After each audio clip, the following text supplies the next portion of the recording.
Alright, any tavern he's near, he blows up. I wish I could disagree with that. Sounds accurate.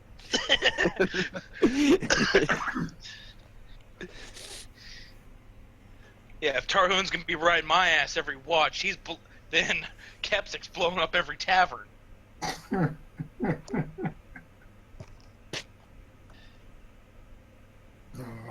Well, we'll have to see what Tarhoon does now that Tarhoon's back. Yeah. It's okay, Veneer. In the midst of every tavern being shattered, there's a large dragonborn lurking in the darkness, just watching and waiting. The lights go out. The Dragonborn strikes. Keep it secret. Keep it safe.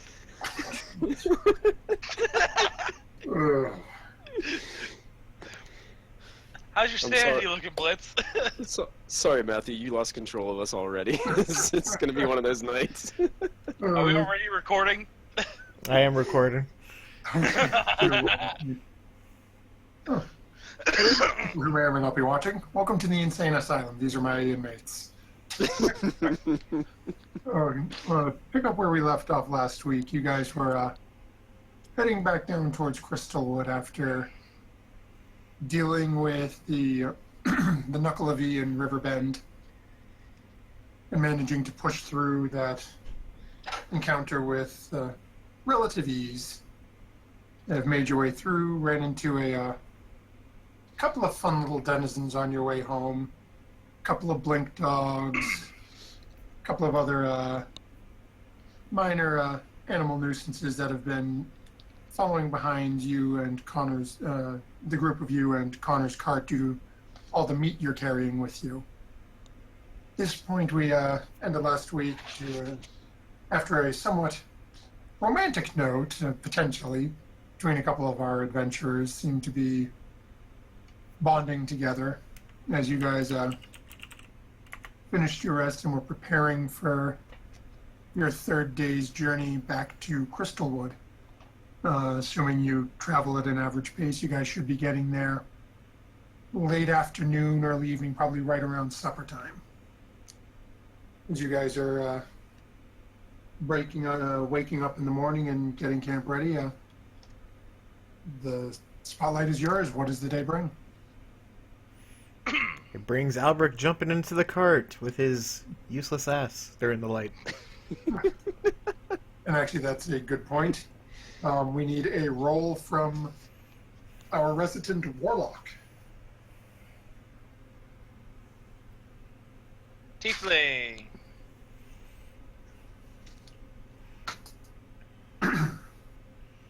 Okay, so as you guys are packing everything up, sorrow among your midst, who do we have taking the drive? Is it our standard two members?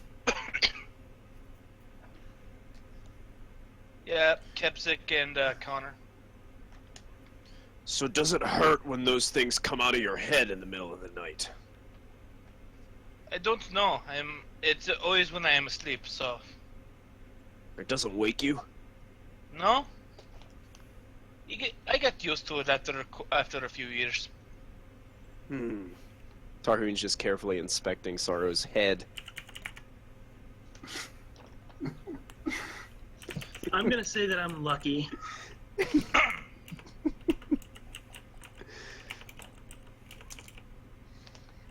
You sure you don't want me to just try to pull him off? Luck has spoken. No. Luck has spoken. I am fine like I am. You ever change To your be mind? honest, I might be upfront with them because I need to talk to Connor for a little bit. Albert's waiting for the signal at that point. At this point, Kepsik will just sort of look at you, look at Connor, look back at you, and go, okay, I'll go sit in the back then.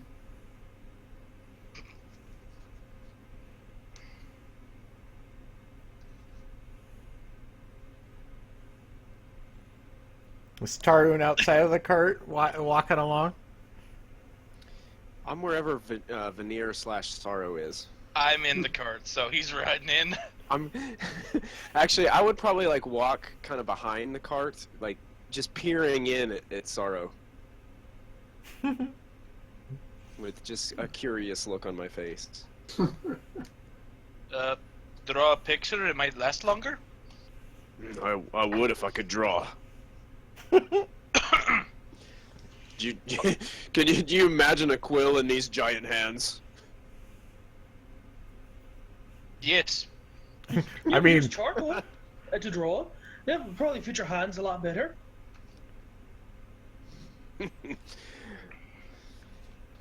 I think You don't they want to want see you me attempt guys. to draw. I think they want you to finger paint Tarhoon.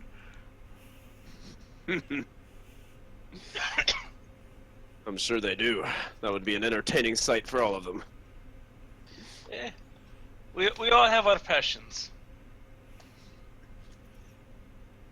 As this is all going on, Fauna's hopped up front to, much to Connor's surprise, given the vehement she wanted him to stay away, and you guys start making the trek west-southwest towards Crystalwood.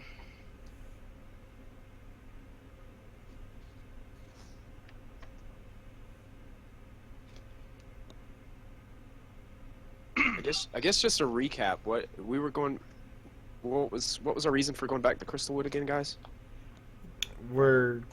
After we took Report. care of the demon problem, we're going back to report that we cleared it up, maybe get a reward for it, and then we left that doppelganger to get interrogated about what they know, or what it knows about the portal nets. That way we can maybe stop the opening of the portal, so that way Tiamat can get through. Gotcha. Wait, so she can get through? Yeah, Tiamat, apparently there's a portal that would allow Tiamat No. from... No. The way you say it looked like we were trying to go help. No. That's exactly what he said. He wants to let Tiamat in. Yeah, I'm a kobold. I worship dragons. You could worship the good one, Bahamut. No, I meant to close the portal. That way, she can't get in. Yeah. Just busting your chops on it. Either way, I'm okay with both. I'm a pirate. I could give two shits. I'm a chaotic neutral bard. I could live with either one. I'm also chaotic, or I'm just. I guess I'm just neutral. I looked at it. I'm evil. Good. Art blacker than Don Cheadle. Right, this will turn it over and let Fauna and Connor have their conversation as you guys are riding through the mid-morning.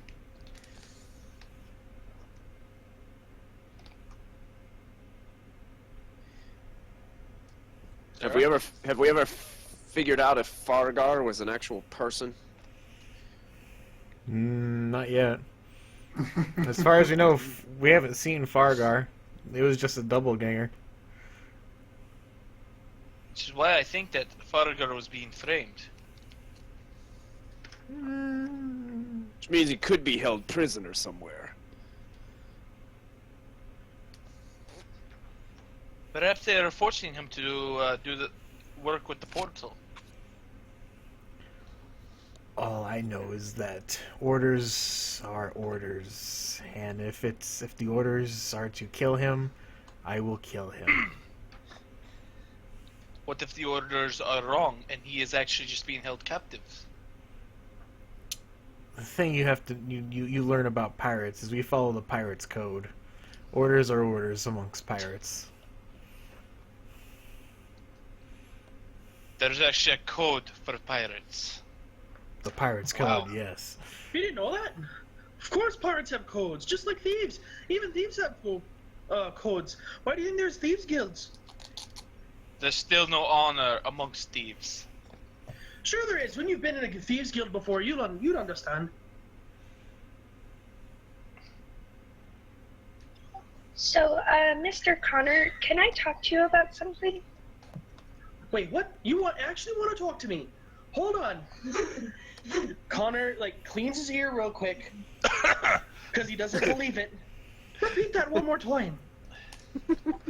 I'd like to talk to you about something. I need your opinion, as I think you're the only one that might be able to help me. Oh God, she's gone to the dark side. I think this is probably the first and only ever time I'll become speechless. I don't know what to say. Well, if you need my help, I don't mind helping.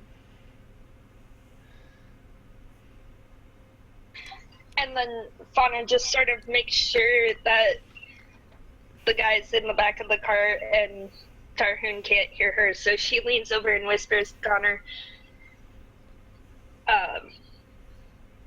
wait, should I actually whisper this, or can I say? It's up to you. If You can type it into a whisper to him. we've all been playing for a while, I don't think anyone here would actually metagame you on it. So if you want to just say it outright, if it's easier. Yeah, it's probably going to be easier. So, Bard, I've been having these strange feelings, and I don't know if I want to pursue them or not. I believe these feelings are called love. I know you've had some ex-wives, but should I pursue this, or? Now, Connor isn't being quiet. So, well, you say you're in love. You see, love is a beautiful thing. When someone is in love, Just immediately slits his throat. when you're in love, it's a great thing. Until someone, well, my first ex-wife ripped my own heart out. But it was a great while it lasted. Well, tell me now, where did these feelings come from?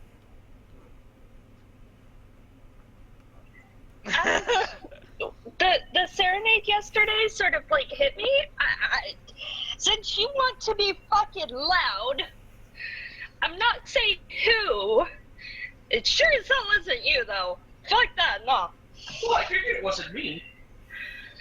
But someone has got my attention, and I think I have a slight idea on how to get their attention, but at the same time I'm really nervous, and I don't know whether or not I should pursue these feelings or even try to get them to see that I have feelings for them. Well, this is what I'd say. You see, a board is very, very much so. Take each day and live by the seat of your pants. And well, I'd say go for it. Let your feelings guide you. And if they guide you to this person, accept them. Go for them. Just be careful. You never know what they might be after you marry them. Fauna sort of like nods and is quiet the rest of the ride, trying to figure out, okay, so this animal might be good, or this animal. She's sort of debating amongst herself what to get the person. Or not person, depending.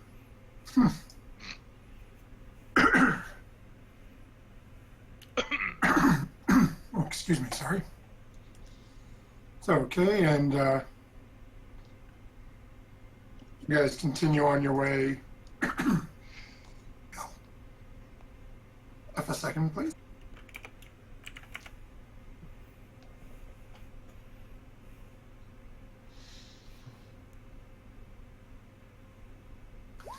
There we go. That should be a little, no, maybe not much better.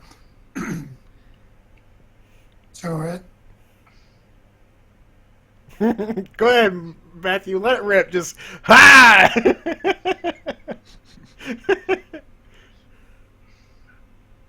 Just pull off the band-aid. law.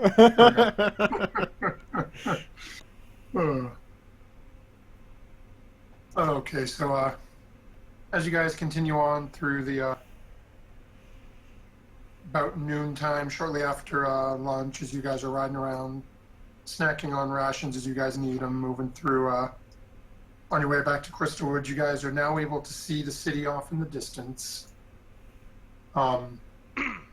Unlike the last time you were in the city, you don't notice any strange burning or smoke, anything like that. Everything looks okay off in the distance. Does it feel eerily quiet as before, as well? Go ahead and roll a perception check.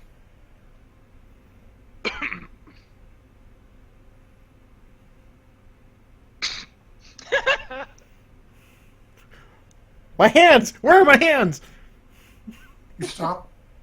You listen for a little while. And you can't hear anything at all. You open your mouth to speak and you can barely hear your own voice.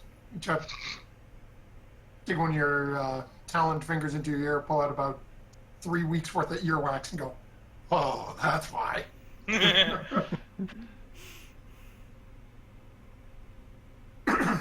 It's, as you stop, you listen, you hear normal roadside sounds, birds, you can hear the clop of the horses up front. Nothing that gave you that same sense of unease from the last time you were coming back into town.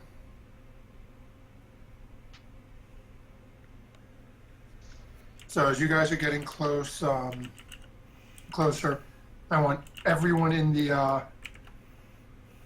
everyone to go ahead and make a perception check. For those, just try to make a straight one.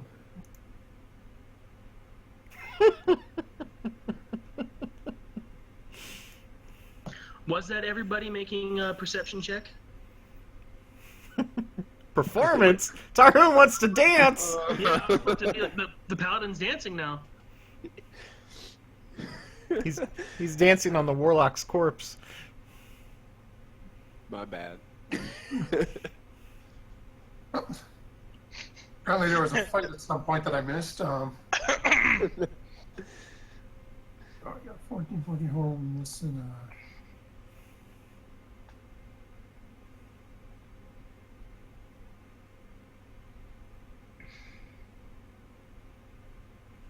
okay, yeah, we're just gonna skip Kepsic on these because you guys did well enough with what you had to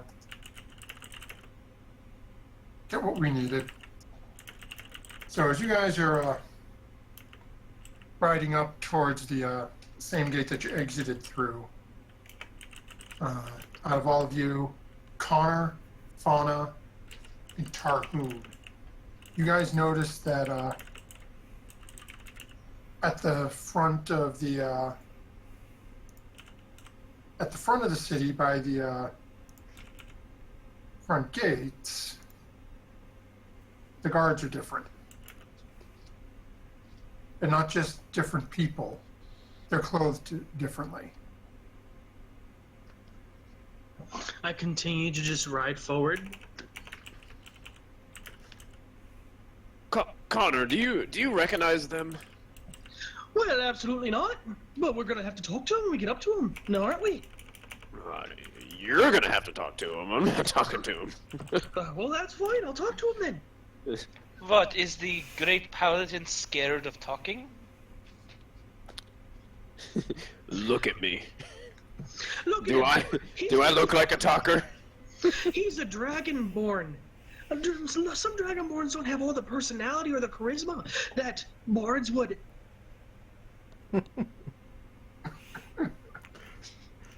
Albert just kind of pipes up. There's also the point of we're monsters and not of the humanoid. Sure you are. You're a humanoid reptilian, and then he's a humanoid dragon. See, you have to add something to that list. You guys are And just then Fauna would be humanoid elf. I would be humanoid human. She's an elf. And then Veneer is, well... I don't think it works that way. Likes to wear makeup and put on disguises. Okay, No. let's do this. Let's put it to the test sometime. Not right now, but let's just, theoretically speaking, let's put this through a test. The next town that we come into, let's find an inn, a nice packed inn in the middle of the night, and you run in first, screaming like crazy, and then I'll run in after you, and we'll see how many people run out. I like this This plan. sounds fun. This is gonna be a lot of fun. I can't wait to try this. Dear God, I'm gonna have to build freaking attack things for a city now. You're welcome, Blitz. So, You guys continue riding forward, and approximately, let's say, about hour to an hour and a half later. Not even that. We'll say about an hour later. It wouldn't take you that long. You were close enough where you could see them. You guys start approaching the front of the castle or the front of the city walls. Why is that castle there? Let me switch you guys over here.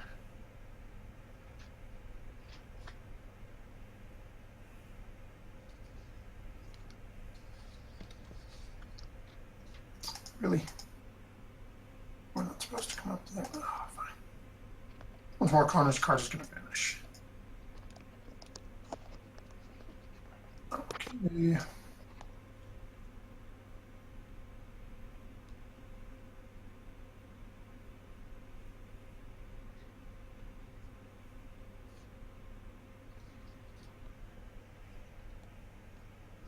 In a second, I'm just bringing all your tokens over.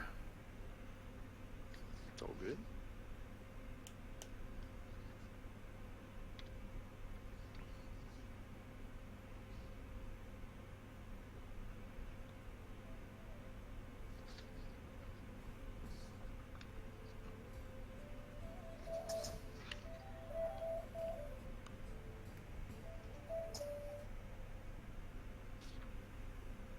Did I just switch that on the wrong map?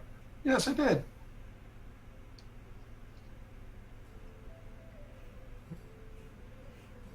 Quick, run into the gate. You guys are coming in from. Really? Get back outside, you monkeys. I'm just messing with you, Blitz. Charge! Because you guys all vanished from me. It's like that. Charge!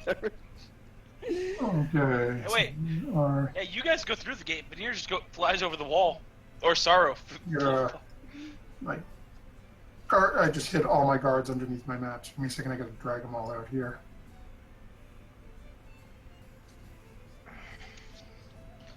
So as you guys come riding up front, you end up seeing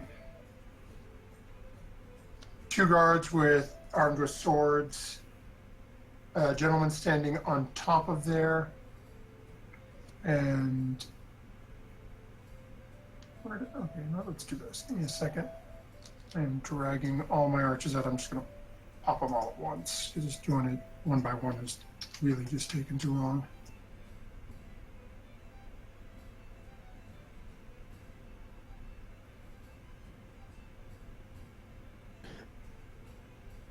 Okay, there we go.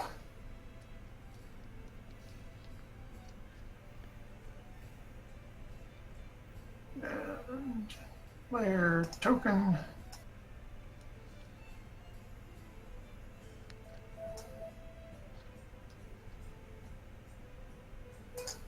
Player token. There we go. There are all our cards back.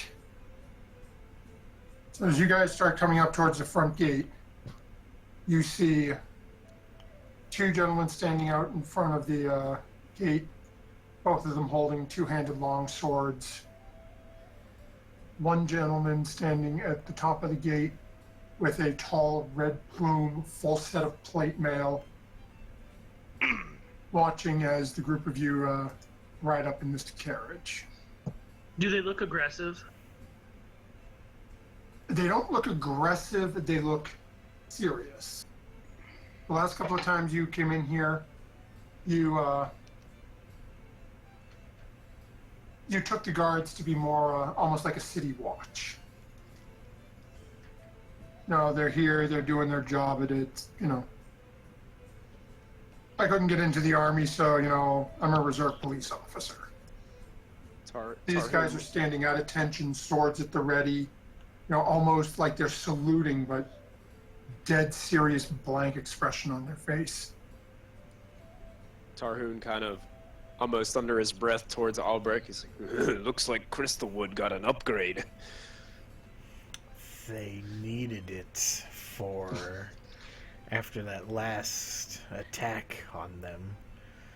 hopefully these guards actually do their job, unlike the last one. Oh, because you've gotten closer, you recognize the uniform. Oh, great. What kind of uniform is it?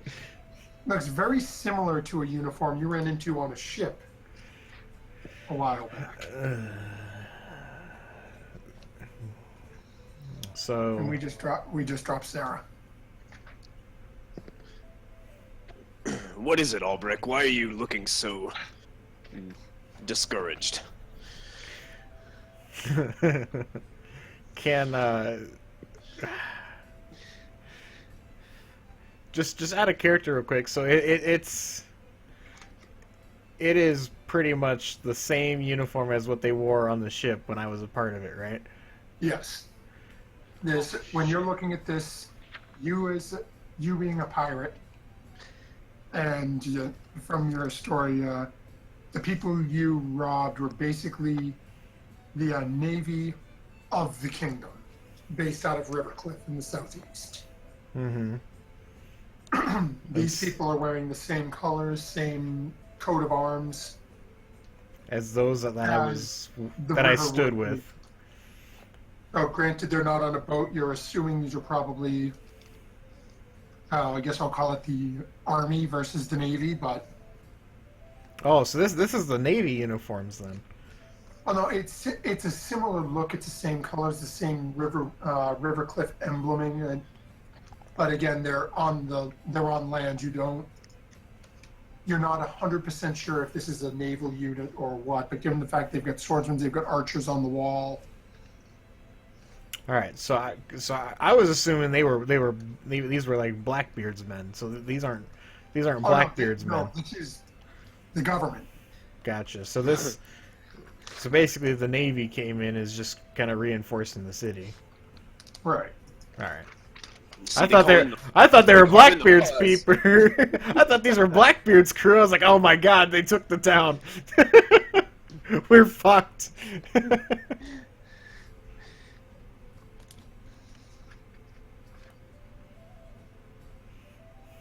Wait, looks like we're taking a couple minutes because it looks like Sarah lost internet. Yep. Ryan said they're Marines.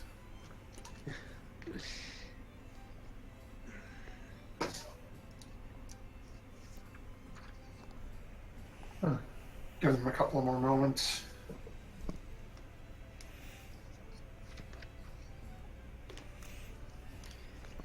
It's always something, whether it's Tuesday or Thursday. Somebody's always losing internet.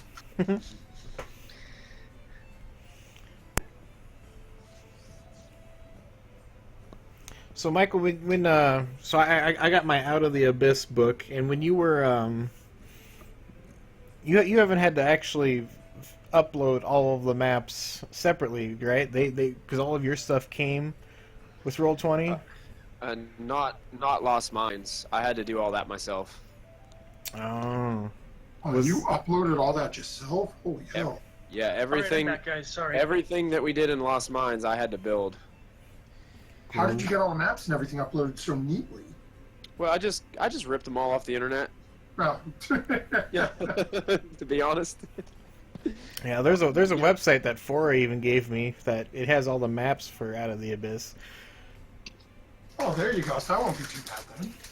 But it just for there being 15 like because the campaign's levels 1 through 15, there's so Yeah. few maps, so I'm kind of worried like are not all of them up, or is it just kind of A lot of these 5e things are kind of theater of the mind, you know. Like I looked for a map of Yartar for the Storm King's Thunder Tuesday night, and I could not find anything for Yartar. So that's why we had to kind of go theater of the mind for that whole city, all those city interactions. Gotcha. Yeah, I was just so it must be just major points that they have maps for them. Yeah. Yeah, they can work out so much better because realistically, the whole interaction with Helmer and the Thieves Guild and Helmer and the Hookers, was so much more fun without having to meander it on the map. Yeah. Sometimes it helps speed up the gameplay a little bit and make it more natural with just interactions. Gotcha. So it can get really hard if you have like a combat session breakout though, because it's hard to tell exactly where people are standing. You know, everybody can't visualize the same thing when the heat of battle strikes. So in those situations, would you just have like an arena map set up, and you would just? Yeah, that's what they do on Storm King's Thunder. The module that you guys bought me, the first slide is actually just a blank, just a white map that has a grid on it, and it's basically for if ever something catches you by surprise, just throw the tokens on this and just improvise. Gotcha. Yeah. DMing tip number 1. Make a plan, throw it out the window, the players are going to mess it up. Yeah, it's not really worth making a plan, because it never goes that way. Just read the basics on what the PowerPoints are, and then move from there. Gotcha. Hey, Brian, you're pretty quiet. Okay, so we've got Sarah back now, so running through for this, Sarah, you guys have come up, I'm not sure where you dropped out. You guys have come up to the front of the southeastern gate to Crystalwood as normal. As you guys started to get closer, all of you noticed that the guard at the gate are all completely different. As previously, when you guys got there, the guards were always sort of loose and lax about it. You now see there are 2 men standing on either side of the gate that's slightly open. A hand held up against their chest at attention as you guys are approaching. There's archers lining the walls above. And at the top of the gate, standing watching down at the men on the ground and you guys approaching, is a basically brick shithouse of a man wearing full plate mail, full helm on his head with a giant red plume sticking out the top and running down the back of it. Albrecht will just kind of mutter back to Tarhun. These guys are part of the Navy. I've had a couple run-ins with them back when I was a pirate and that, so I'm gonna keep low down in here, but these guys are the Navy. These guys are pretty serious, so. Do you think they'll recognize you? I doubt it. But if they see my tattoo, they might. But it's under my clothes, so I'm gonna just chill back here. You guys take care of this. Tarhun looks at Albrecht. What if they strip search you? Then we're fucked. Tarhun just smiles. I'm jumping on your back, bare naked and all, and we're running for it. Whatever you are into. that escalated quickly. Connor is laughing at that conversation. Oh.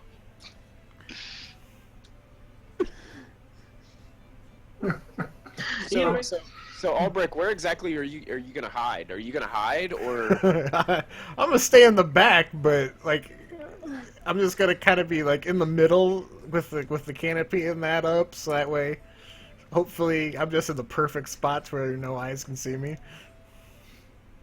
Okay. Okay, so what are our 2 drivers doing? I'm gonna keep riding forward until they tell me to stop. Okay, so let's see if this is... this will work.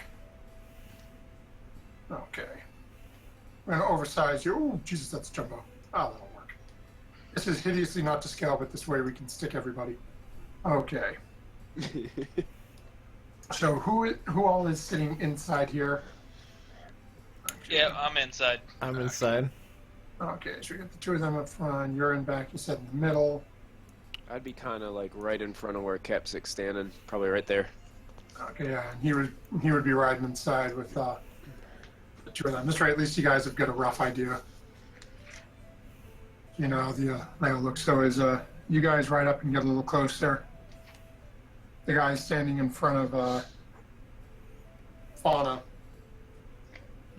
takes a step over to block the gate and goes, "Hold up. What business have you in Crystalwood?"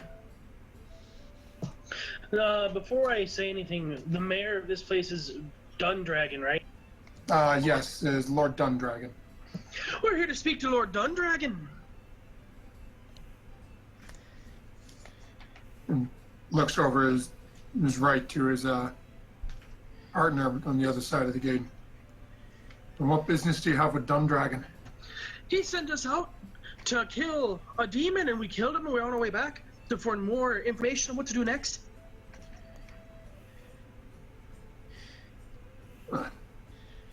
"A demon, you say?" It just took me a bit to find it. She looks at you for a second, looks up over his back shoulder, and yells up, "Oi, Captain! People here said they killed a demon and they're looking for Dundragon."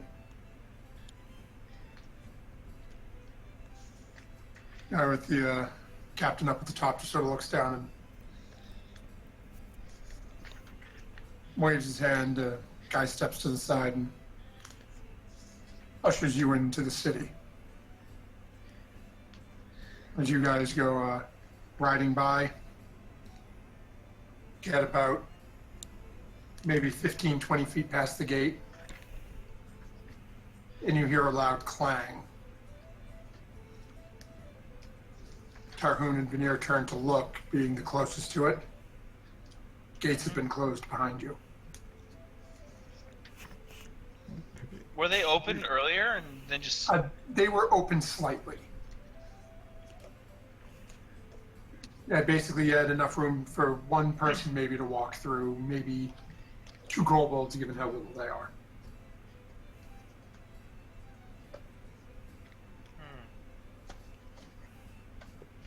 So we went through and then they closed it? Yep, they closed the gates behind you.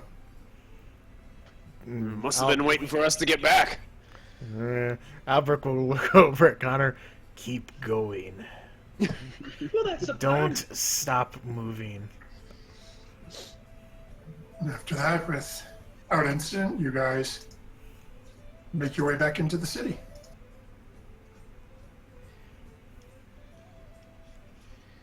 Currently, just inside the gate, down here.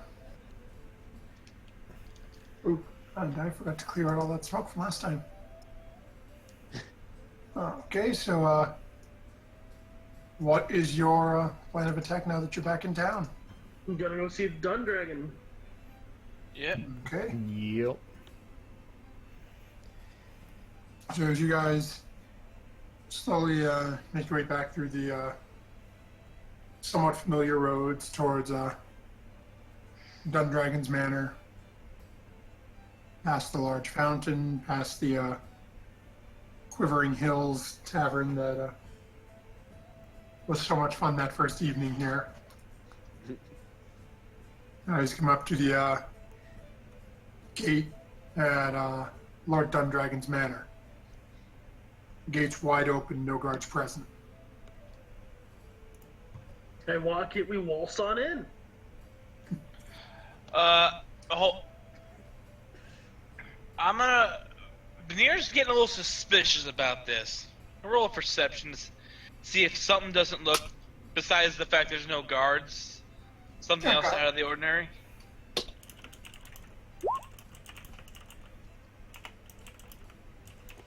I'm looking at, and you're looking specifically at Dundragon's Manor?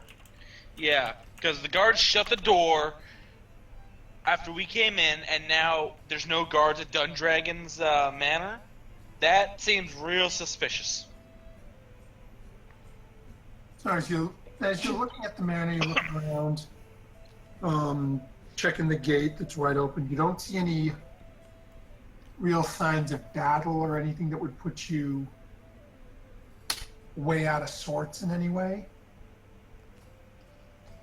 You're looking up at the windows, walls, front door, everything on the property looks okay. It just seems like, for whatever reason, there's no gates at the walls to his property now. Looking at the front door of the actual home, though, is closed. Okay.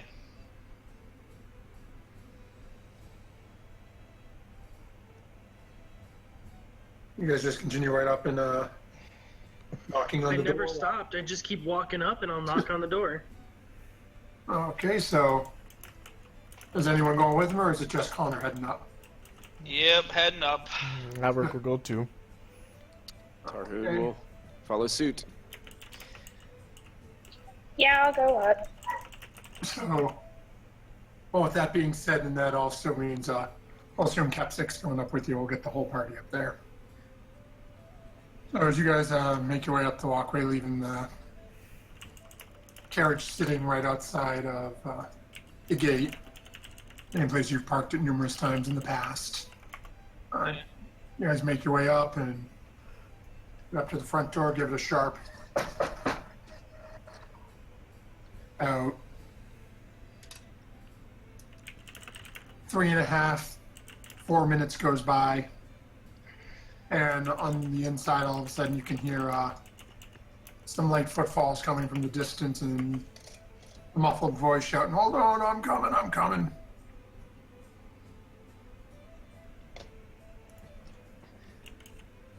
A couple of moments later, the door opens, and you guys see the person who the last time you were here was introduced to you as the head of the guard. Currently wearing some very regular breeches and a shirt, no armor. Nothing else. Opening the door. Oh, it's you guys. They let you in. That's good. Come on.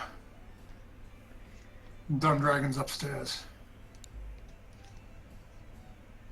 I follow him to Dundrak. What do you mean they let us in? I guess I'll let him explain. Lots changed since you've been gone. Ever since the military got here, it's a whole different world now. Oh, great. So he brings you in, closes the door behind you, and brings you up a flight of stairs in the corner, up into the hallway, and start making your way down, all the way down to the end to sorry, what's the word I'm looking for? To Dundragon's Office. actual room, his room / office, the little, I guess we'll say his master suite. So as you guys get down into his room, Dundragon sees you guys coming in, and you can see he is looks to be in pretty rough shape. What's the matter? Are you tired? Ugh. It's you again, huh? Well, before we go into my problems, how'd you make out in Riverbend? Well, we killed the demon without a problem. That's good. At least they'll be safe then. It's. Wish I could do more to repay you, but things have changed here ever since those pirates attacked. What was it? Almost a week ago now, right? That's about the time you guys left, I think. Oh, Yes. Sounds about right. after they left and we sent you off to Riverbend, somehow word got to Rivercliff that we had been attacked by Blackbeard. And within a day, they were here. Taking over everything. City's run by the god now. They let me keep my house, but I have no power. They seized all the city's finances. Claimed I wasn't doing a fit job running the place. It was my fault that Blackbeard showed up looking for a bunch of people. The gods don't quite know who they were looking for, and you're welcome for that. He reaches in and throws down one of the flyers you guys had seen back from your earlier trip to Foghaven, with a somewhat accurate sketch of Aldrich and rough descriptions of the rest of you. All they know is that Blackbeard came here. So I played it off and told them that we had found something out and had your shape-changing friend down in the cells. Lord only knows where he's been dragged off to by them now. Basically leave the two of us alone. Me and Gregor got enough in our coffers to provide food and deal with things for now, but eventually we'll have to find our own way if this keeps up. So, Blackbeard was here for us? We don't right now. These flyers we found a couple of places near the docks after the attack. I made the assumption they was looking for you.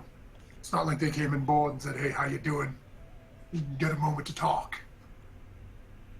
They just started firing and left. It doesn't make very much sense. We haven't done anything to Blackbeard. We have only followed your orders. Yeah. I can just tell you what I got. And I got about 6 of these here flyers with your mug on them. So I don't know whether or not they're hired for someone looking for you, whether or not you pissed in his Cheerios, but... I didn't do anything. I've only followed your orders. If anything, they just know that whatever we did do, but it was under your own orders. That's all. This all happened after we went to the town that you wanted us to and saved those people.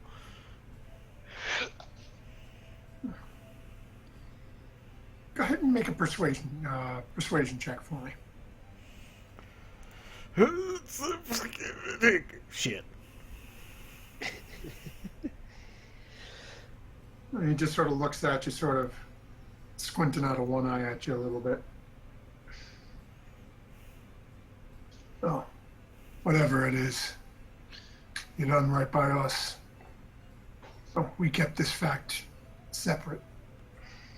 Whether you did something or he thinks it's all through us means naught.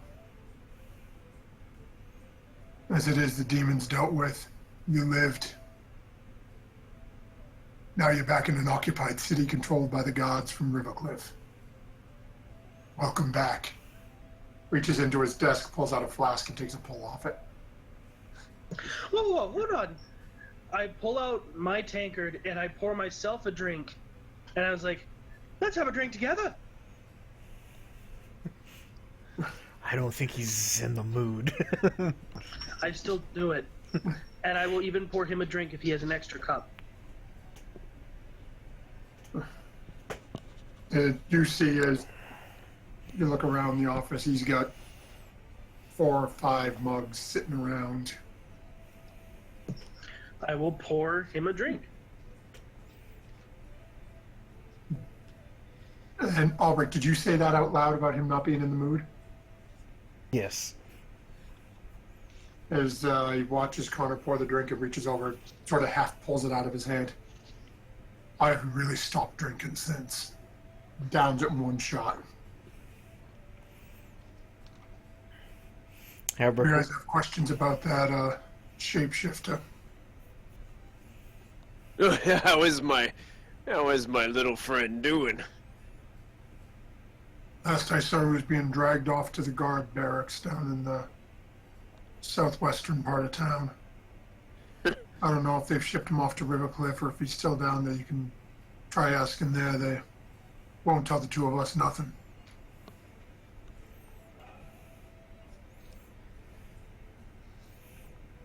If they won't tell a lord anything, they're not going to tell a bunch of random mercenaries anything.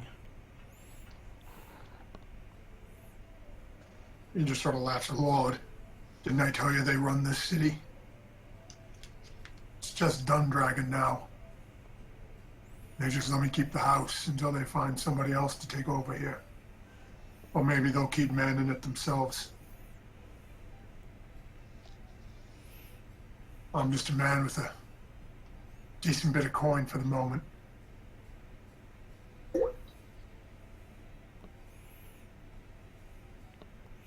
Albert will just kind of look at the group and just let them, and then go and like stand next to the door for whenever anyone's ready to leave. Capstick sort of takes a couple of steps back and joins you, a little uncomfortable.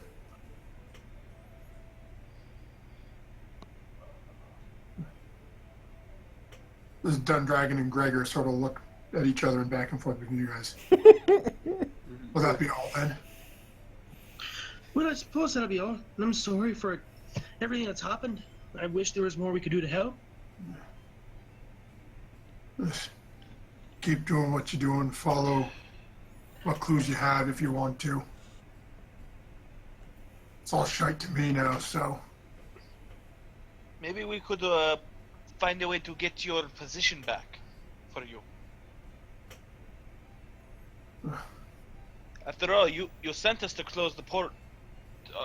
Could send us to close the portal for Tiamat, and if we do that, that might get you some more recognition. If you can manage to, save the world under my order, yeah, might be helpful, but hope you don't expect me to hold my breath. Character guys, testing. Can you guys hear me good? I guess I'm a little quiet. You're good. Yeah, on my end, he's a little quiet. You can always right-click on him and turn him up.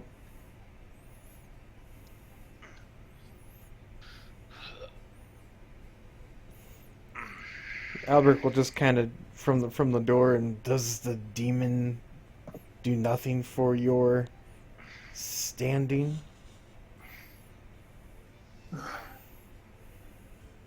We can try, but most people don't put much credit in stories of demons and fey creatures and things of that nature. Albert, Think them to tales to keep the children in mind. Albert will point to like the 10 pounds of demon bones that Kepsic has on him. I mean, we have proof. Dundragon looks over at the spears and everything else that Kepsic is made out of.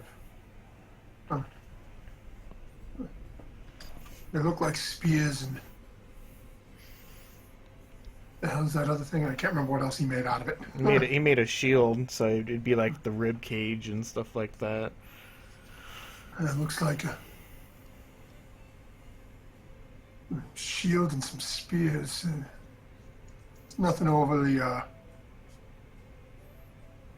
demony about those. Anything, that shield looks sort of like a rib cage almost, but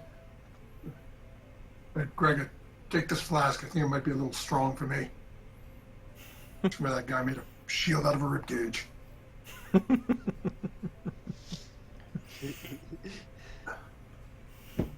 Actually, no, just in case he did, give it back.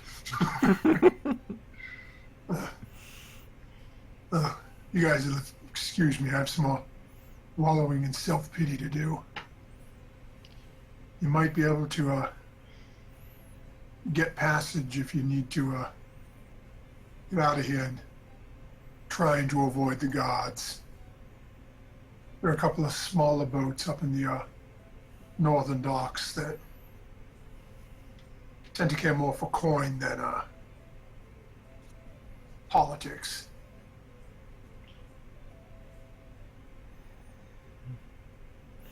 Thank you, sir. Albrecht will nod and he'll just kind of like open up the door and wait for everyone to come out. Yep. Sorrow will join him. So as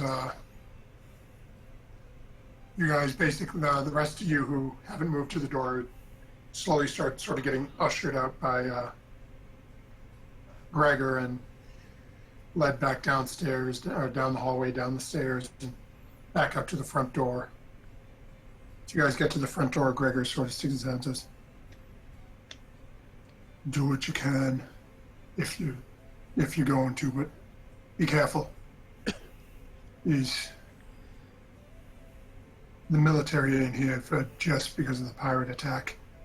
Feels like they're looking for something. They were here mighty quick after Blackbeard was here. Almost like they've been following him. Hopefully if he attacks somewhere else, they'll leave." Gregor just sort of laughs and we can only hope. Albrecht will just kind of walk on and he'll do like the wave from behind, from as he's walking away.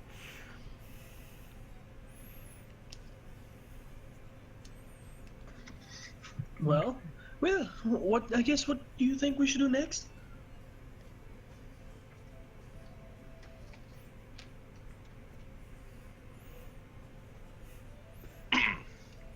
Albrecht will just look at the group. We can either try the barracks and see if we can get any information from the doubleganger, or we can just go straight to the boats and leave. I don't think we should stick around very long, especially with those flyers around that have our descriptions.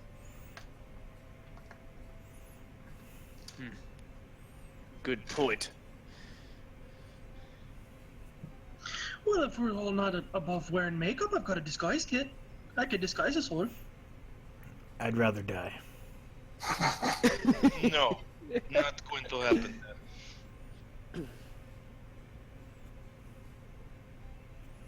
then. Tarhoon looks over at Sorrow. He's already disguised. Yeah, he wears makeup every day. Not even in your dreams. Albrecht will just look at the group. Barracks or Levy?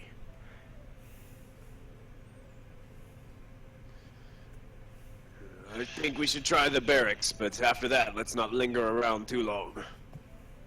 All right, let's head to the barracks then. If anything, Albrecht, you should probably remain hidden. Because, well, they got a pretty good picture of you. Tarhoon, give me back that cloak I found. Oh, what, this one? Yeah, the one that lets you breathe underwater. Tarhoon holds it really high.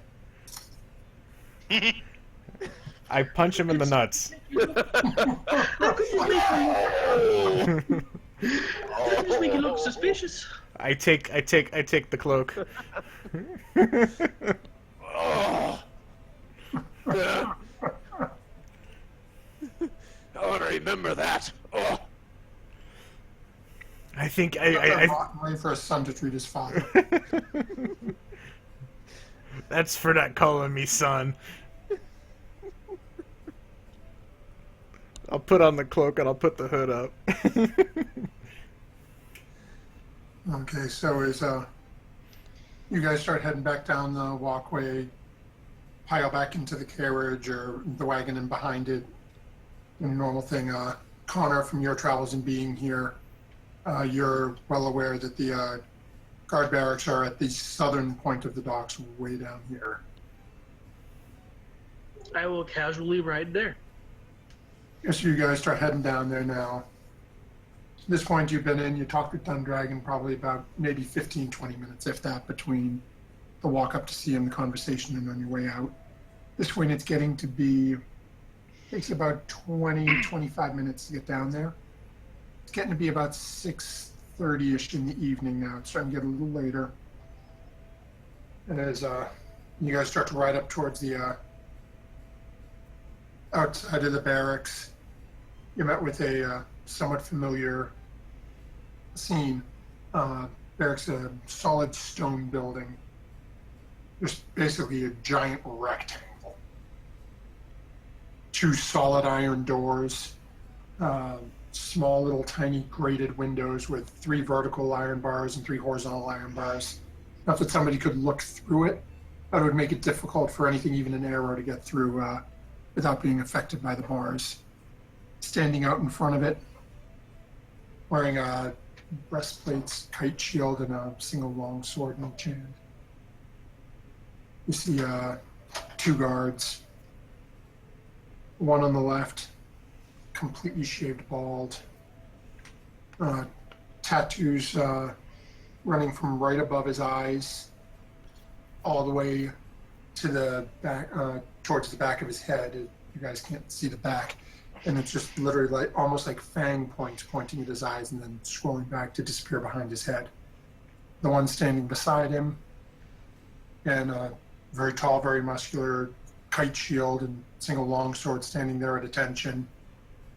Long blonde hair, piercing blue eyes, half-elven female. And both of them standing there, that same stoic, don't bother me bullshit with bullshit look as they watch you guys riding up in the carriage in the wagon. So you're telling me that the half-elven woman has a pretty face? Yep.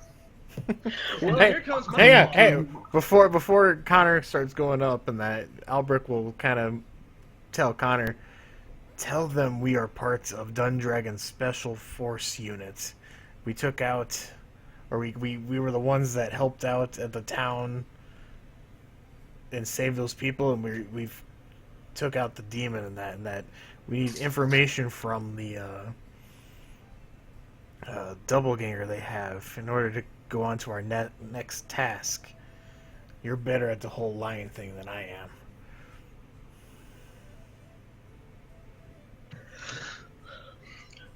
I'll try to remember all that. There's a young, beautiful woman up there. Albrecht thinks we're doomed and sits down.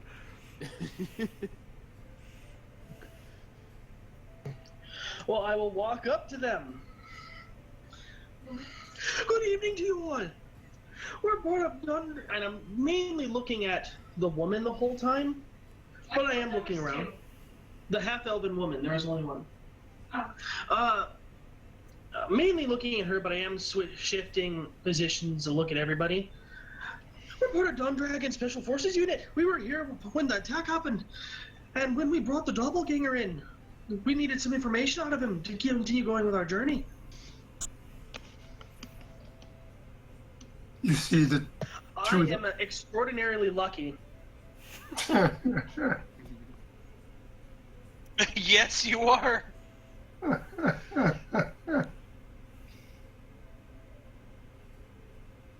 So as you see the 2 of them look back and forth between each other. And the bald guy looks at her and just sort of nods. She goes, well, in order for you to speak with him he has a bunch of information on something we've been seeking. You'll need to speak with the guard captain. Give me a few moments and I can go chase him down for you. Well, I'd gladly wait for someone as beautiful as you. And she just sort of shakes her head. And as she walks in, pulls it and reaches in, takes out a key out of her bag, unlocks the door, walks in, closes it, you hear the lock clank again. And as she starts to walk away, you hear very softly starting to fade away. He's one of those.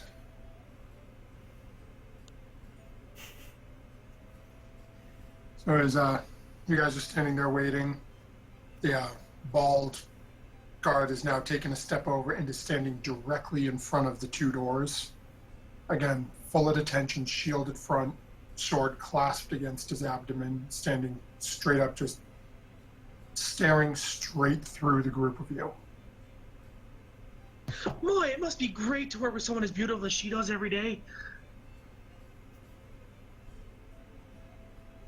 No response. He's just British Royal Guard style, standing there like you don't even exist. Okay, I'm gonna try to make him laugh. And this is where I'm gonna roll a 1.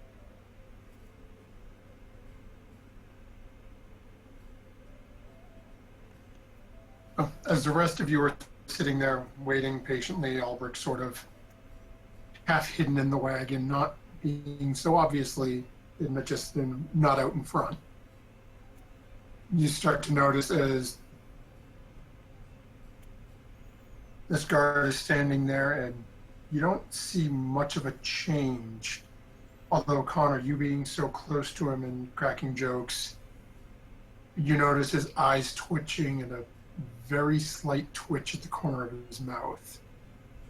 You can tell you're having some sort of an impact when all of a sudden you hear clang and the door creaks open. Immediately, all sign of any life in this person's face is gone. A blank slate again, and he's one steps to the right again. I still count that as a win. I made him break because he still smirked. Walking in front of you now is short dwarven man. Gray and black, like salt and pepper beard, hanging down to just about his stomach. 2 long braids on either side. Long hair pulled back in a single ponytail, and again braided running down his back, with probably 4 or 5 little bands in it, separating it up.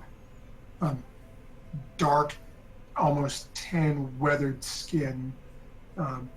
Age is showing in his face. He looks to be probably about 50, 60 years old. That's young for a dwarf.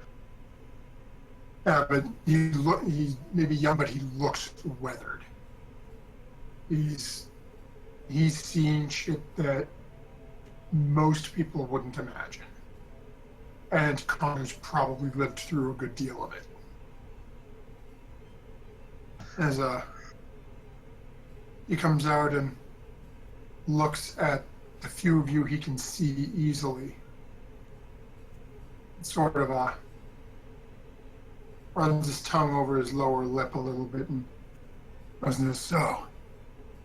I hear you guys are the ones looking to speak with the doppelganger. Aye, that'd be right. You said you're the group responsible for bringing him in.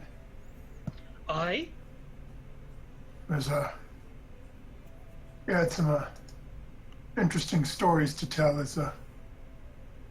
We've been looking for something that was taken from us. We had heard it was taken by Blackbeard, but this doppelganger's been telling tales of the people who brought him in might be the ones we're actually looking for.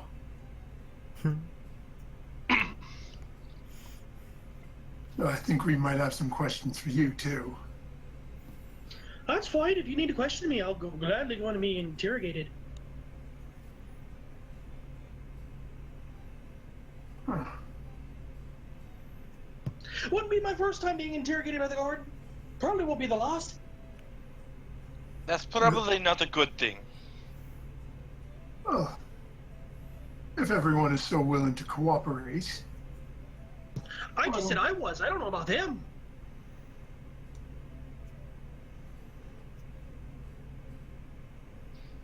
And this is when I realized Connor just interrupted him. And this is not going to be good for Connor right now.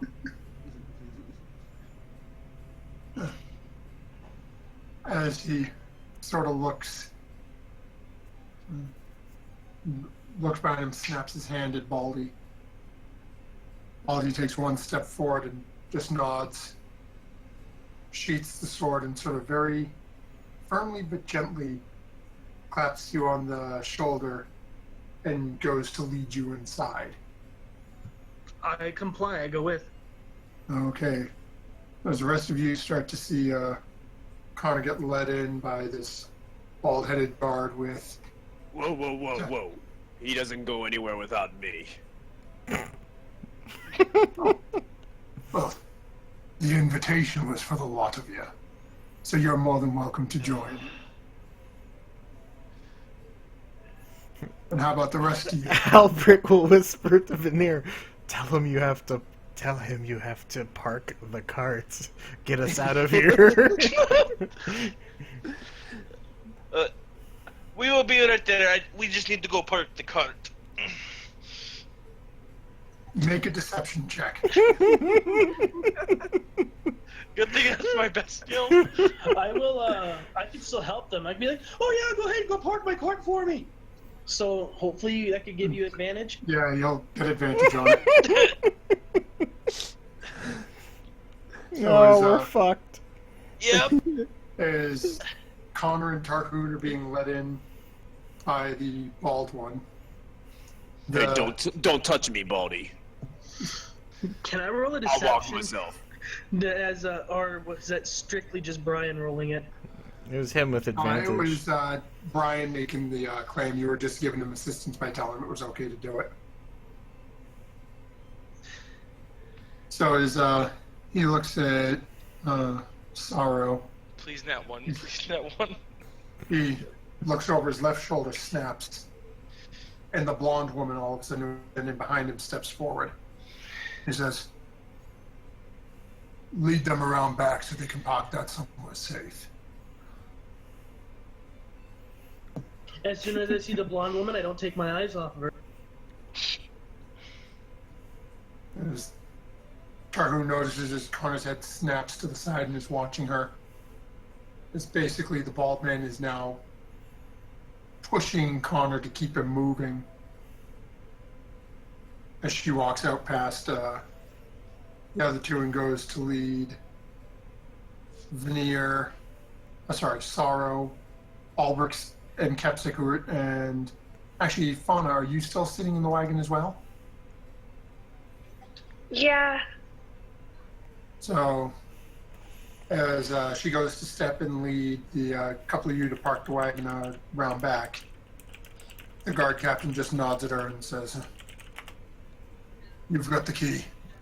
Mm-hmm. Bring these four in when you're done." And he steps back, and as you guys start to get led around the corner, you hear the clang of the metal shutting and the lock being turned.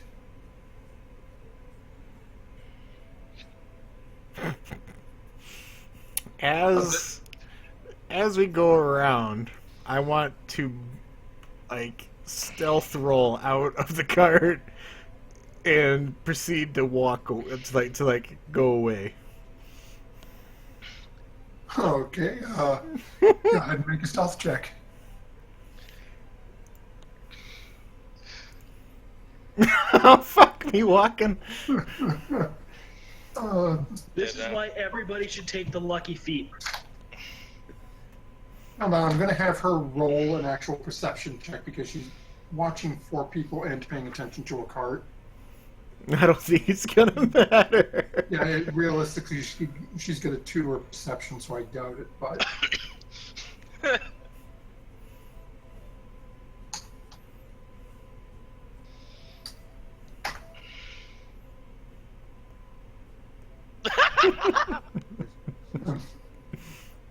So,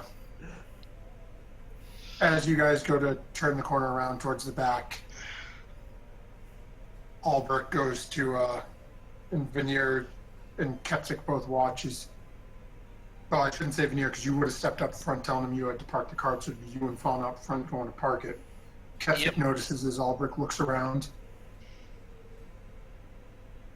and basically just goes to roll out on his side.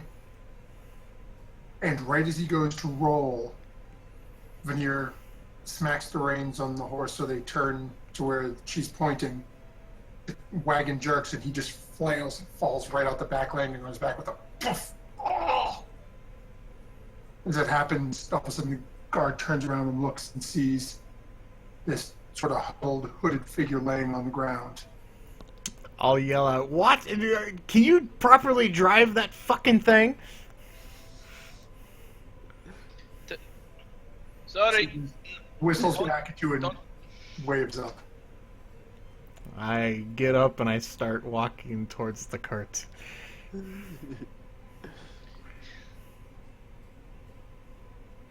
She brings you guys around back and do basically, we'll call it a medieval impound lot. It's on the backside of the barracks. It's basically nothing more than a wooden fence, about 6.5, 7 feet tall. The rails into the ground look to be almost 2-3 feet in diameter, with just rungs every 8 inches running all the way up to the top. One big heavy gate. She comes out, unlocks the padlock on it, opens it up so you guys can go in. Give me a second, my cat just knocked over the fan outside. Alright. Nice try, Zach. Oh, fuck, I'm so screwed. That's only if they strip search you. No, believe me, they're Oh it's, yeah. it's not it's not very hard to I know what they're after. The bang bang gun. Yes. You could always toss it into a bush or something.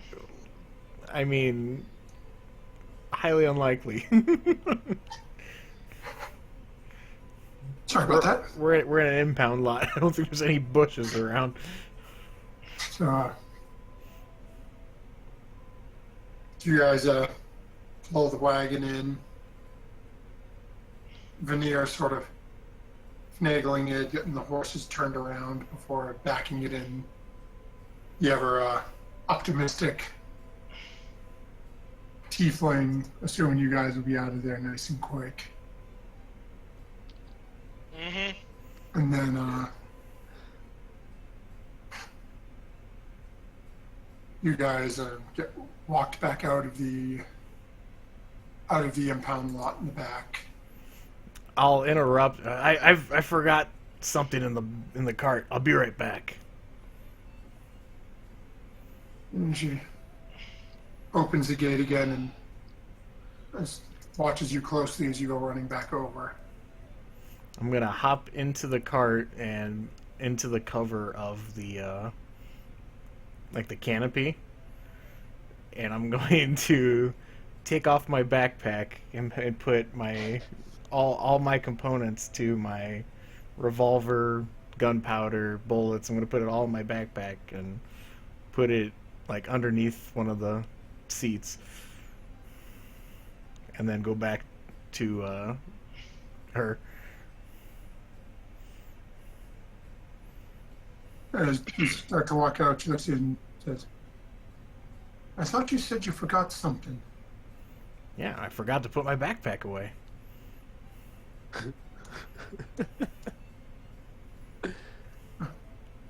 Well, the rest of you be leaving your belongings there too as well then.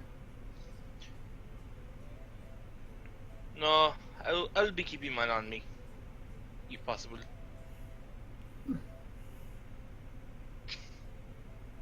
She just sort of shakes her head and closes the impound lot, locks the gate, and has the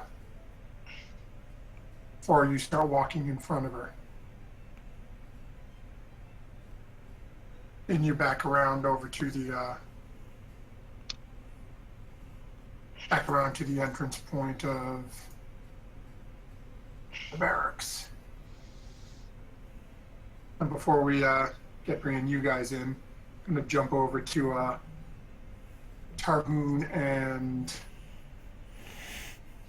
Connor for a few moments. So is The whole walk, Connor's been joking around as soon as I lost sight of the lady. The whole walk. so Yep. Every time bald-headed guy tries to touch me, I pull my arm away really quick. So it is, you guys walk in the front door into the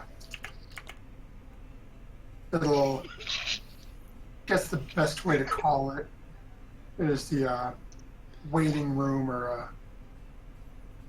basically the initial entryway to the jail, where people would come if they're picking somebody up. You guys get walked in. It's a decent sized room, not real big, but a little bit of space. They sort of bring in a couple of chairs on the right side, a small desk in front. They walk you right past that through a single door on the back wall into a long hallway, opens up on your right. They bring you down the hallway to a set of double doors on the right-hand side. Bring you in there. You see a couple of, looks to be somewhat decorative mannequins, somewhere that they'd be able to put like armor or weapons and stuff like that in for decorative purposes. Up in a couple of spots in the room. Other than that, not but a long table in it. Baldy just points down at the table and says, "Sit there, be quiet, and wait. Captain will be with you shortly." You're going robot blitz. Oh. Okay, that cleared up any? Yeah, you cleared up. I will take my weapon and actually put it on the table. This way I'm here peacefully, sort of thing.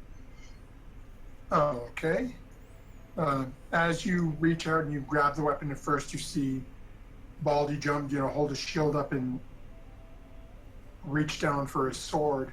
As he sees you set it on the table, he sort of gives it sort of a begrudging nod to you, and then steps just outside the room.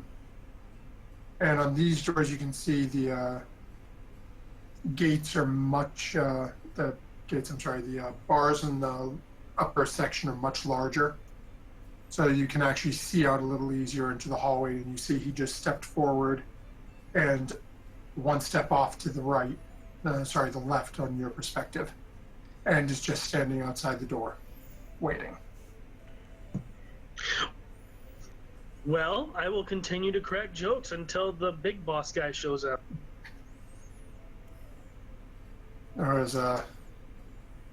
As you're sitting there cracking jokes, and your only real audience at the moment is Tarhoon. I'll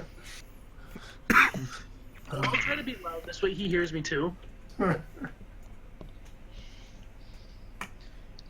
so you're cracking jokes. At this angle, you're unable to really see anything in terms of a reaction from him. And give me a second here. We are. So Connor, what's the plan? Do you honestly think I ever have a plan? Tarhoon immediately gets a look in his face like he immediately regrets his decision. Like I said to I as a player blanked on her name from like I said to Fauna, I live each day by the seat of my pants, and I let the wind take me wherever I go. And right now, life has brought me here.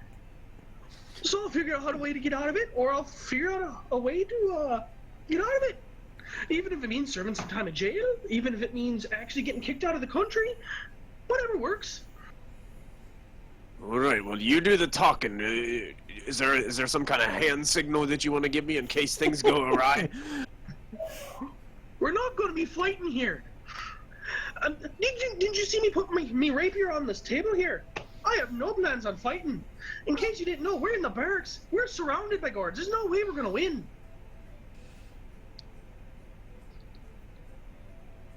Well, let's hope you can talk them out of whatever they're going to do to us. We can only hope. After all, may tomorrow help us. Okay, so give me a second. We are jumping over to our next exciting location.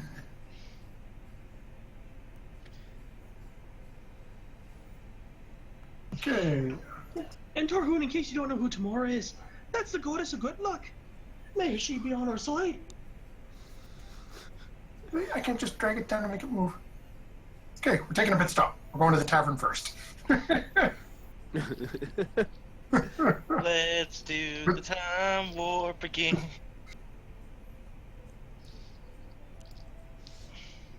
So, as you guys are sitting there conversing, all of a sudden you hear a clang as the doors open. Nin walks in, our dwarvish captain here, and steps up in front of the table where, feel free to move, you guys, if that's not how you would have been set up in this room. And That's fine with me. he comes walking in and looks at the two of you. Okay, so I understand you guys were looking to speak with a prisoner here, but looks like I have some questions for you first. Fire it away. I have no problem answering your questions.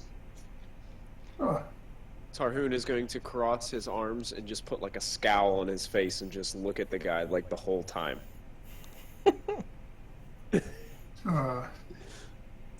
as he starts to Don't worry about him. He's just jealous that he doesn't have such a great beard as you do.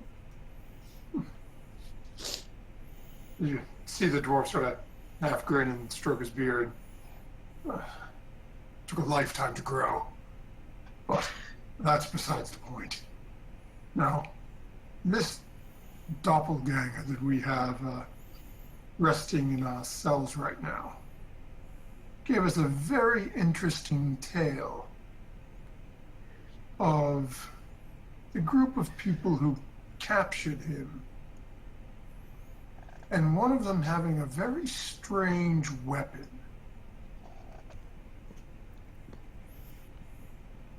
It sounds like something that we had been looking for quite some time, that had been believed to have been stolen by Blackbeard's group of pirates. Would you have any information on such a device? Well, to my knowledge, I use that rapier that's on the table, and he uses a flail. And then there's a couple of people who use bows, and then I'll use some magic every once in a while, and then our buddy who has a little bit of identity crisis, every day sometimes he'll change his mind and put on some makeup and look either like a tiefling or a human. He uses magic too, and then we have a cleric. And he just kind of like uses all sorts of weapons, mostly melee. I have never seen him use ranged. At this point, the dwarf looks almost like his head is spinning a little bit. So Tarhoon stands up slowly, arms still crossed. So are you telling me someone's after my flail? The dwarf sort of looks at you now. Again, rubs his temple. Oh, no. This is something that's used to attack from a distance. Like I said, we got two people who use bows. And you don't think I can attack from a distance with this? Well, I have seen him throw it, I think. But he also has thrown javelins before.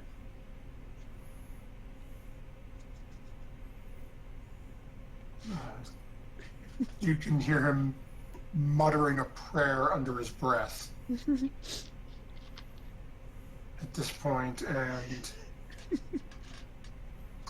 this starts once again sort of looking between the two of you. Okay, let's try this then. Two who use bows. Anything interesting about them? Well, one of them is his son, and the other one is a wood elf. Oh, Tarhoon just glares at Connor. Wait a minute, son. I didn't see another dragonborn out there. It's more of like an adopted son. That's what it really is. An unfortunate adopted son. Wow, I'm hurt. Now you know you love him. Oh, shit. Okay, and tell me of these two that use the ranged attacks then. Well, you see, the kobold, he has kind of a short fuse. He gets really mad really easily, and he likes to just continue to shoot his bow from time to time. Sometimes I've seen him use scimitars before. Now that I'm thinking about it, and then Fauna or whatever, she likes to stab things from behind with a rapier, and then on occasionally shoot her bow. Not much. They're about the same. That's about it. Well, they should be joining us shortly. If you don't mind, I'd like to bring you two down the hall so I can have a conversation with them, unimpeded and without any assistance from you guys of what we're looking for. Well, that makes sense in a standard interrogation. I don't know why you're talking to us both at the same time. Usually I would have expected you all to separate us all out, talk to us individually.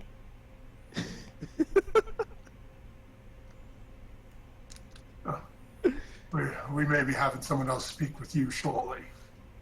Really? I'd be glad to meet this new person. Who's going to be speaking with me?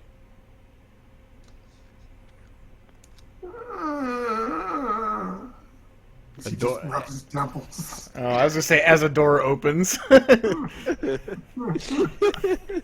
this, he calls out and yells back over. Our friend Baldy steps into the room and beckons the two of you to follow him. I'll grab my rapier and follow him. Okay. So he is basically going to lead you. Oop. I zoomed in my map too far. So, we're just going to make it easy. And I'm going to steal you. He's going to lead you straight down here. And assuming you do not fight, he's going to lock you in this cell. And Tarhoon, are you following along with them? I will, but as soon as I see him lock him in a cell, I'm gonna be. I'm just gonna look straight at him. And, whoa! What are you doing? Tarhoon, it's just a precaution. Get in a cell, everything be fine. A precaution? In case you try to run away or something. You know how the guard are. You're a paladin yourself. I'm pretty sure you've locked plenty of people up in jail before. If that's what you want to call it. Are you saying you've unlocked the jail of plenty of women's panties before? Because I know a lot of stories about those, at least for me. Tarhoon very reluctantly gets into the cell. Okay, so as you guys have stepped into the two cells, I have lost my token for him. So for the moment, we are just going to take this, and the cells are literally like old school jail cells, just iron bars up and down. Only about 3 inches apart though. But as you guys are in there, you can see laying on the ground, huddled, the cloaked form of, in the same cloak as the doppelganger you dragged in,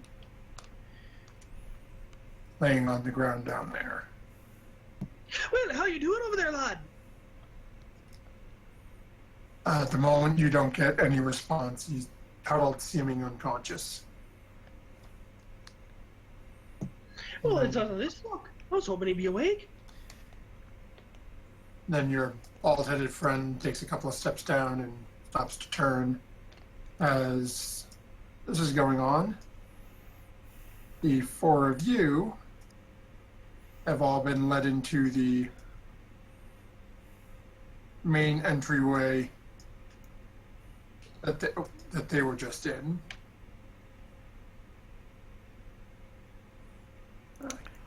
I want this chair. And as you're led in by the female guard who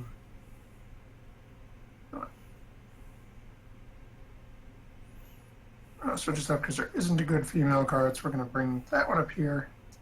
Oh, a nice little bald guy for down here. There we go, there's Baldy for you too. So this guard that has been leading you around beckons you to follow and tells you, and basically waves you, get around the corner. She's bringing you down to where you're going to go have a conversation. Oh. And she steps down here beside this other guard standing next to the door, points into this room over to the side.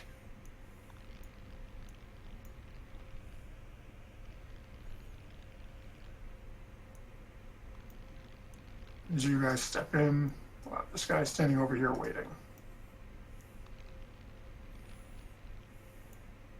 As the four of you guys step in, the guard immediately looks at Kepsic and Sorrow and says, "You two can leave and wait outside. They'll have the god bring you down to your friends and you can wait with them. These are the two I need to speak with." Michael, Looks like if the Veneers going peacefully as a group. What would Kepsic do? Follow along, or? yeah, he's pretty nonchalant. Okay. So, let's just say in the that Connor's favorite guard is going to lead you down this hallway. And she raps on the gate behind her. You see Baldy turn around and open the gate from the inside and beckon you two in. You guys step through. He leads you guys around the corner and basically points at the wrong person. Points at these two cells and tells you two to get at them. And like I said, he'll go quietly. Then once he closes and locks the door on you two, comes back up.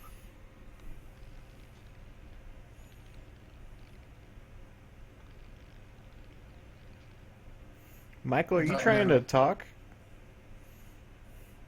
I keep getting some type of feedback from Michael's thing. It just seems it's just static, and I don't know if he's trying to talk or if it's just. Michael, are you there? He said be right back in the chat, but That might Sorry. be why then.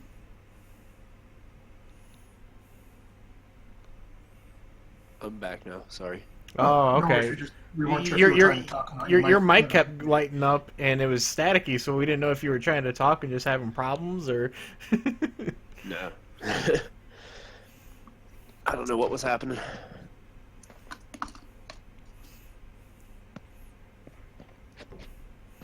Alrighty. Okay.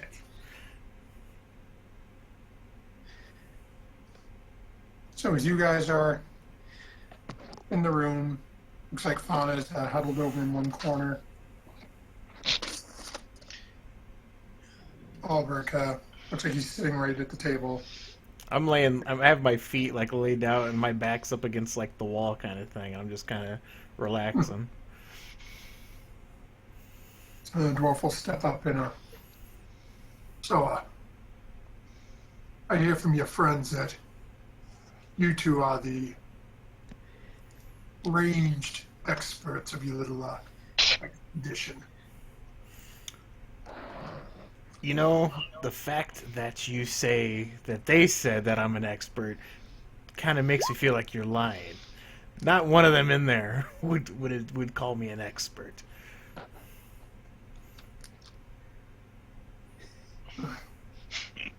Fair enough. The one that likes to talk a lot said you two are the ones who use the ranged weaponry. I pull the longbow off my back. That's what I'd use. with a small figure like myself, I can't really, I don't really do hand-to-hand very well.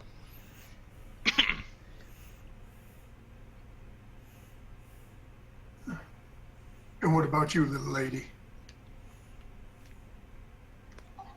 I pull my short bow out and set it on the table. This is what I would use, but I prefer my rapier. It tends to do better stabby stabs. See, we were looking for a certain piece of equipment that was stolen from us. And from what we heard, it was stolen by Blackbeard. Blackbeard attacked here, we showed up and come to find this doppelganger. A couple of very peculiar looking injuries. And a very wild description of what had happened to him. Speaking about all sorts of loud noises and then sharp pain. Well, as you know, the talkative one likes to yell very loudly, and the Dragonborn father, of course, is very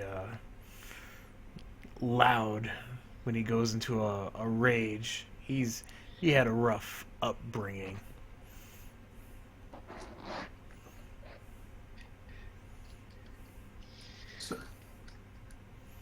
Sort of shakes his head and rubs his temple a little. Okay, so you're the unwanted adopted son then.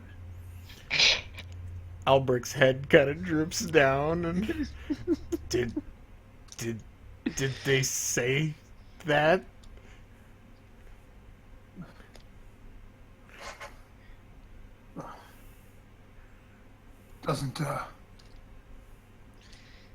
Doesn't overly matter much what they said. Well, I mean, you don't just throw out unwanted in normal conversation, so you'd have to hear that word somewhere, kind of thing. It's just not. It's kind of like me asking you, "Oh, are you the unwanted captain of the guard?" It's just, that doesn't come up without someone else mention it, kind of thing.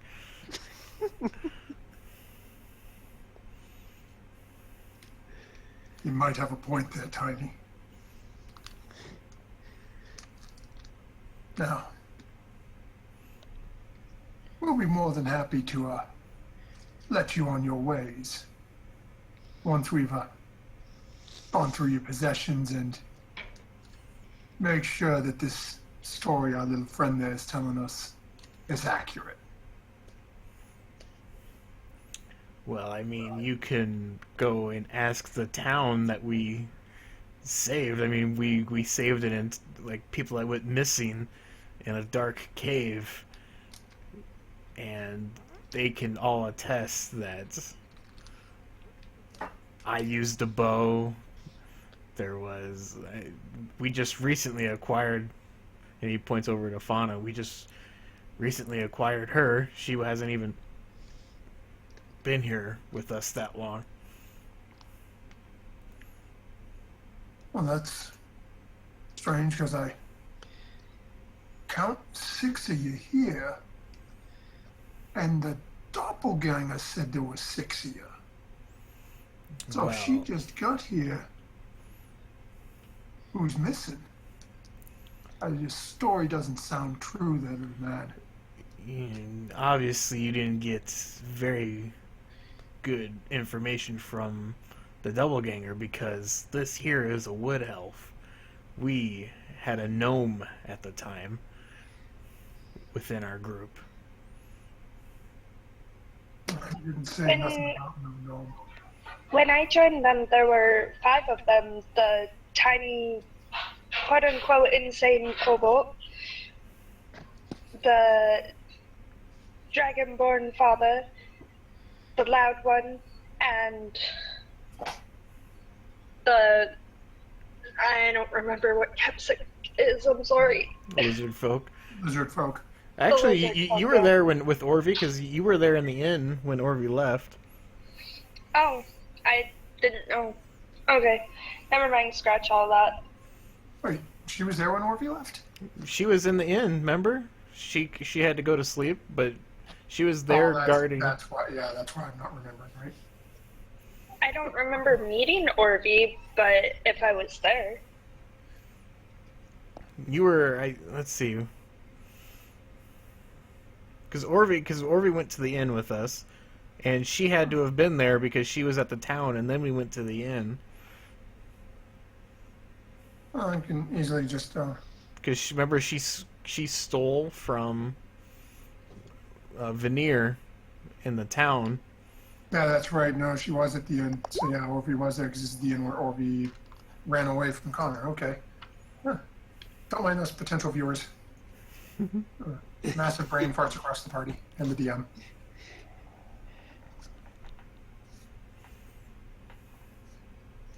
So we just retcon all that. That conversation never happened.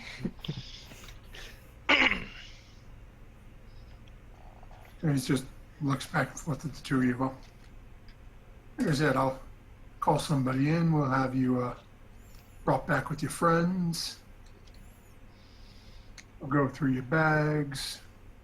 Go through all your possessions, your pockets, everything you got here. Then we'll go out back, search your wagon. And if everything's in order, you guys are free to leave. This seems a little excessive for people who are doing merely mercenary work for the Lord of the Land. You mean the former Lord of the Land? We run Crystalwood now, and we're here because of reports that you have something that was stolen. Once we can rule you out as you're not the thief, then there's no problem. That's interesting, because I thought it was because Blackbeard was here. It's funny how the story changes depending on the person I talk to.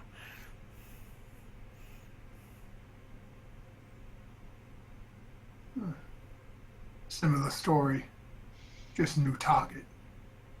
We followed Blackbeard here because we were under the impression he took it. When we came ashore, found out that there was a doppelganger spinning tales about something sounding vaguely like we needed. And what is it that you exactly need, or that you are looking for? Go ahead and make a persuasion check. Shit! Why couldn't it be like an acrobatics to impress him into telling me?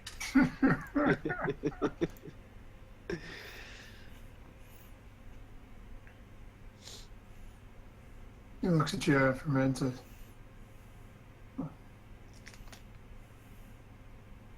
well, if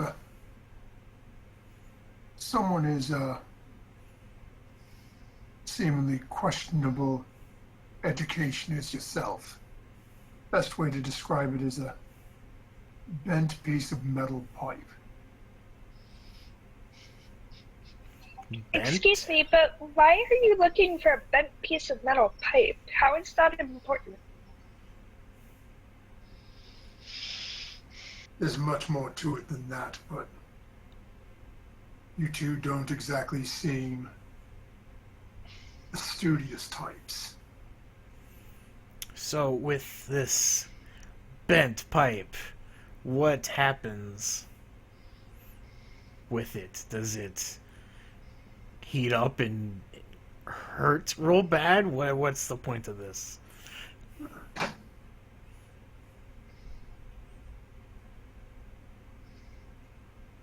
That's not something you need to know. Well, how are we supposed to help you look if we don't know what exactly we're looking for? Yes, we understand that we're looking for a bent piece of metal, but what does the bent piece of metal do? It would kind of help. Oh, I didn't say anything about you helping us look. We're going to bring you back, we're going to put you in a cell, and we're going to search every inch of your possessions. If I could ask just one thing, though. Promise not to break my skulls. For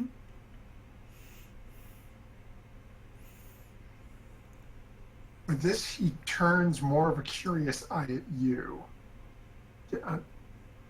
Your skulls. Yes, a deer skull and a wolf skull. You break those, and I'm not going to be very happy with you. If you'd like, I can show them to you now. That way I could maybe keep them on me.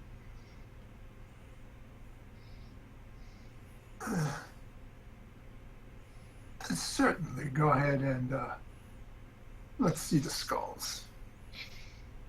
She carefully pulls each skull out. First, the deer skull.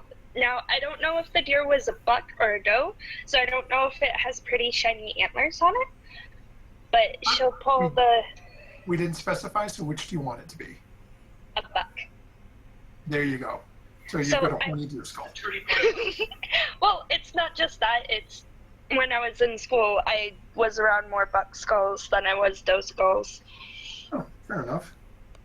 So I pull the buck skull out by one of the antlers, being very careful not to break the antler, set it down gently on the table, reach back into my bag, pull out the blink dog skull, or the wolf skull, set it on the table carefully, and let the guard dude investigate them, watching his every movement around her skulls. These are her trophies, and she hopes to get more to maybe impress Albrecht.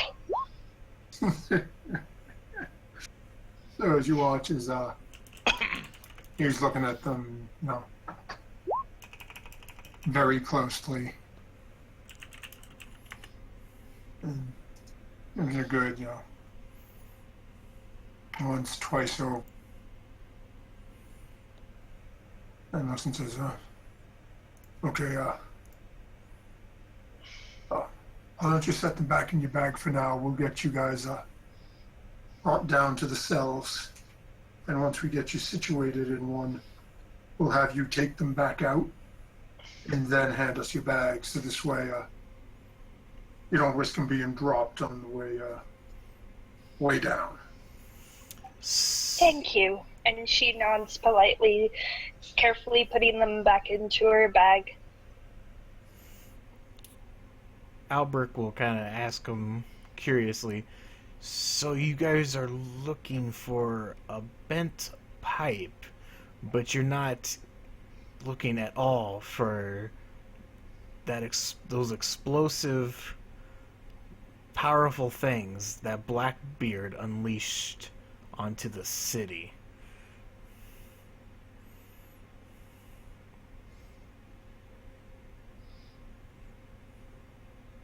At this point, he now turns back at you. Huh. And what, pray tell, do you know about those items? Well, I mean, we were here, and the big one, Father, brought one of the whole big fucking stick things and showed it to the group. And I was examining the whole thing, and it seemed like for it being very blunt, the destructive power was way more than what any blunt object like that would ever accomplish.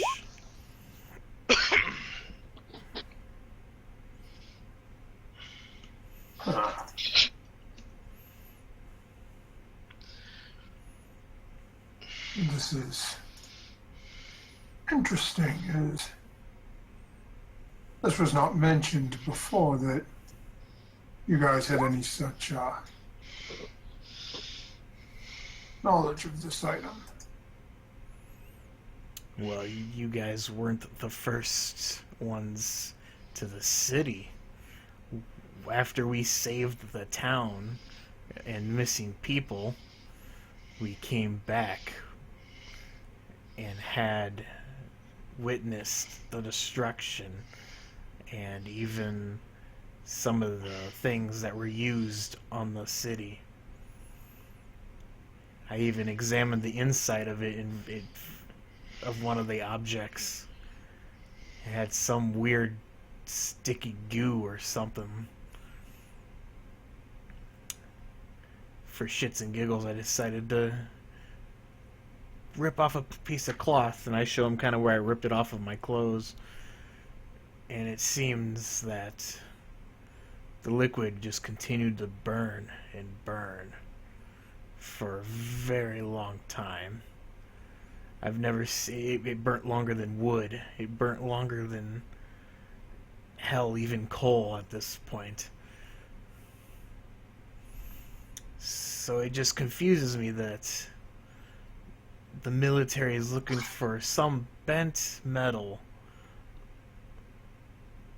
rather than looking into the technology that Blackbeard, as you call him, would have.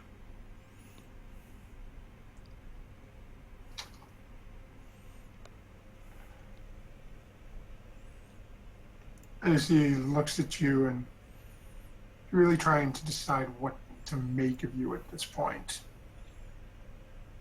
You seem to know quite a bit about this, so I'll be nice and I'll give you a little taste. The two of them are tied together.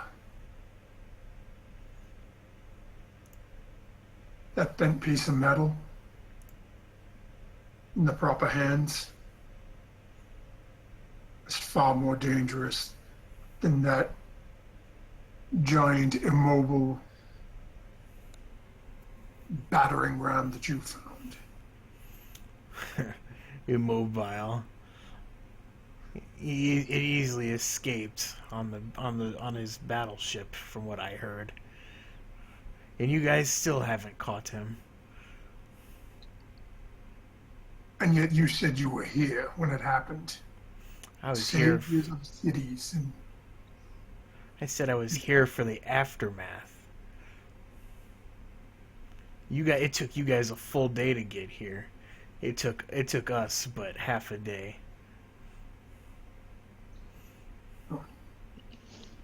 let's see, we get this show on the road. Let's go down to the cells. Steps back and gestures at the door.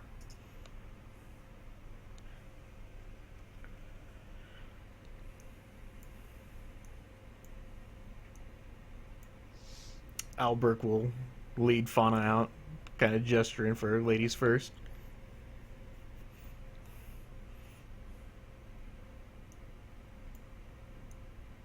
As Fauna steps out, the gentleman opens the gate next to him and calls down to the blonde-haired woman down the end of the hallway and points for you guys to move down the hall.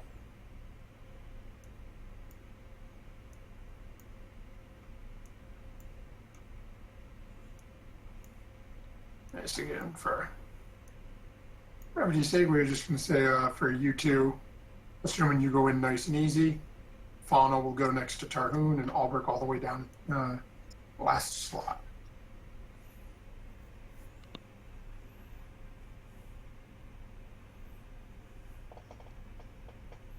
Okay, so just, you guys go in, little bald-headed friend comes over, locks the two of you in each of your cells,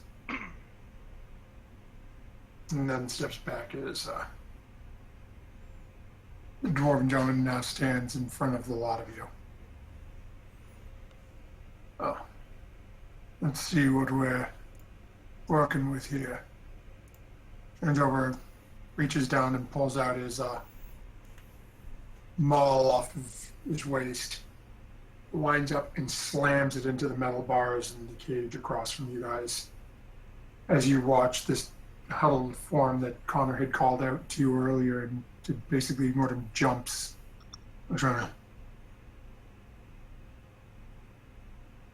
The dwarf looks in and says, "Eyes up and look.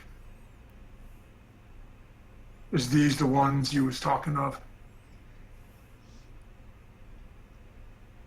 and steps back. The doppelganger sticks his face against the bars.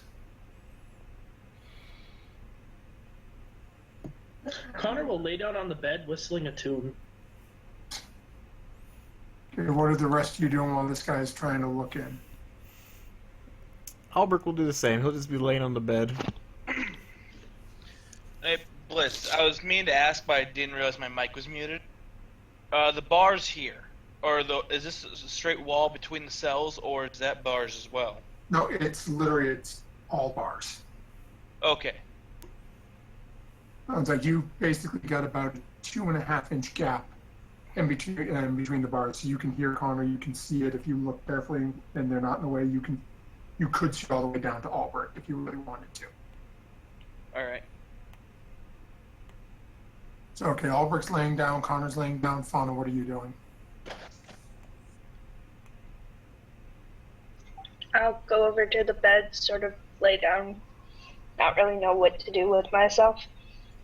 Okay, so we'll have I'll going- just sit down at the bed. Tarhoon, what are you doing?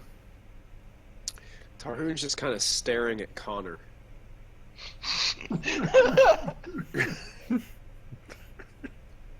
He's not staring at Veneer, guys. This is progress. Come on, Tarhoon, lay down and take a rest. You might be here for a few months, few years, who knows? You might be here a while. May as well get comfortable. I'd rather not be here for a year, if possible. I'd rather get in, follow the guard's orders, get out safely with all of us, hopefully, and be on our merry way. Oh, you know, that actually quite touches me hard. You actually want to get out of here with me, and you actually don't hate me anymore. Holy crap, we're on our way to it. Technically, I'd rather just get out of here with a certain one. However, I like the rest of you enough, except you, Bard. As much as I'd like to kill you, I won't for now because you make the one that I like happy. Who do I make happy? Albert will not just saying you- Albert will shrug. I sure as hell don't fucking know. As this is all going on, Veneer, you're being closest. You can hear him say it. The doppelganger leans over to the guard captain. Says, "Not all of them, but I recognize at least like 3, maybe 4 of them. I think."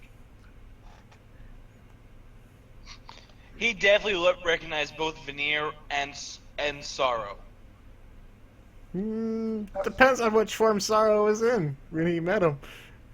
No, he's seen both, I believe. He's seen both. No. And he'll remember the crossbow to the knee. He remembers him. He remembers Tarhoon. He remembers Connor's voice. He doesn't want to, but he does. He doesn't recognize Kepsik. Doesn't recognize Fauna. And realistically, Albrecht is in the corner with his cloak up, so he really can't get a good look at him. So that the our captain steps forward, beckons Baldy up as well. Says, "Okay, here's how this is going to go. We're going to go right down the row of the lot of you. Each one of you is going to hand us your bag with all your possessions. Except And the then I little will immediately hand him my bag, because my character doesn't care.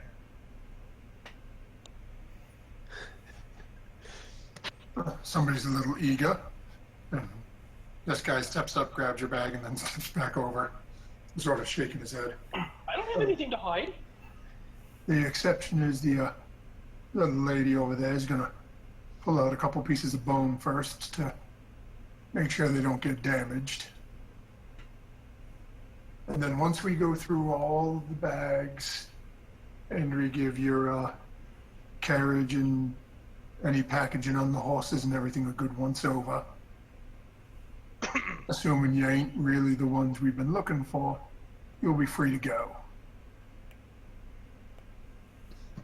By the way, what if we are the ones you've been looking for?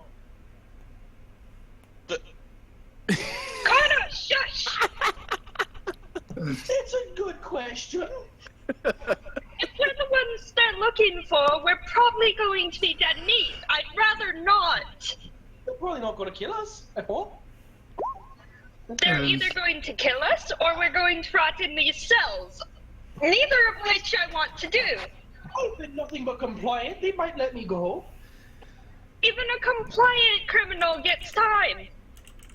I've done nothing illegal. You are Sure on that?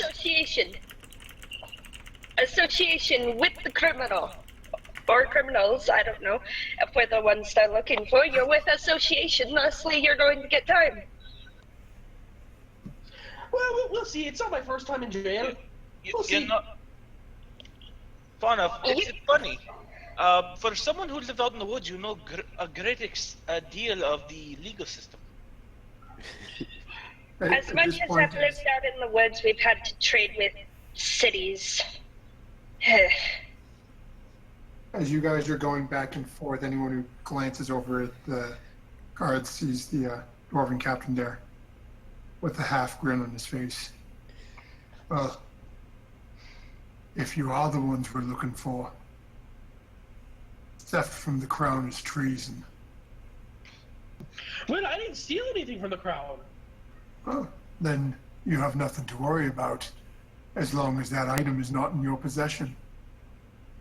If it's in your possession, then I you know all somebody die. else left in the wagon. Because that wagon is mine, and I don't know what else anybody left in that wagon. But you have all my possessions right there in that bag. Oh, so you're stating the wagon belongs to you then solely. Oh. That is correct. The wagon belongs to me, but I don't own any of the other possessions inside that wagon.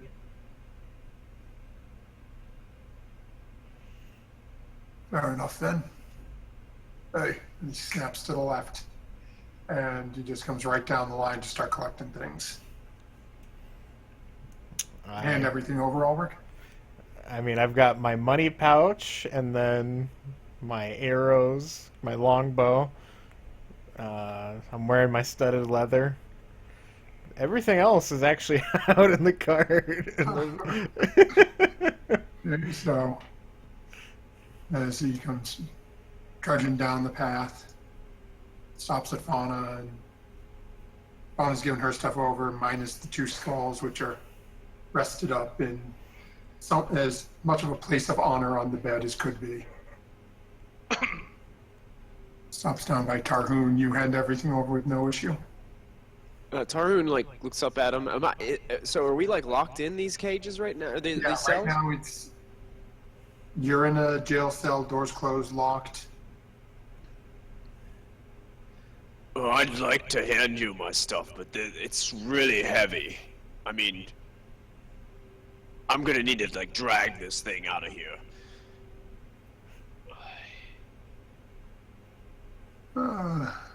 I'll say.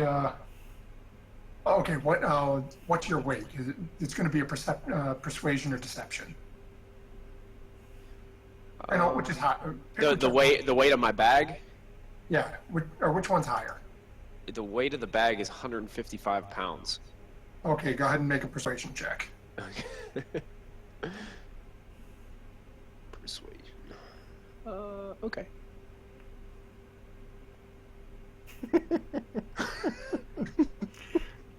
Oh shit! Why is Albert doing all the talking? Everyone in the group has a higher persuasion than Albert, but he's the one having to persuade everybody.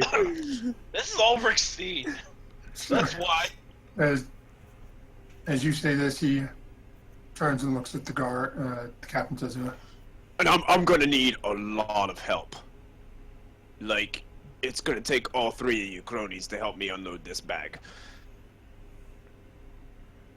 Just hand them the whole bag to make it nice and easy like that. as he looks over at the captain, and the captain's hearing this, and he just, fine. Call her in.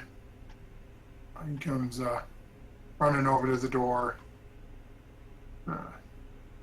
Comes back over to here and fetches the young lady who makes her way over.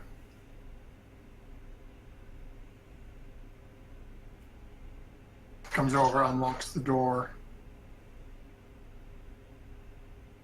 Given where you're standing, are you stepping forward to drag this out to him? I'm gonna kind of push it forward, but I'm gonna need him. Is that who's that over there in the corner? I'm gonna need him too. This it's the captain of the basically the captain of the guard who's running this barrack/jail.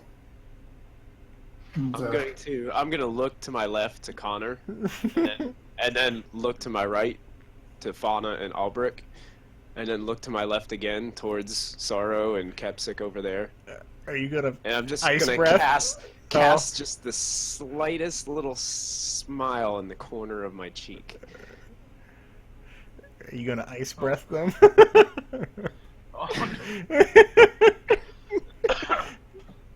You get the feeling that you're on your own from Connor, because Connor is going to comply with them completely. Wait. Wait, the paladin's going rogue on this? What the hell?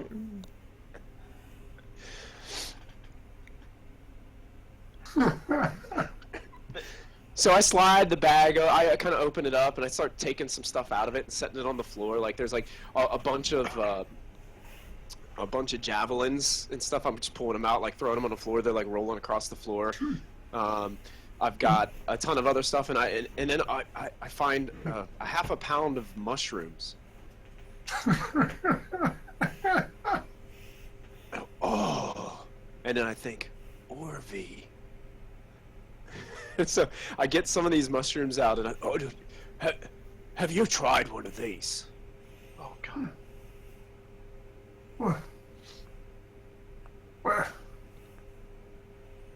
What are these? Where are these from? They're absolutely fantastic. Oh, Tarhoon's gonna pop one in his mouth.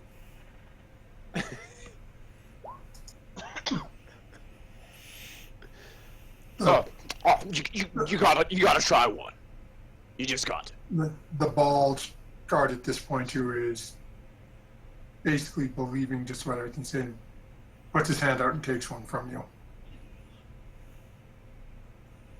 Pops it in his mouth. How is it? How's it taste? I needed a fortitude save when I ate one. Or a con Yeah, save. I'm trying to remember what they are. I'm looking through my notes. Oh god. Are these poison or? I do not know, but I needed a con save and I felt a little sick, but overall fine when I tried it. Character, you cheeky bastard, you. Here. I got one mushroom covered in ashes because Orvie gave me one. Wait, no, that's a healing mushroom, though. Yeah, that one's a healing mushroom.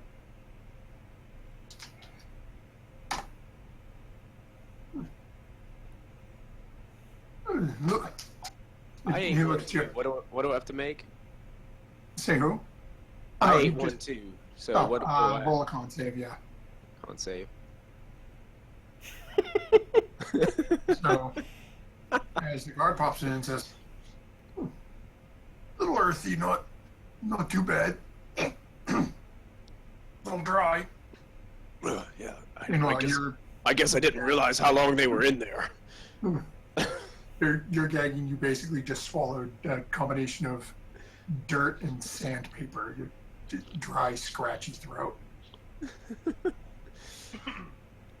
So I keep getting stuff out and just kind of putting it on the floor in front of them, and At this point, the captain of the guard looks at you and says, "Just give us the bag. You don't have to dump it on the floor." whoa, this is my stuff. Tarhoon, it's easier just to comply. Hand them the bag and we'll wait patiently for them to return with our stuff. And what if they don't return my stuff? You'll get the stuff Hey. back as long. Who'd we lose? Oh, we didn't. Sorry. Thought I saw someone disappear for a second.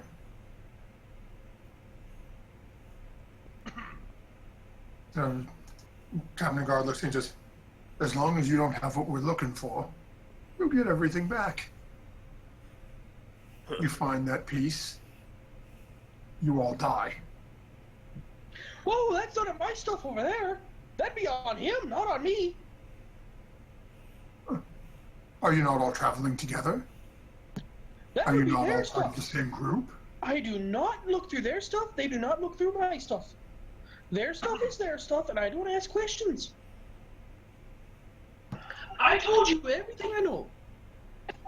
Oh yeah, one more important thing. There's a bearskin coat in my bag. It would be nice to get that returned in one piece and without stains on it. At this point, the bald one looks over at you.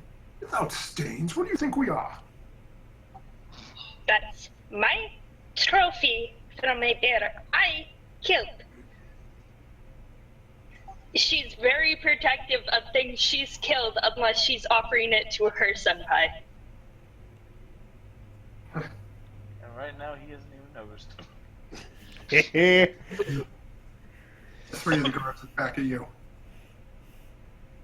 Hand over your belongings, big man, and we can get this moving.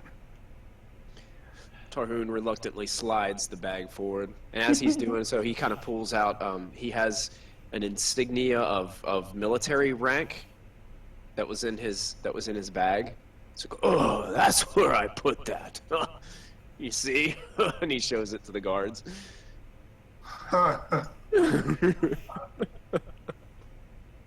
Nothing but a grunt compared to him, I assume.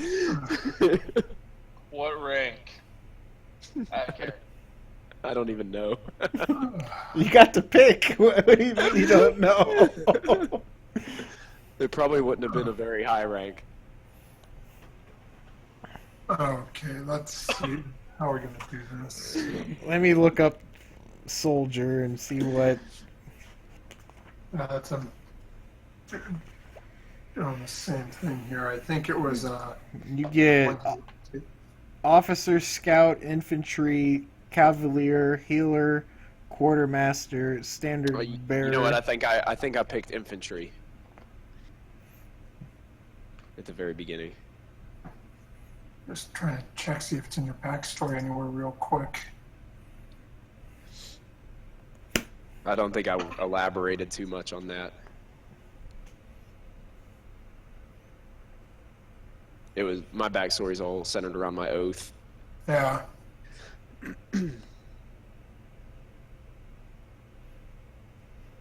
Yeah, nothing on the history. You got a choice. You can run with that, or you can always roll a d8. Well, you could end up a cook. No, I'm keeping the infantry one. Oh, okay. Oh, come on, be the cook. So we're just gonna roll a. Actually, no, just given.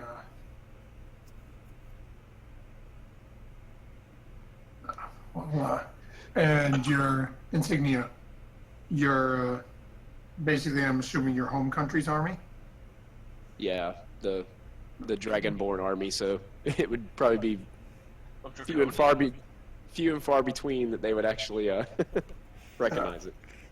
Tell them, but see, they've captured the Dragonborn, one of their own soldiers in that. This could start a war. We're gonna roll 1d2. 1 he recognizes, 2 he doesn't. And we're gonna make it for each one of them, where there's 3 that just saw you pull that.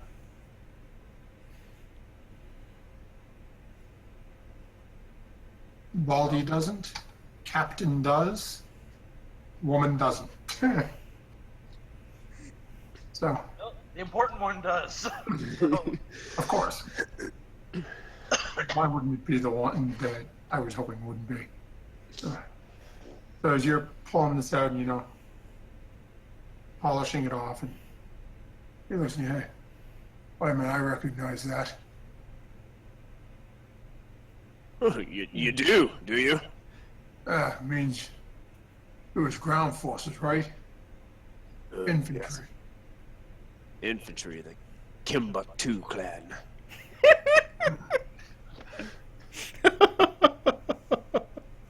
How did you end up traveling with group like this? It's a long story. Oh, I would tell it, but it would take an awful long time.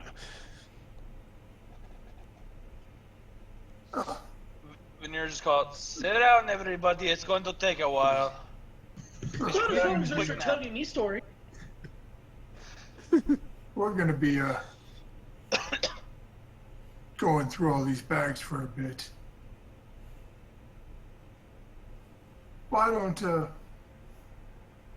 you take a walk with us? You know, military man to military man, and we'll let you sit in his research and everything, and you can tell your story and trade some more war stories. Fair enough. Good. And pick up the shit you throw on my floor. And maybe get the rest of this crap. We'll go take care of this. Tarun reluctantly starts to grab things and put them in his bag, keeping an eye on this guy while he's doing so. And while Baldy stays over with you, sort of suspicious looking, the other two head over to collect Veneers and Kepsik's belongings. Veneer hands it over. Okay, and as you guys have said, Kepsik seems to be going along with everything, so he hands over everything as well. And then, There's a time for Kepsic to keep characters, and you shatter. That would be the time. oh, the group tells me. Yeah. Oh no, I know that. You will not use shatter. That'd be stupid. It's Kepsic. That's beyond stupid.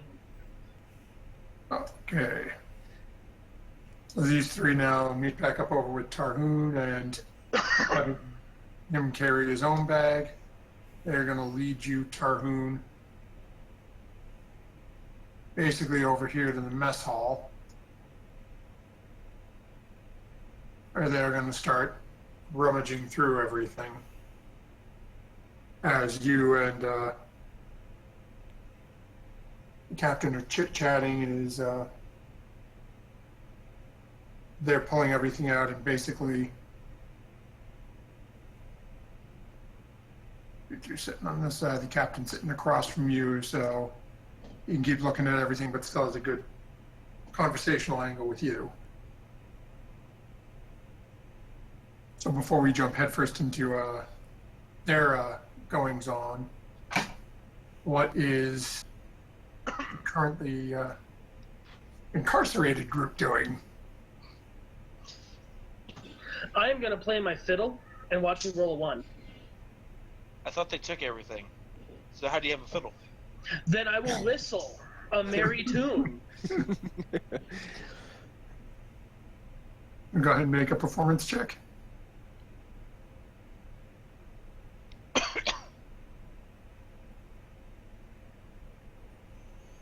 As Connor starts to whistle away, laying on his cot. Most of you have heard better from him, but a couple of you have heard far worse as well. So for the most part, it's sort of as pleasant as it can be being locked in cells. Veneer, what are you doing? Oh, sorry, Sorrow. Just laying on the bed. Just say with in the most sarcastic way. So what is everybody in for? Piracy. I impregnated the Lord's daughter. The Lord didn't like that. Ah, classics. How about you, Fauna? What you in for? Hoping to steal the heart of someone and not succeeding at all. Well, I don't really have a heart, so you can't really get that one. Not you. If I went closer and further away from certain people, I might explain more. Oh, I get it. Wait. You like the kobold. That's why you want to be further away from him so you can tell Sir, him. God, Matt? Connor, shut up! And the elf Let's- just turns into a stuttering mess and starts like clutching her skulls, not super tight, but tight enough to let her know they're there. Good. Damn you, My doll. whistle turns into a romantic sort of tune. Albrecht will then, so all kidding aside, if they go out to the cart, we're fucked. Why do you say You're that? fucked. You're fucked, not me. I will argue my way out of this. Connor, guilty by association. I'll figure something out. Yes, your silver tongue might turn to lead, though. Oh no, I'm pretty lucky. I'm gonna gamble on me luck, like I always do. Ah, yes, but beware of tomorrow's sister. You're the one that called on her. You're the one that's had the bad luck now. Oh, but karma follows us all around. No, her case is on you, not on me. Tomorrow, please help me. The gods have forsaken you as they have forsaken all of us. No, the gods had not forsaken all of us. I'm happy you guys are having such a wonderful conversation. Are you guys ready to die tomorrow? Oh, I'm not gonna die. I'd rather not die, but I'd also rather not have certain other people not die as well. Otherwise, I'd rather die. I agree. Let's. No. I'd prefer if only maybe like 2 of us die, but let's try and save the others. Blitz? 2, exactly. Which 2 would you like to die? Okay. Well, let's see who makes it out. Then we could say if I was right or wrong. It's probably me. He wants me to die. It's probably me, so I'm not too worried. I'm pretty sure I'll live. No, you made him happy. You know mending. You can fix his bow. Yeah, I can fix his bow. Guys, what are we doing? Oh, hold on for a second. Puff, what were you saying? After she says, the people she wanted to live, not, and then she didn't say who, she hears in her head, because I got telepathy. Wouldn't have to be a serpent kobold, would it? What do I roll to figure out if that's Veneer's voice? It would be his voice. It would be my voice. And you hear it in your head. I look over to Veneer. I don't know how he did it necessarily, but... okay, Veneer. I understand. You could reply to him. Wait, I can reply to him in my mind? Yeah. I believe if I send a message to the mind, you can send back. I'm not sure. Let's Let's go. Can we...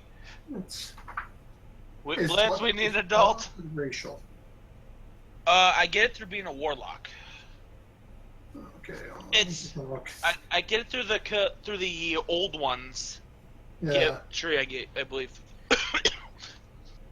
Just checking. The old one. It's like the first level feat. Yeah, it specifies that you can speak to any creature. Doesn't say that they can reply. Alright. So if I replied, it would be out loud. Yep. You'd have to, yeah. So, Veneer, I understand that, yes, I do like him. He was the one I was panicking over when you found me. Oh, that is good. I thought you wanted to kill him. And no, I want him alive. I was just panicking because I didn't understand the feeling of not falling in love before and was uncertain how they might take it, but it seems like they're taking it as a joke, which doesn't necessarily help. Oh, I take it completely seriously. Albrecht, the one I lost you. So there You was might take it seriously, but the kobold does not. He thinks it's a joke. There was an echo between Sarah's and Because when we Connor's. both have our things clicked, that it happens when we're in the same room. So I didn't hear what Connor said when he yelled at Albert. I'm sorry. He said that Fauna loves you. That's what he said. Albert will kind of move up, and he'll be like, I know we're all gonna die, and it's fun to mess with the little green dude and all, so... No, Albrecht, I'm serious. I like you a lot. You're helpful and you're a little crazy, yes, but it's cute. Sure, I like you too. You're a great member of the party. No, why did I have to fall for this one? More sexy whistling out of Connor. Your stealth skills are amazing and all. I think you'll be very, very good. But I think with everything that's going on, how my backpack's not hidden at all in the cart. If they find what I think they're looking for, I will stand by your side and fight for you. I don't want to see you get hurt. That is why, once you mentioned the bard being useful, I'd rather keep the bard to keep you happy. Hey, you see, if they find yourself and we're in trouble, I'm gone. I'm selling you out. Hey, no, I'm one of the ones who want to die. Says Albert's kind of taking count. Fauna's gonna fight. Connor's gonna leave. He looks over at Veneer. Veneer, which way you leaning? Well, if it comes down to it, I might as well go out in a blaze of glory. Kepsic? Not how I wanted to die, but fuck it. And we will assume that Kepsic's my boy. He'll fight too. Kepsic's a lizard. If you and Tarhoon are both fighting, he'll be down. Boom.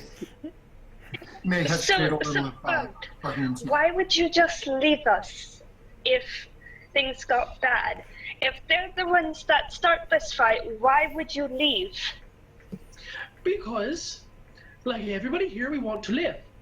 And I would like to live. And if that means stepping aside and not interfering with the guard, I'm going to step aside and not interfere with the guard. Because I They're want to going live. to try and take you out regardless.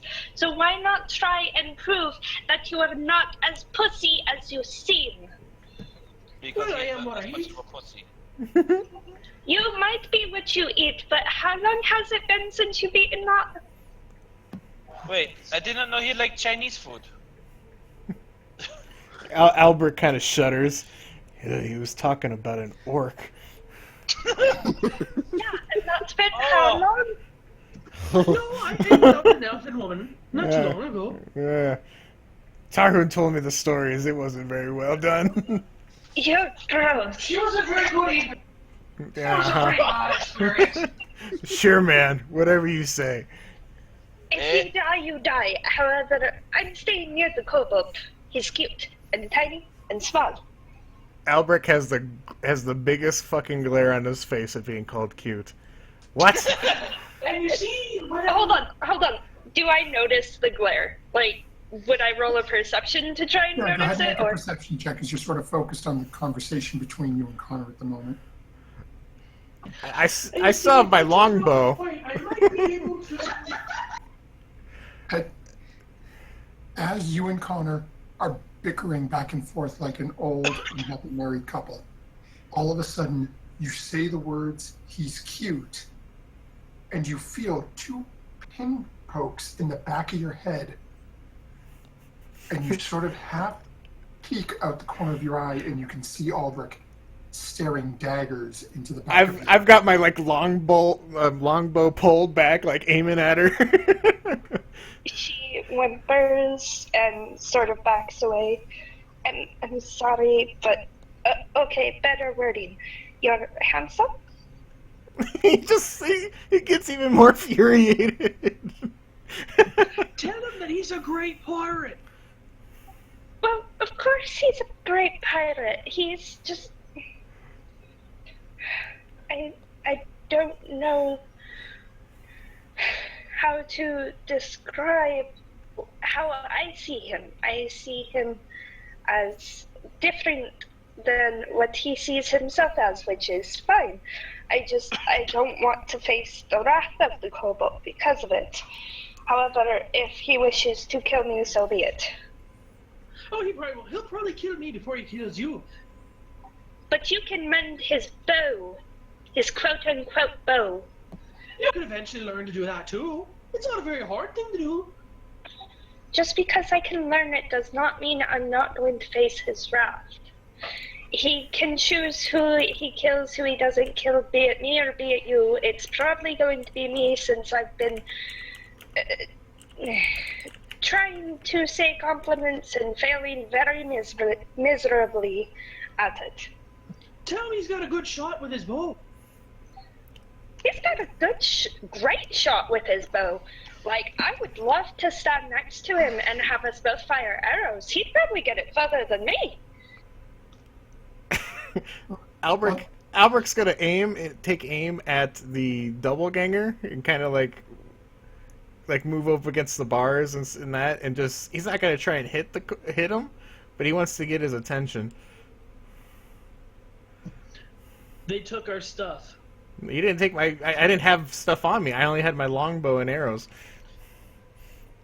Yeah, they took everything. No, I showed it to him. I didn't hand it to him. No, they took your bags. Oh, they didn't unlock the door or anything. How'd they get the bow out? You handed it to him? It's a 2-inch gap. They literally asked you guys for the bags. My quiver wouldn't make it through a 2-inch gap. They were looking at bags. They're not concerned about his bow because what's he going to do? Shoot one of his teammates? So just so Apparently just, so, I though. don't know you guys very well. just so I know, do I have my bow and arrows or no? Yes. Okay. You have your bow and arrow. Fauna has her bow and arrow and rapier. Connor would have his rapier because it wasn't in the bag, I don't think. Kepsic would have his weapon. Veneer. Actually, I don't even know if you have an actual weapon, Veneer. What do you carry? For weaponry, I have a staff, crossbow, and a So you dagger. probably have your staff. Do you keep the crossbow in your bag? Yeah. Yeah, so they would have your crossbow, but you have your staff. All right. I just want to shoot at the cell of the doppelganger to get his attention. Make an attack roll and know if you choke bad, you might put one in his eye.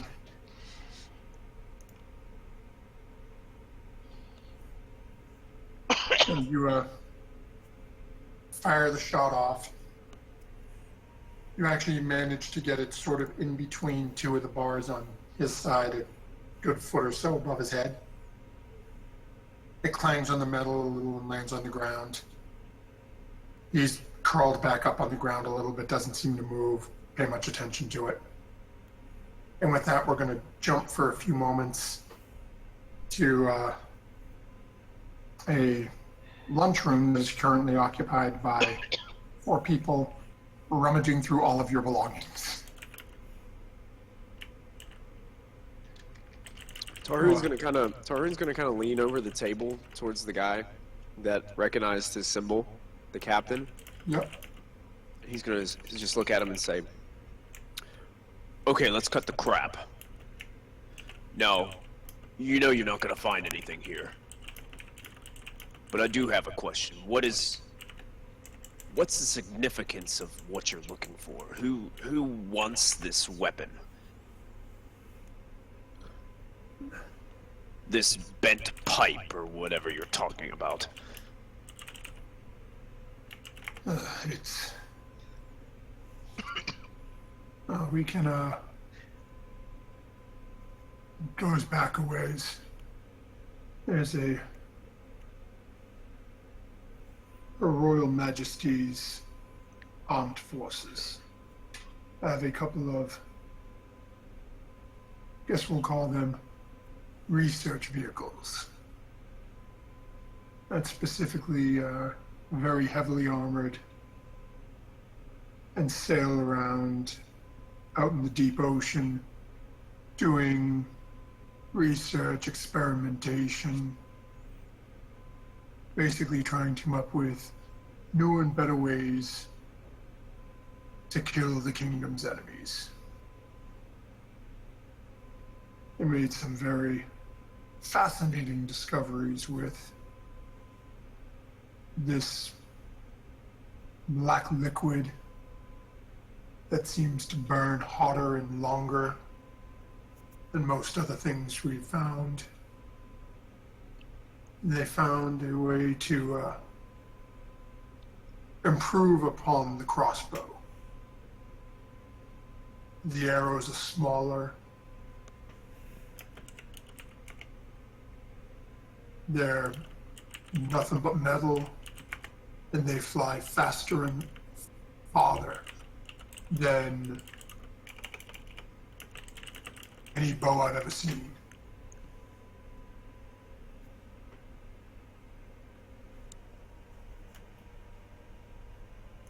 Can I like make an insight check on this guy to see if not only is he being honest with me, but like I guess just to find out his intentions. Sure, go ahead.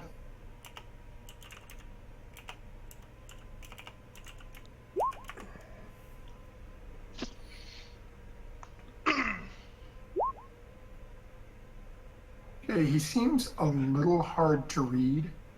You're not sure why he seems so adamant that it's you guys. But your general feeling from him is he is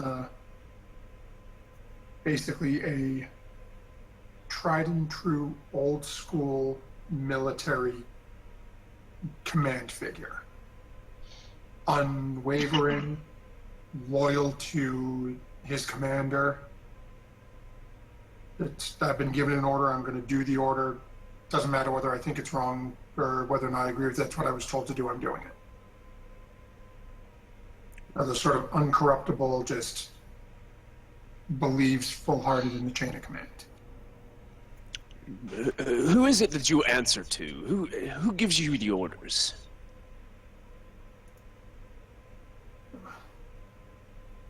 That would be the general back in Rivercliff, and he answers only to Her Majesty.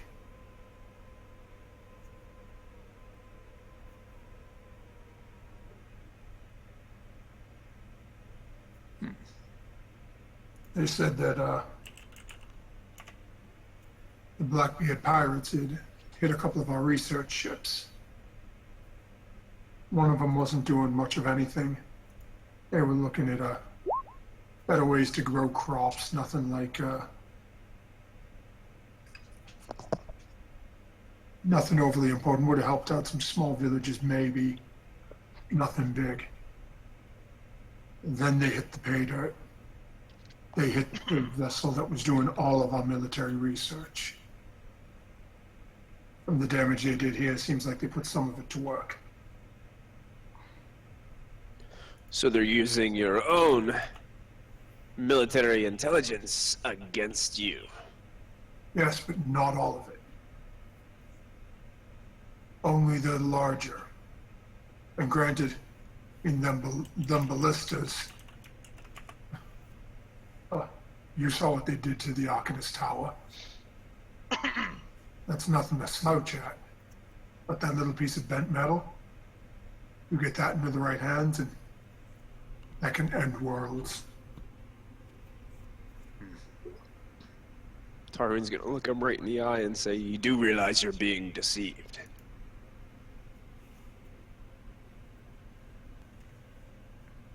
That other prisoner that you have in the cell. Which one? The loudmouth one that was sitting beside you? No, the one that came before us. Oh, you mean the shifter? Oh, yes. With that shape, what do you mean he's deceiving you? Deceiving me? Don't you find it kind of odd? that he's the only one that seems to have seen this mysterious weapon that you talk about?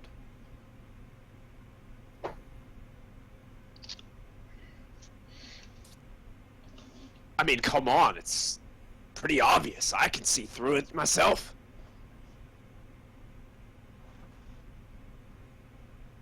Go ahead and make a persuasion check with advantage on this one.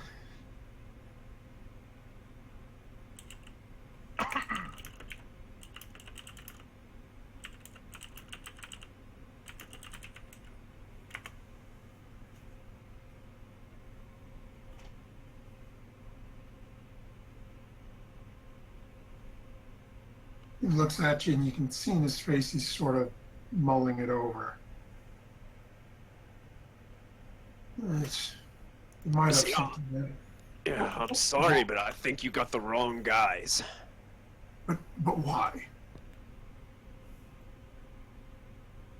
Why? Why not? He wants to save his own hide. He just heard you tell all of us that if you found it on us, we were dead. Why would he come out and tell you anything?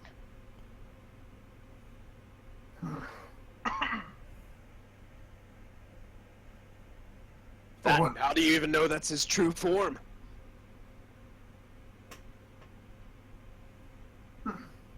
We're assuming he's all fun, shapeless and whatnot, and looks like them drawings of him at the Arcanist Tower, but he's been saying looking like this robed, one of the magic user people, and gives him the skin willies, but I haven't cared much to try to force him to switch back. If you want my honest opinion, I think he has your weapon. And I think he hid it, and I think I know where it is.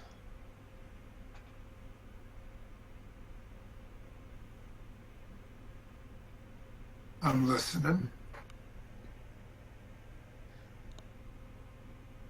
Well, see, if you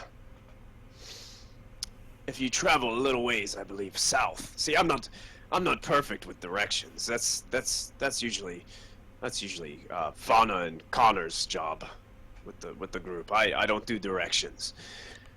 I think if you follow the trail south a bit, you'll come across where there's a large crater in the ground. And that's where we picked our friend up. I have a feeling he hid it somewhere.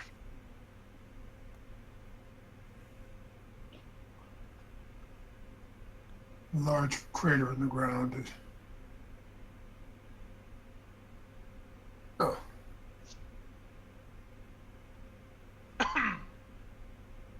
You said it was south of here. I'm pretty sure. I'm not. It would probably be better to ask Connor or Fauna that question. Okay. Oh. Let's you not keep talking. We'll send we'll send someone out to go see if they can give us any clear directions where you're a little foggy. And he flags the woman and she goes chasing out for a couple of minutes. Yeah, Tarhoon looks at the other guy as kind of digging through stuff. Keep looking, you're not gonna find anything. So they're going back and they're chit-chatting back and forth a little more, getting to know each other. Connor, your beautiful young lady friend comes in and teleports outside apparently. And then I couldn't help but cast that spell. Directly in between you two. And then looks at Fauna and Connor and says, "Oh, okay. The big man told me that I should speak with you, girlie, or the loud one over there." You can talk to me whenever you like. If you wish to silence him, I would have no problem with it. You're probably going to have better luck with me. The bounty's a bit too friendly with females. Yeah. The big one said something about there being a crater down in the south where you picked up the doppelganger. Do we roll survival, or because I, as a person, don't remember? That's because you weren't technically there at that point. Do you mean the temple? It's where you picked up the doppelganger. So the temple. Yep. Well, that's what Albrecht's kind of saying to her. So you mean the temple? Well, the big one said a crater, but he also said he wasn't real strong with directions and places. Well, why don't you bring me to him so I can talk to him about it? You could take me weapons, you can manacle me, I don't care.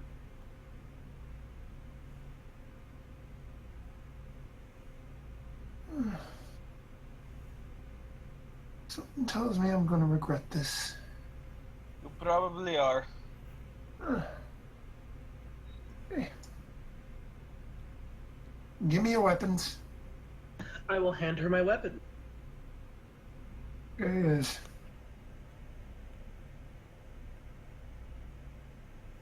Reaches over, takes the rapier, sort of pulls it as far through the 2-inch gap as she can, realizing she's not going to get it all the way through. Just pulls it so it's as far and drops it down to the ground. Reaches into her pouch, pulls out a set of manacles, unlocks them. Unlocks the door, tosses the manacles into you, keeping her foot in front of the door so you can't really push it open easily, and says, "Okay, chain yourself up." I do just as she says. That sounds so creepy when you say that. It was supposed to. She opens the door and picks up the rapier and holds it in one hand, reaches out, grabs the chain between the manacles in the other, and drags you. Connor definitely looked at her butt when she bent over to pick up the rapier. Huh. Did you go to Copperfield too? He's a little chained up right now. And, she comes walking back in and dragging his manacled behind right into the room up here. Looks over at the captain, says, "Oh, knew what you guys said and spoke with him, and he wouldn't say anything unless I had brought him in so you could speak with the big one." So where exactly were you talking about, Tarhoon? Tell me more, because I kept hearing something about a temple and a crater. Which one? I totally forgot my directions. I can't remember for the life of me. Connor, would you tell them? I'm just not good with directions. You tell them where we got the doppelganger, because I know that he is deceiving these guards. Oh, you mean over there where we had to take the boat over to the place? Did we take a boat? Yeah, we took a boat. You frankly passed out. You're terrified of the water. Well, that's why I passed out. Well, either way, yeah, we had to take a boat down, and I just tell them the story, and I make it like a long, drawn-out story. While this is happening, Veneer's gonna catch some Z's. They'll go over Albert. Wake me when something exciting happens. Shouldn't be long. Connor, go ahead and make a performance check. Oh god. Well, as you start getting more and more into the story you're telling them, and you're going faster and faster into the words and telling about the boat ride over, and the Bloodhawks attacking, and the goblins outside, and the wolves, and the ooze, and then these weird dragonborn things that aren't really dragonborns, but sort of dragonborns, and they explode in acid, and they turn to stone, and you're going faster and faster, and you can see the bald-headed guy is completely enthralled. Did he start from the very beginning? I think so. No, I did. He said he made it a long one, so we're running the Oh whole man. So we're gonna get a good nap in before anything big happens. Yeah, for those of you who are in cells, if you need to, you could consider this a short rest roll. And not that you need to. As he's running through, and then all of a sudden he's going in, and he talks about Tarhoon going down into the water, and then coming back out and right into a couple of ass cheeks. Stops for an appropriately timed laugh from the bald-headed guy. I totally forgot about that. For the best. Then running into all the lizard folk, and then running into the doppelganger. And the minute you hit the doppelganger in the story, the captain immediately jumps up and shouts, "Wait, hold, stop here. So this is it.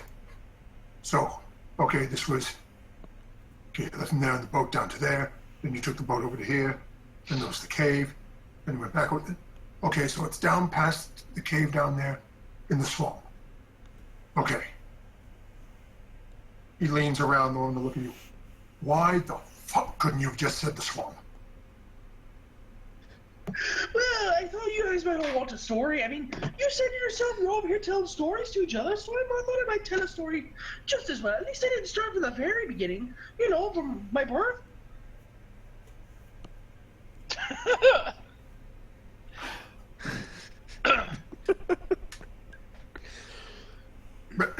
Bring him back to the cell. Nobody knows. So the female guard's gonna drag you back and toss you back in your cell. As the captain is now rubbing his temples.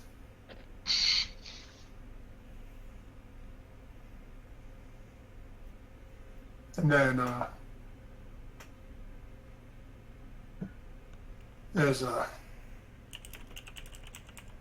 she comes back in, the captain of the guard's looking at you guys and goes, "Okay, so you think this guy hit it down in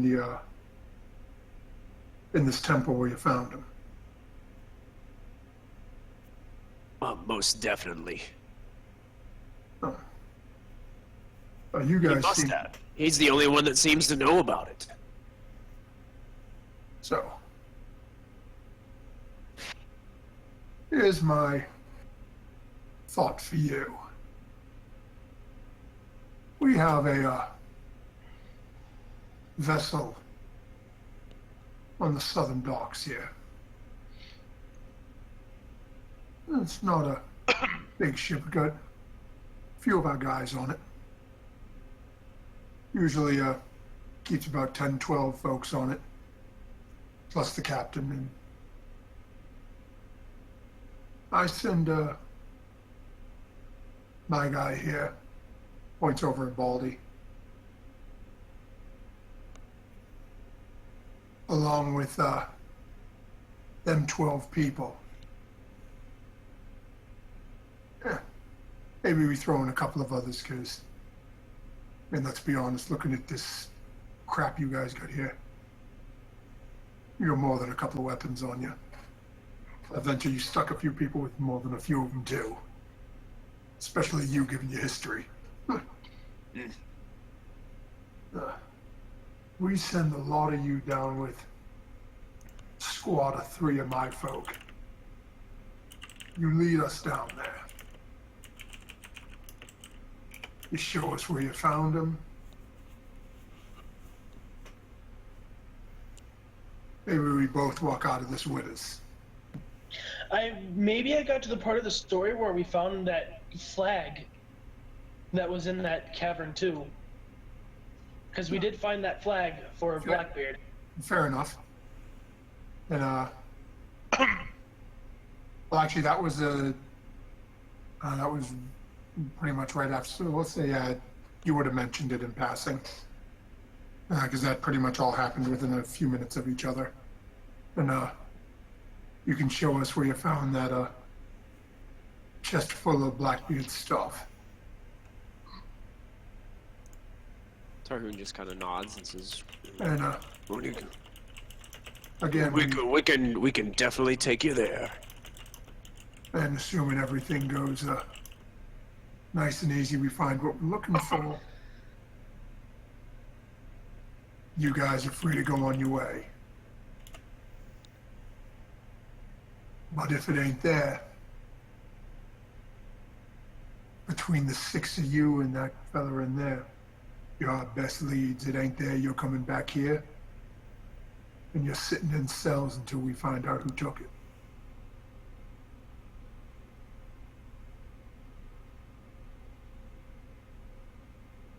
Tarhoon just kind of looks at him and seems fair.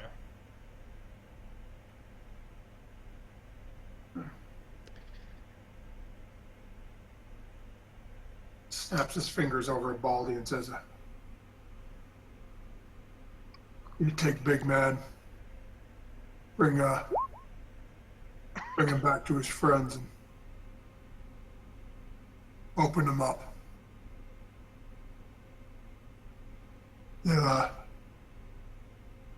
We'll send you and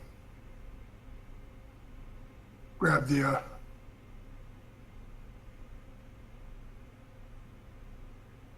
couple of the guys that are practicing with the new crossbows out in the training area on your way out.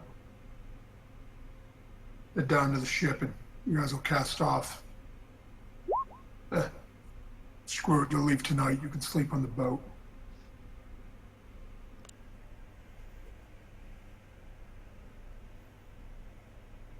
So with that, the bald guy sort of picks up everybody's bags, except for Tarhoon's. He just sort of looks at it with all the crap in it and the weight on it, remembering how heavy Tarhoon said it was.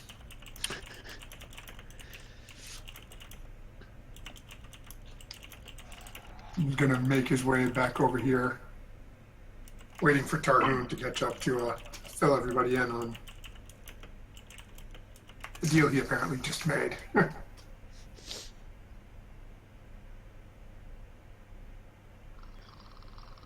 All right, everybody, get up.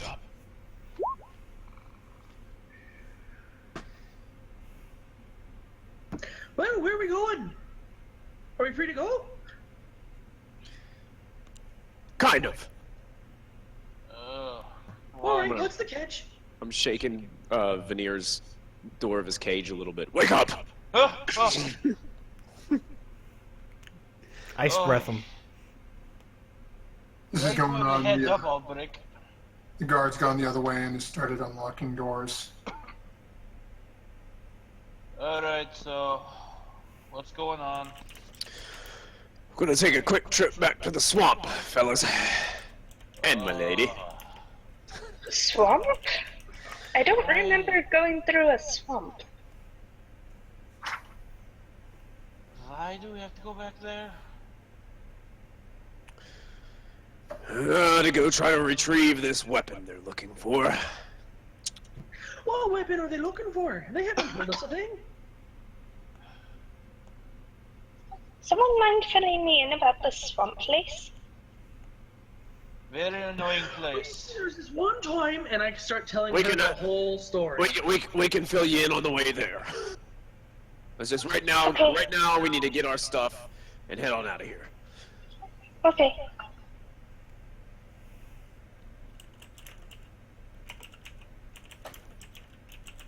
Okay, so as your guys, everyone's doors have been unlocked. Connor, your door's unlocked. Bald guy just sort of looks at you and chuckles and says, "I ain't got the keys for your manacles, though." Well, I guess I'm gonna have to wait for the beautiful one to come on over here and unlock me then.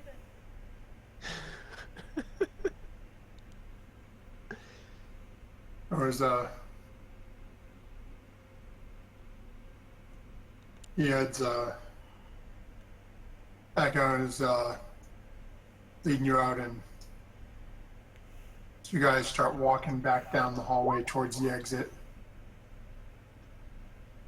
You see the captain is standing in the hallways, waiting for you guys to pass by. As you guys start to walk past him, Tarhoon up at the front, he looks at Tarhoon and says, "Just you remember our deal. I'm It'll be trusting done." you as a man of military honor. You turn on us.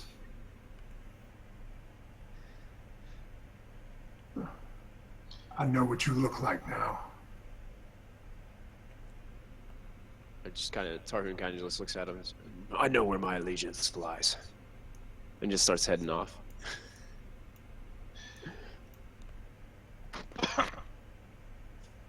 Here's He's following all right after. stepping, little shockwaves are radiating from his feet.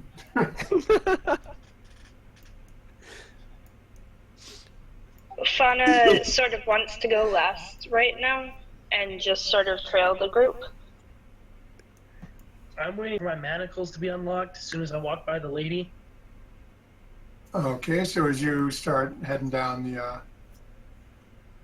path, the hallway, you get down the very end, the female guard who manacled you is all the way down at the end down here. And you come walking up, sort of half shuffling with your manacles on. She looks and just sort of goes, "We'll take those off you once we get you outside."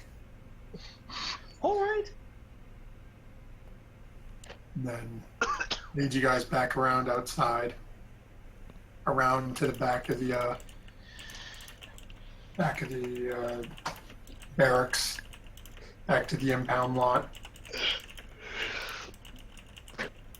Reaches over, unlocks the impound lot, and opens up the gate for you guys. What's everyone doing as she opens the gate? As we're walking in to get it, I look at Connor.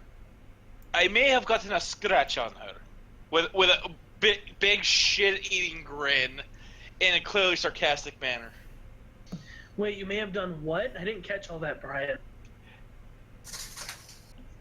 May have gotten a scratch on her. Well, then you're just gonna have to pay for it. Look, just flip them off. Here's the down payment.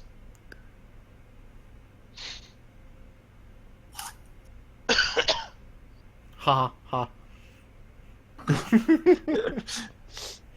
So as you guys all start piling into the wagon, Yeah, Tarhoon did like one of those things where when they open the gate, it's like, it's kind of like walking light on his feet, and as he's like looking back behind him, starts walking a little faster the farther away he gets.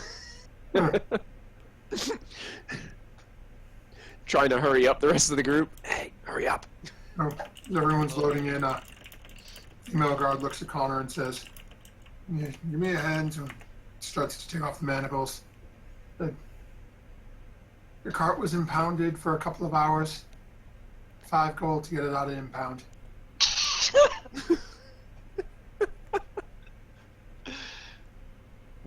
Well, of course, I'll gladly pay that 5 gold just for you. And I paid the 5 gold. Thank you. Get the hell out of here so I can lock up. And they'll meet you down at the boat. All right, I will pull the horses out and get on out. Okay, so as you guys go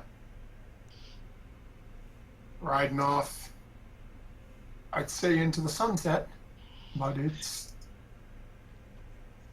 already fairly well after sunset at this point. And we are jumping cities again, apparently.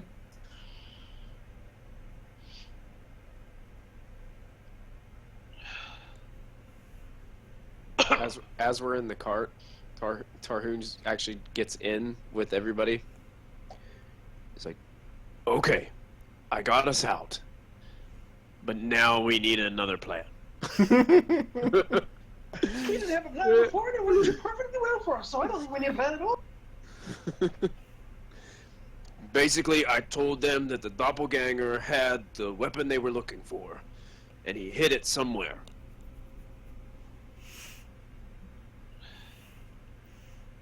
I see.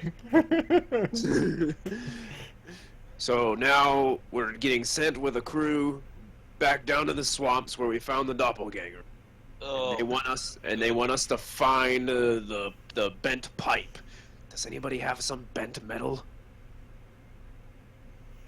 Tarhun, they want my boomstick.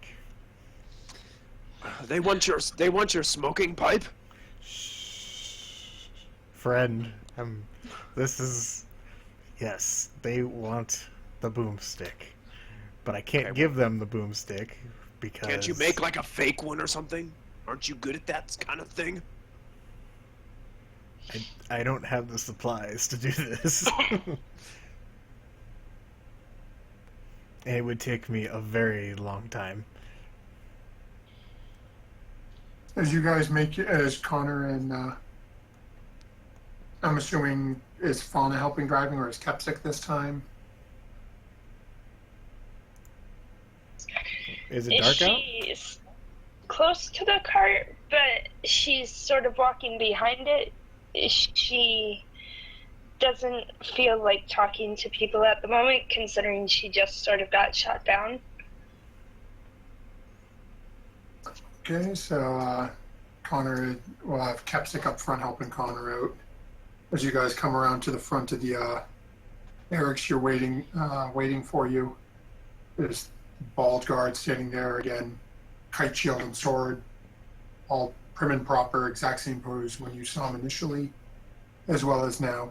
3 more armored individuals carrying somewhat oversized crossbows. As they see you pull around in front, the bald guy looks up at Connor and Kepsic, snaps his fingers once, and points, and starts basically leading you guys down towards the boat.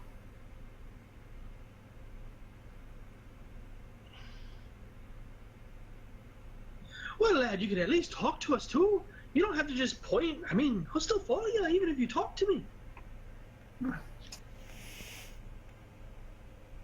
That's the problem with you, is you just don't stop talking. You were pretty enthralled with my story earlier. at which point when he said that, Saros go, "Thank you, finally, someone else who sees it." Can we gag him on the for the boat ride down, please? Decisions like that are left up to the captain.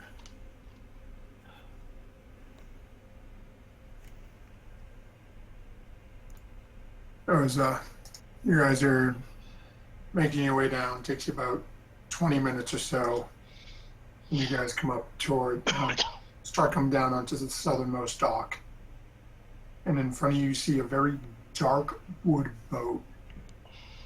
It's a very rich, almost like an ebony brown, or somewhere between that real dark, rich brown and almost black color. And as you're getting closer, you can see the deck of this boat is crawling with guards. Arun, as you're looking there, you realize when he said that there were about a squad of guys involved in this, he is really not kidding. Things just keep getting better.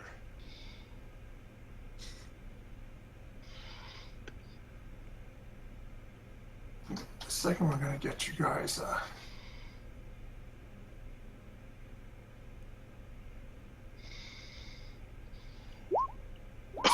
together so I can grab your tokens here and get you all on the boat. We know how much Arvin loves to be on a boat. I hate boats. He's on a boat, motherfucker.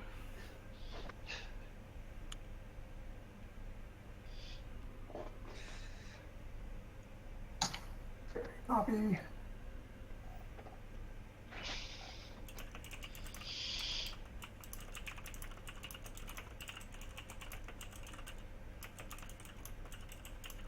Okay. So you guys make your way up up along the dock, and then down, and you guys can see the all the people, all the guards running around. The bald-headed guard goes clambering up the plank onto the ship. The three with the oversized crossbows climb up on the sides.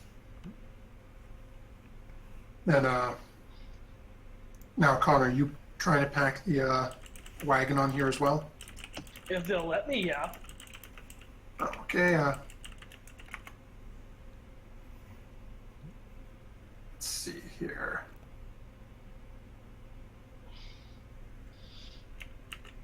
Yeah, so they give you a little bit of a funny look, but they point to a section in the rear of the boat and show you where there's a spot that opens down where they normally put horses and whatnot, and say, "No, we're not bringing any mounts, so just park the wagon in there, and we'll deal with it when we get there. It's not going up on the deck." All right, and I park it where they tell me to park it. Okay.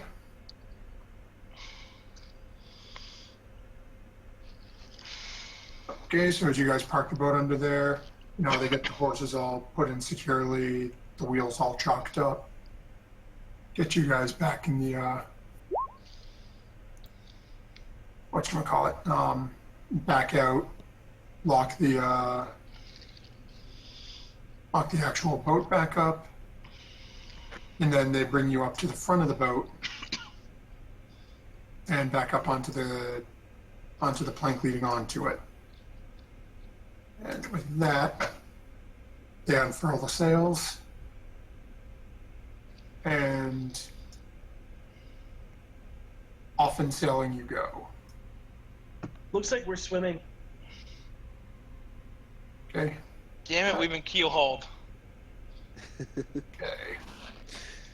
Yep, leave Albrecht out there. I'm fine.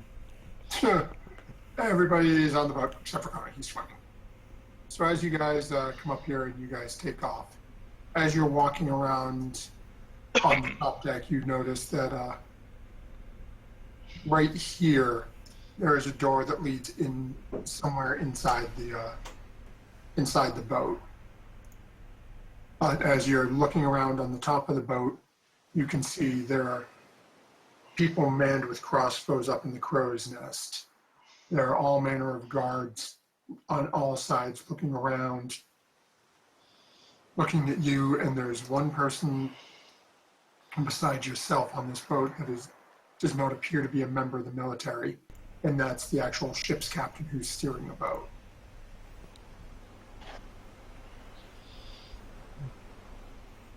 So what are you guys doing for the evening during the travel? Well, if it's bedtime, I'm going to bed. At this point, it's probably about 8:30, 9 o'clock. It's a little earlier than you usually make camp. Then I start singing sea shanties to get everybody inspired. So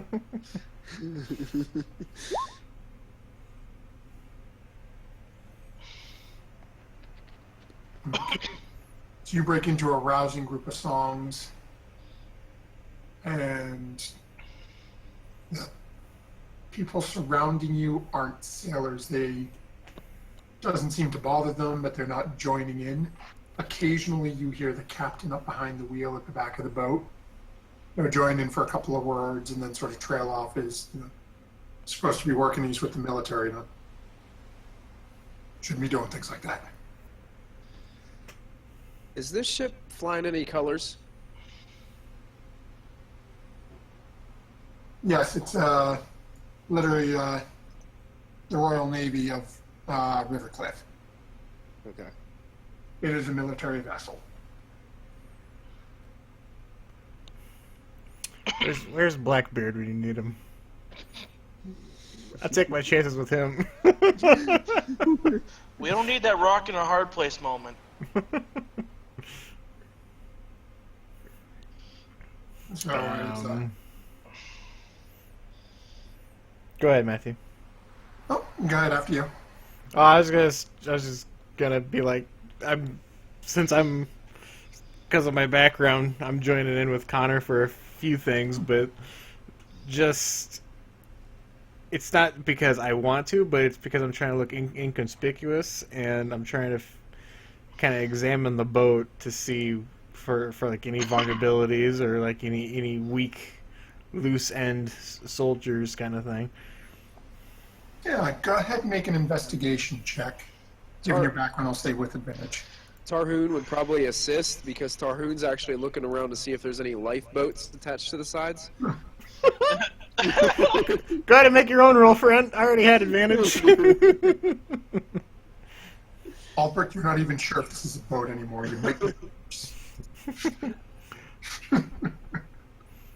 So, Tarhoon, go ahead and make your check. Is that investigation? Yeah, investigation. So, as you go poking around, and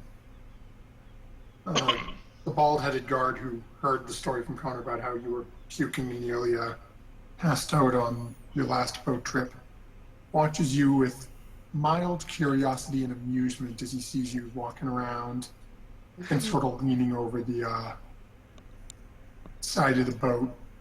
Not thinking much of it, just basically assuming a weak person's getting sick again, can't handle the water.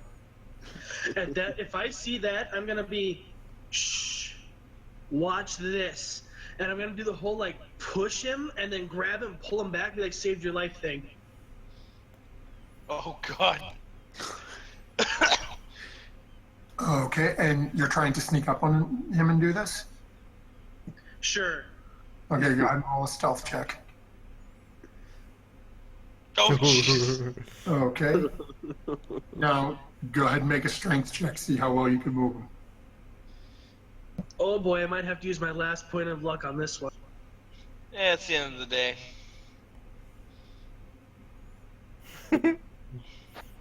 Either way, it doesn't work, because that 10 is my luck. So, okay, as those of you in the couple of guards who are watching see Connor sort of tiptoeing towards the back of Tarhoon as he's got his neck craned over the back of the boat. A couple of them start chuckling to themselves a little quietly. Connor gets about 3 or 4 feet away, leans back, and takes 2 charging steps and slams into the back of Tarhoon. Tarhoon then picks him up and body slams him on the deck. Go ahead and make a strength check. Just strength or athletics? You can use athletics. Okay. Oh shit! You bust a hole through the top side of the boat.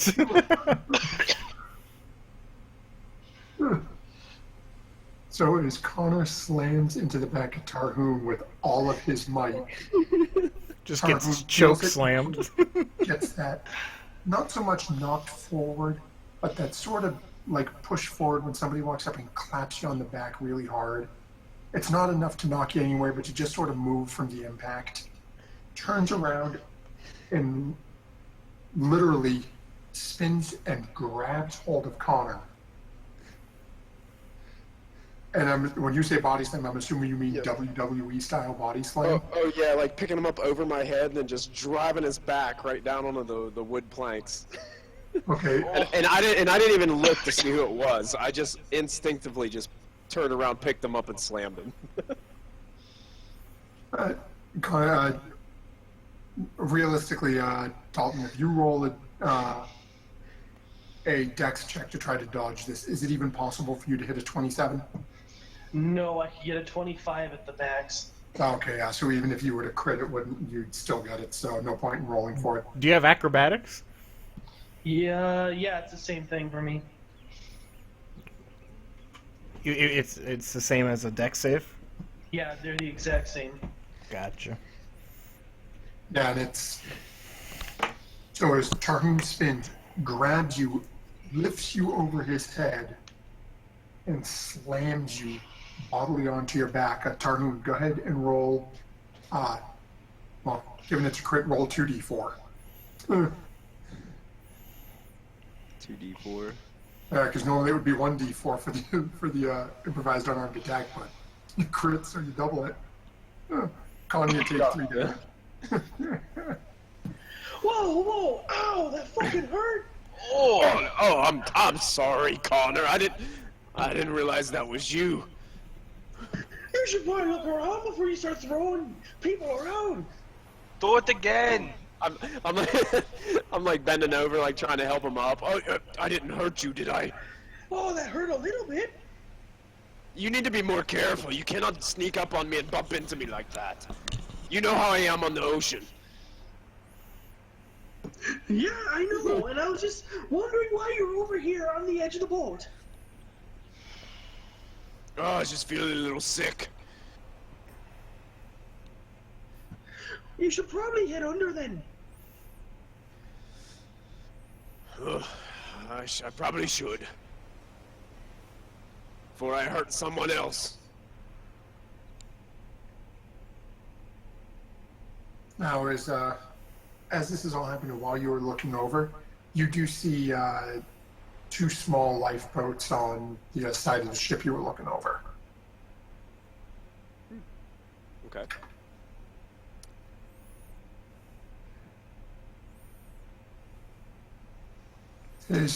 What is everyone else doing during this? Other than, applauding. Albrick will take Veneer and Fauna down into the sleeping quarters and tell them, so, I know you guys didn't plan to be criminals, but the way this is going, we all might be criminals. So if you want to get out now is your final chance, once we make land in that.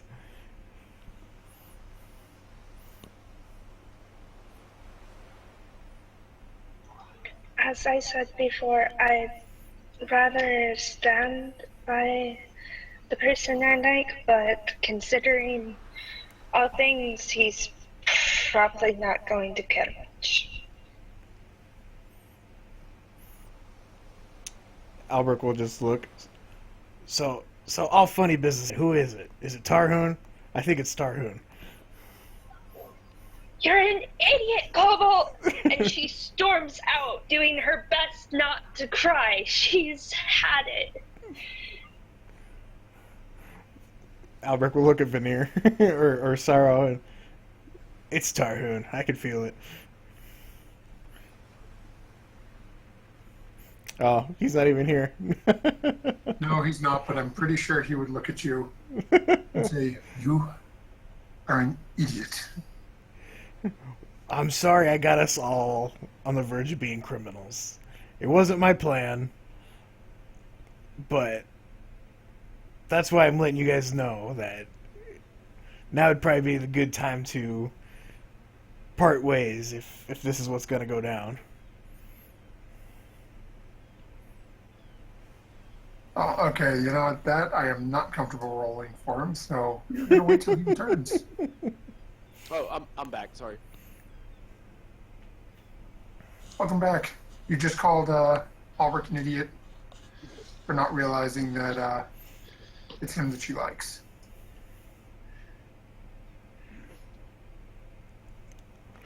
So I just won't really say anything to him. He's kind of amused by the whole situation. well, I didn't bring Tarhoon down. I brought Veneer or Sorrow down.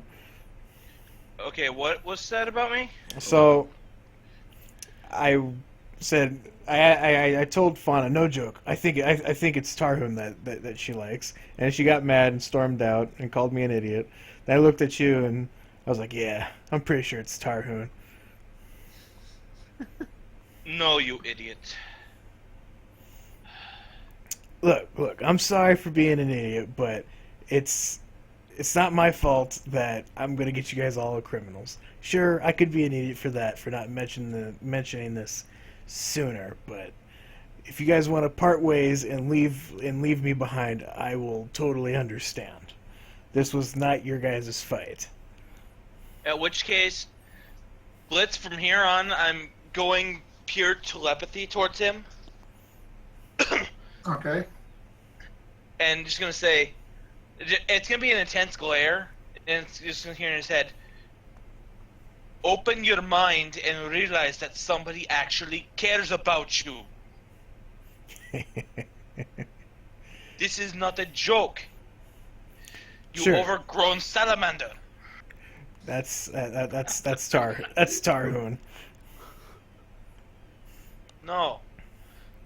But sure, I appreciate you guys caring about me, but I think your guys' lives are at stake here. And I'm not gonna lie, you guys are a great people, but I don't know if you guys should die for me. Except the bard. The bard is a terrible person. Oh, please. I don't. You know of what I plan to do if I ever get the power to do it. I don't plan to survive that. Okay, well, I'm pretty sure you want to do that instead of die because I'm an idiot.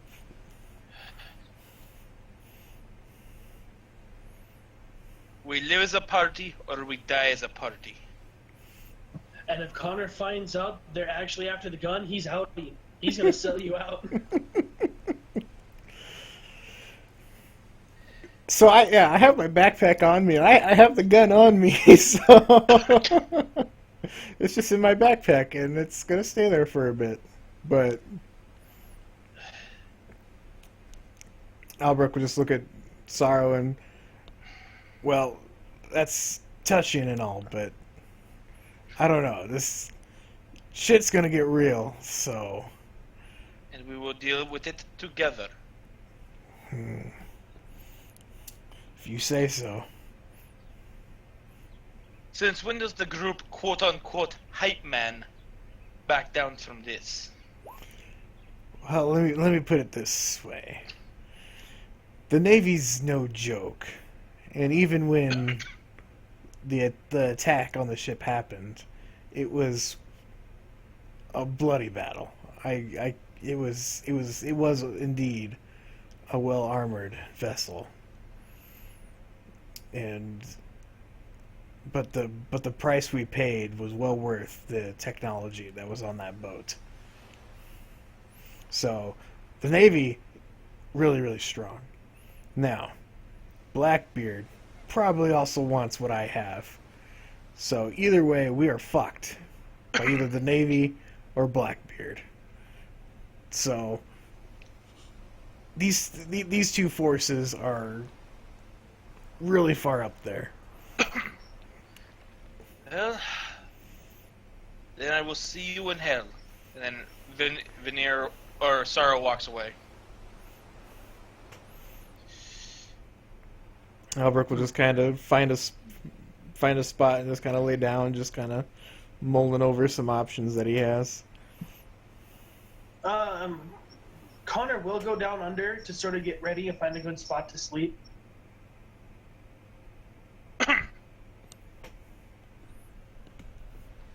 Okay. Sorrow's actually gonna go try to find Fauna. Okay, go ahead and make an investigation check.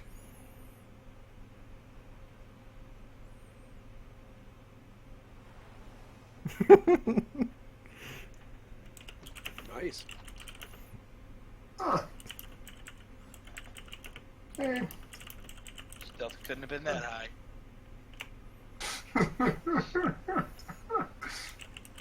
Not this time.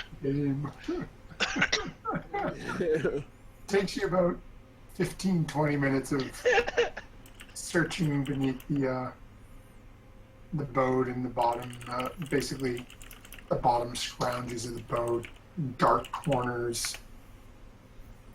Places where Veneer actually feels comfortable. In the darkness. Yep. And eventually you find her. She's curled up in a little ball. Occasionally you hear a mild whimper something. As you get closer to her, you can see she has one skull in each hand.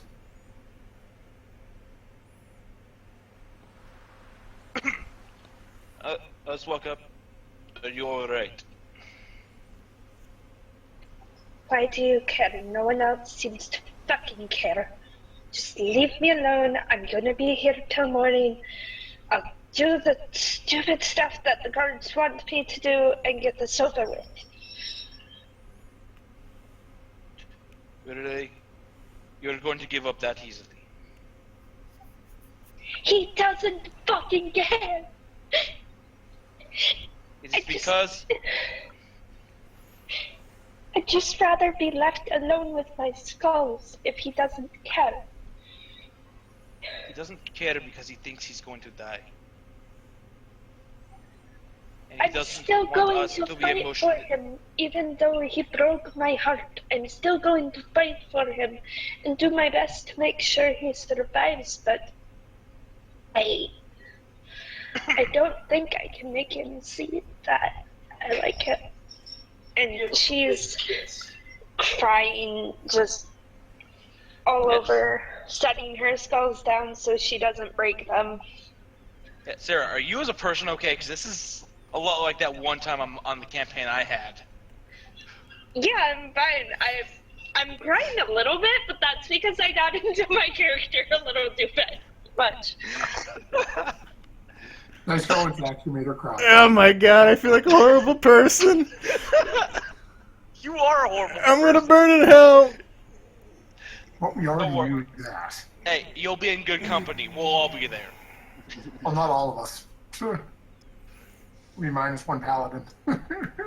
Oh, he's definitely joining us.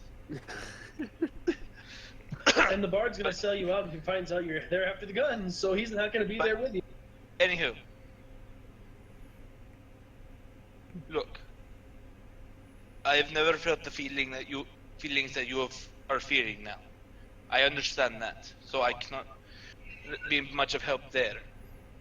But I know, if you haven't... but if you think about it, he's only going to see it as a joke. He's never going to take me seriously. Hell, I was debating on whether or not if we ran into another owlbear, skinning and desculling the owlbear and presenting its skull to him, but he'd probably be all like, this is a nice gesture from a bardiman, but not a flirtatious gesture from a female who likes me, so why the fuck should I care? It's because he's planning to go down alone. He doesn't want to take any of us with him. He's going to take me with him regardless if he wants it or not. I will follow his ass to the pits of fucking hell. Well, at least you'll be in good company. I'm pretty sure that we are all going there.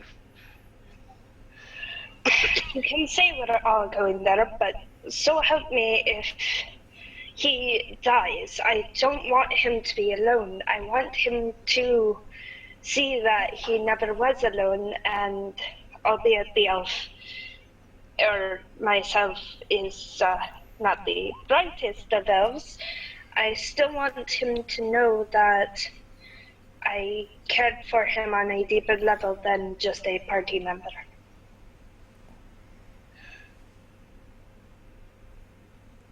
Yeah.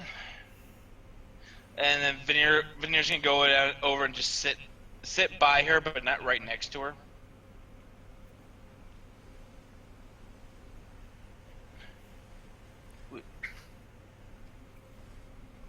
You realize... Oh, okay, no. I was just quickly reading that. That stopped me. You realize that if the others come looking, it's going to be easier to spot two bodies as opposed to one. What is your point? We are a party. We survive together, or we fall together. Just why... No one gets left behind. Okay. And I didn't plan on that, except maybe the bard once I learned mending. But that's besides the point. I just want to make Albert happy. How do I do that? How do I make him see I want him to be fucking happy?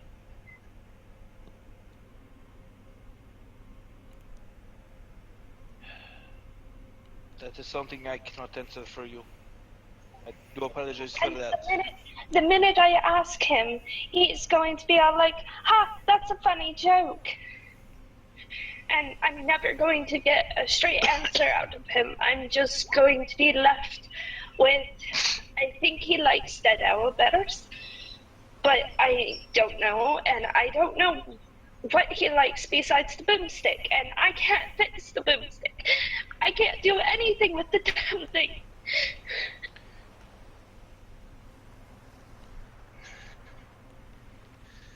I will help you figure out something.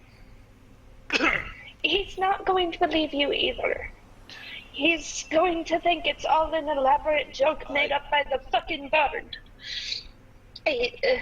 All of us are saying this.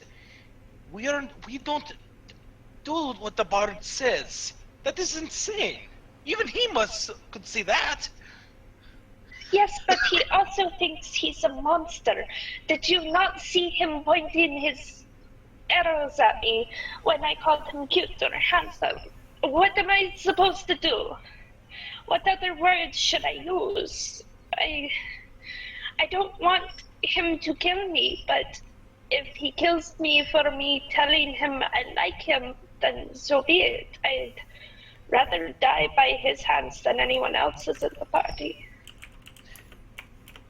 If he takes you out that way, he will be joining you very soon. Why? He deserves to live, be it with or without me. And considering I can't make him happy, I can't fix the boomstick, I can't make him happy in any other way. Why does he need me? He doesn't need me. He just needs to be the happy little kobold that he is.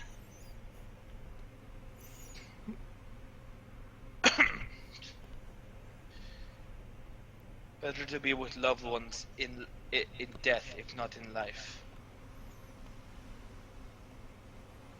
Even in death, he's probably going to be the densest fucker ever. He's probably still going to be on like Hades. Why the fuck are you still putting this on? Just let her rest. And I'm going to be on like Hades isn't doing jack shit. I don't know. And if I knew of, wait, we're going to a swamp, right? What animals live in a swamp? Frogs, lizards. Is there anything bigger than a lizard? These Besides frogs us? are the size of a horse. They ate Sorrow. One of... You actually beat me to it, you fucker. One actually swallowed me whole and nearly killed me.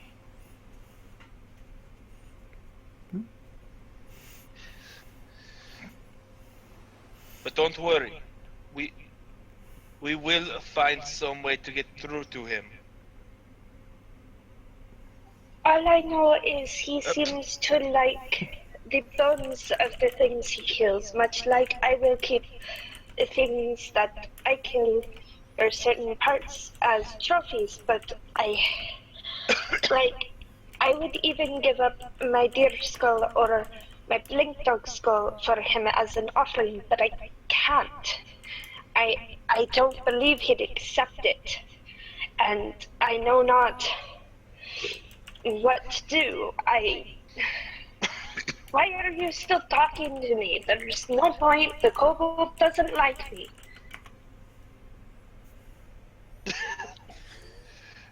Oh god! Really, Michael had to ruin the moment. Damn.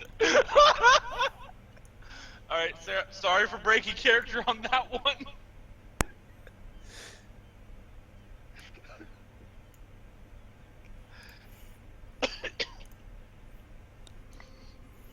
Such a tense moment, and then you see that.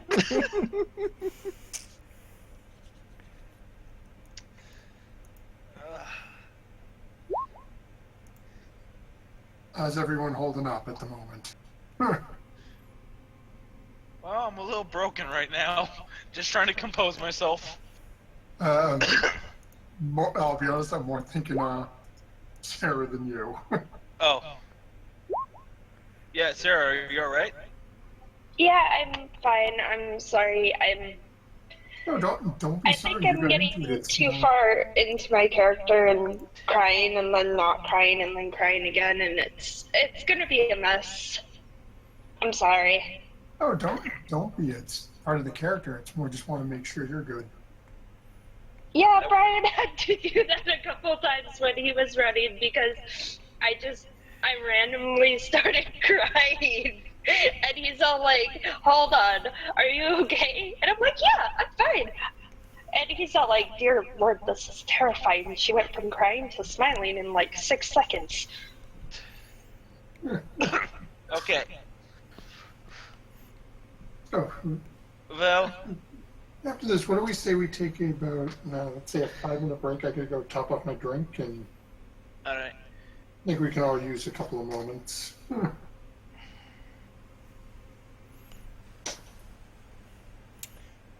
All right, and I will play some music for the Make sure it's recording. copyright free if you're putting this on YouTube. It's all right. I'm a nobody channel. You say that now. Even a nobody channel gets copyright strikes, so just be careful.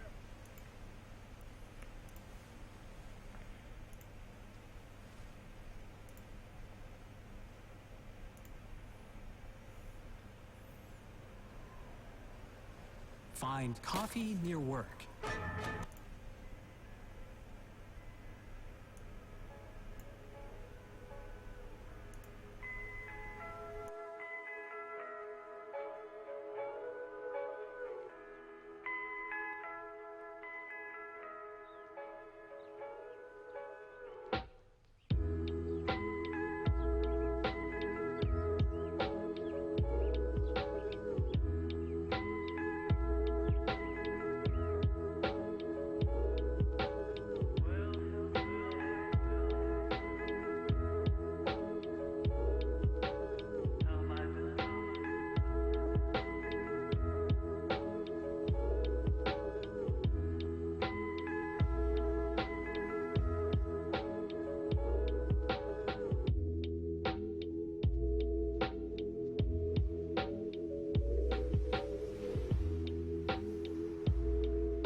distanced yourself from the whole thing.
Alrighty.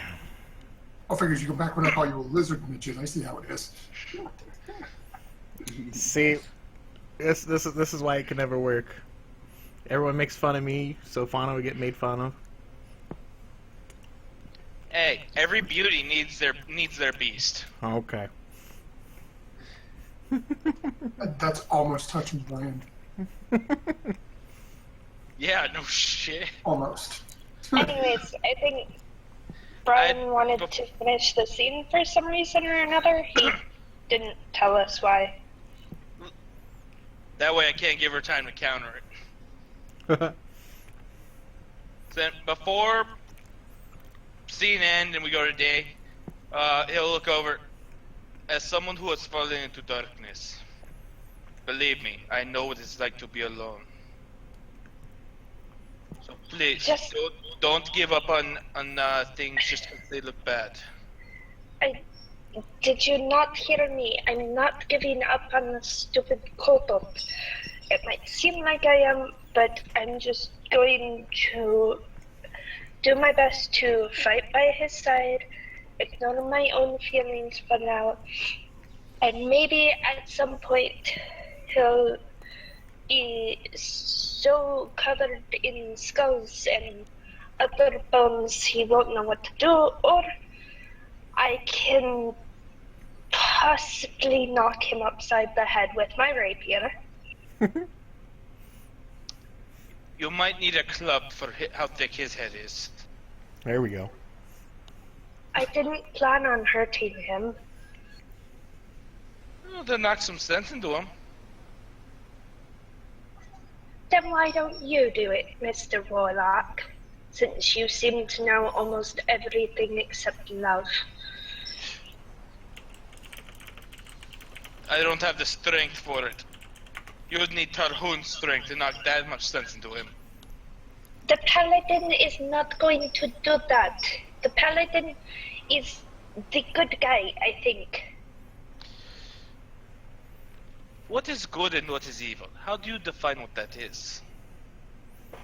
Well, don't paladins follow a certain code or whatever? All that with the gods, yeah. I believe so, I'm not sure. But that very same code would label me as evil. Yes, but you're not the one he is hitting. He is hitting the tiny insane one that happens to be handsome. But apparently me saying handsome or cute gets me into arrow line of sight and possibly shot at.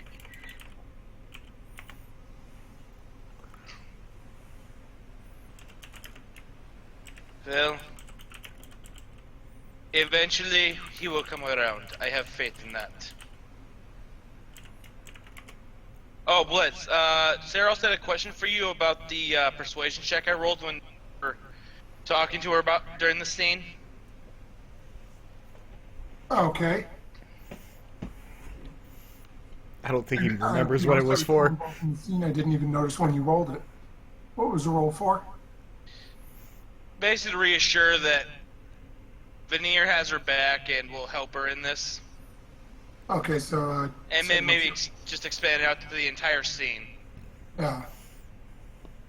So would I roll insight, or what would I roll to counter that? That would be insight, yeah.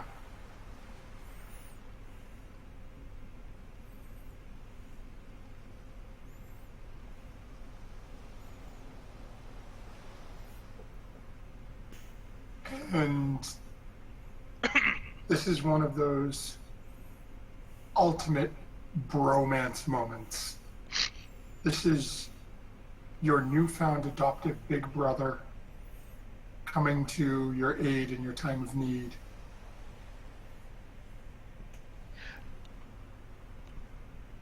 And now she's slightly disturbed that it was the evil warlock.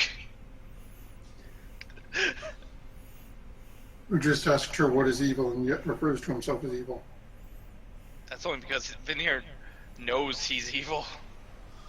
So, Veneer, since you're sort of taking over the role of Big Brother, would you mind maybe talking to Albrecht, finding out what animals he likes and preferred, and maybe what pelts he thinks are nice?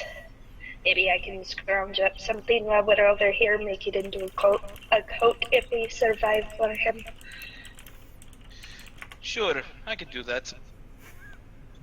Thank you. Now, would you mind not being here so I can be left alone? Alright. And Veneer will get up and walk away. Albert just wants you to get him the hearts of his enemies. She can't have my heart, though.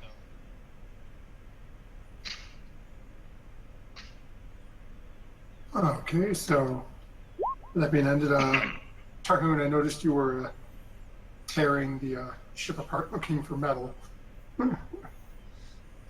Yeah, Tarhoon just got this idea that he can try to find something that looks like what Albrecht's been holding to try to manipulate and confuse people. Okay, go ahead and make an investigation check. Okay. Oh, and by the way, before I forget, Fauna, go on to your character sheet and give yourself a point of inspiration. Yeah, it's Tarkin who needed it. To be honest, it really goes basically like you typed it in. As you're looking around the ship and you're looking for metal, and you just look here, you look in there, and every once in a while you look over. What about that guy's spear? No, that's a spear. They'll know that. You get on the back of the boat and you see the anchor and you go, too big, too big. Yeah, Tarhoon's just at a point where he feels like he's responsible for this whole situation, for trying to come up with a plan, but now is kind of stuck and not really sure what to do next. Yeah, get us out of here, Tarhoon. Okay, so that's there. Kepsic will just be, leaning up against a post in the middle of the boat or against that back wall, smoking his pipe, watching as everyone's running around. And, Albrecht, what are you doing now that you've destroyed someone? Albrecht is just kind of mumbling to himself, trying to figure out a way to get the group out of this, or maybe sacrifice himself. He's trying to figure out. He's mulling over some ideas. He's trying to figure something out. Okay. But he's just gonna lay there and just keep thinking. And Connor, you said you went to bed early, right? I was mainly looking for a good spot to sleep. Go ahead and make an investigation check. Let's see how you do. Is that so you can find a bed for two for you and Tarhun to snuggle? Don't tell Tarhun. As you go around, you realize there really isn't much in the way of a cabin system on the boat. You find one long room with about 25 beds lining, 12 on one side, 13 on the other. And that's the only room you find with any sort of a bedding type material in it. Well, I would pick one and go to sleep. Go to bed early. Okay, so we've got Connor's down. Sorrow and Fauna have had their moment. Fauna's been requested to be left alone. Albrecht's off in his own world. Tarhun's out searching the boat for metal. Anyone else have anything else they want to get done this evening before passing out and waking up No. in a familiar/unfamiliar location?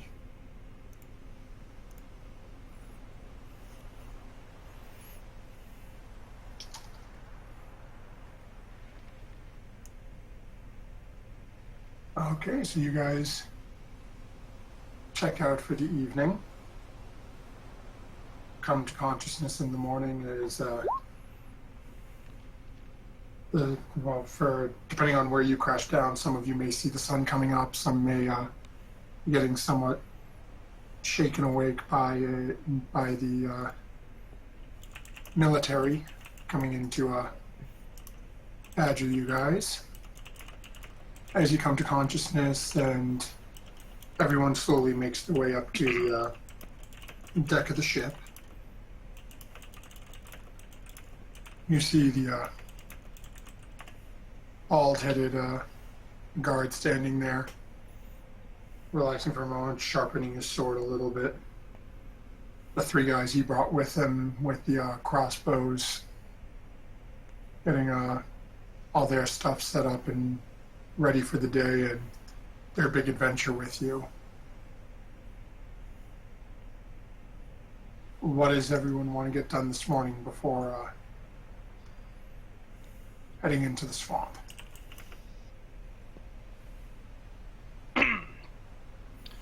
I got nothing. Veneer's all prepared to get this over with.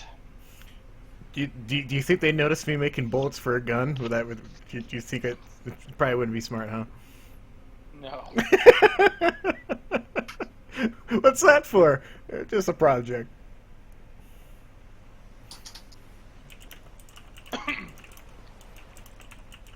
Okay, let's see. Let's do this. Let's make a stealth check. No, I'm not actually making bullets. I was just being funny. Albert wouldn't take that chance. Oh. Never know.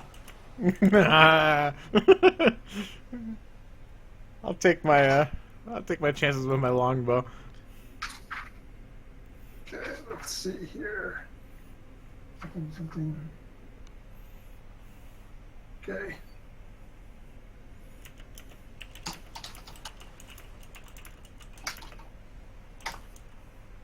Hey, give me a second. I just gotta mark a couple of things here to make it nice and easy for us when we go on to this next one.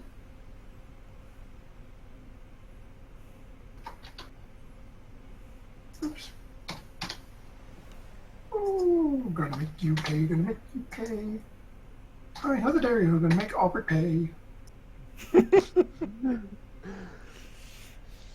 This is the problem with having two characters fight in the Tuesday group, and then the person you fight with being the DM of your Thursday group. It all comes around.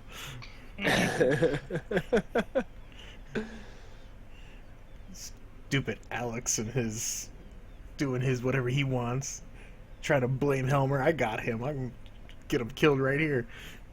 How do you know my evil plan? Anywho, so as you guys come to consciousness, you all come out onto the deck, and you guys immediately see the beach again.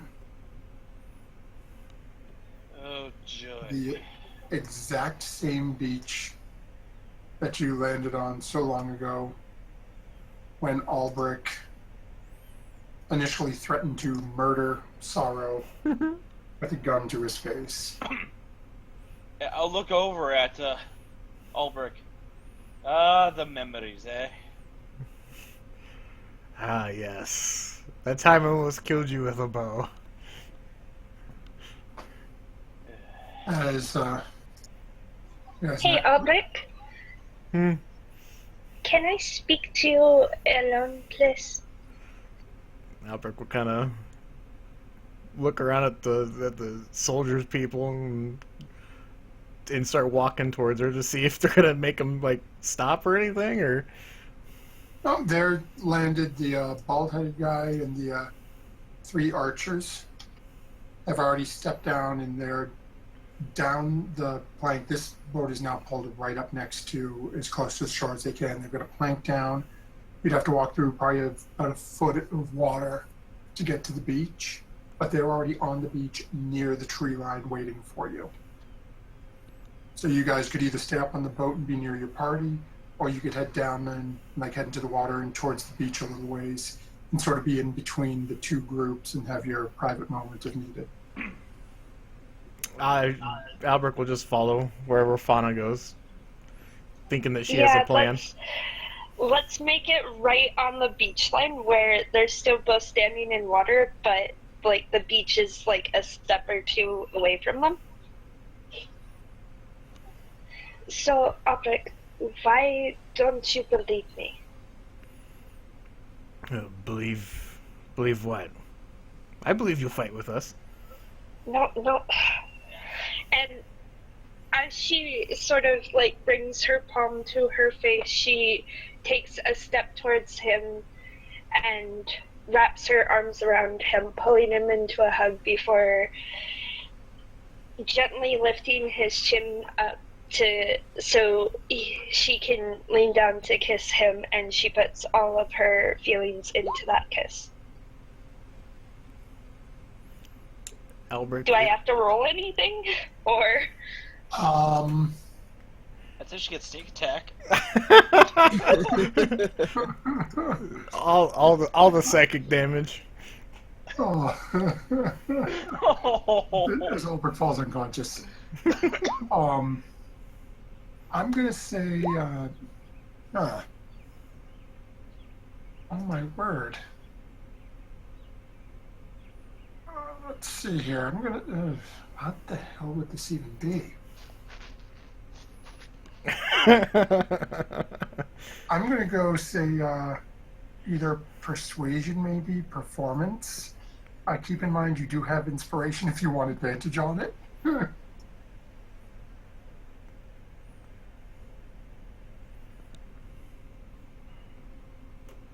I'd go with I'd say either persuasion or performance, whichever you feel like rolling.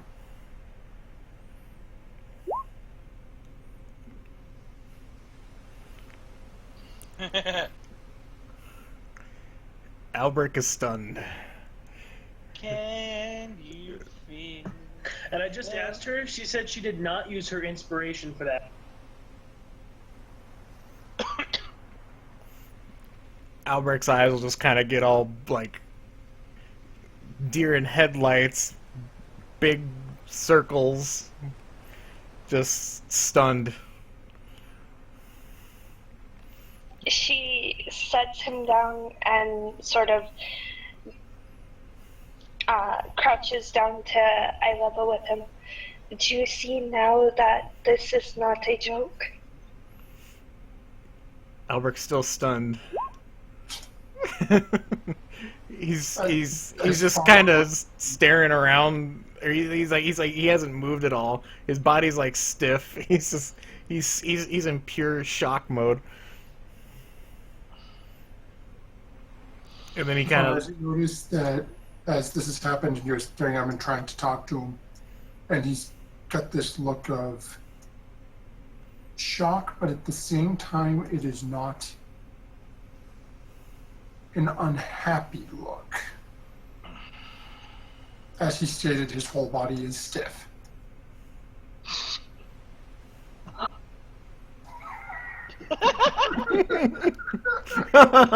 See, Blessed you took what I said out of context, but I'll roll with it. No, you said your whole body was stuck. All right, I'll roll with this. That's fine.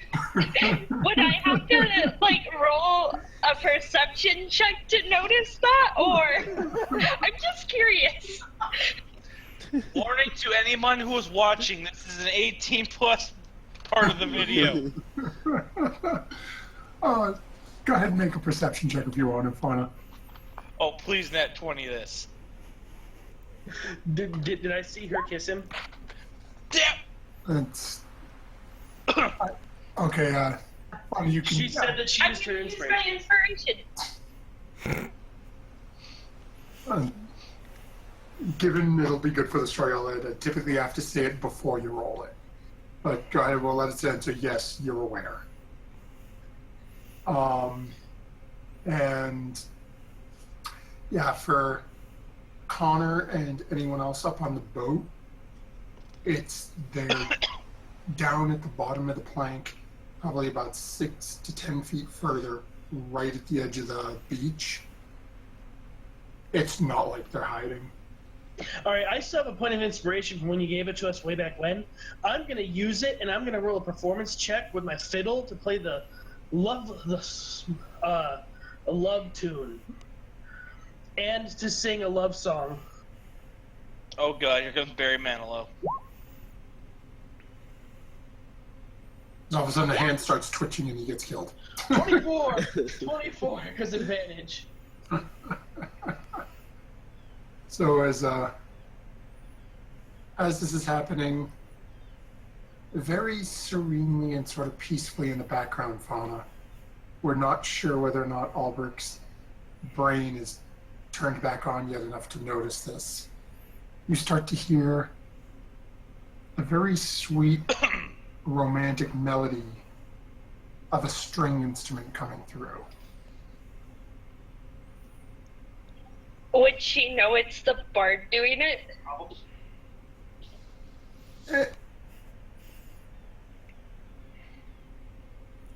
I'm gonna say probably. You aren't used to random weird music happening in most cases, except for when he's around or aware. Okay, so Fauna probably sighs, both having seen Ulrich being stiff and the music, and she's all like, the bard had to do that, didn't he? I'm gonna shoot an arrow at him later, but not right now. Later.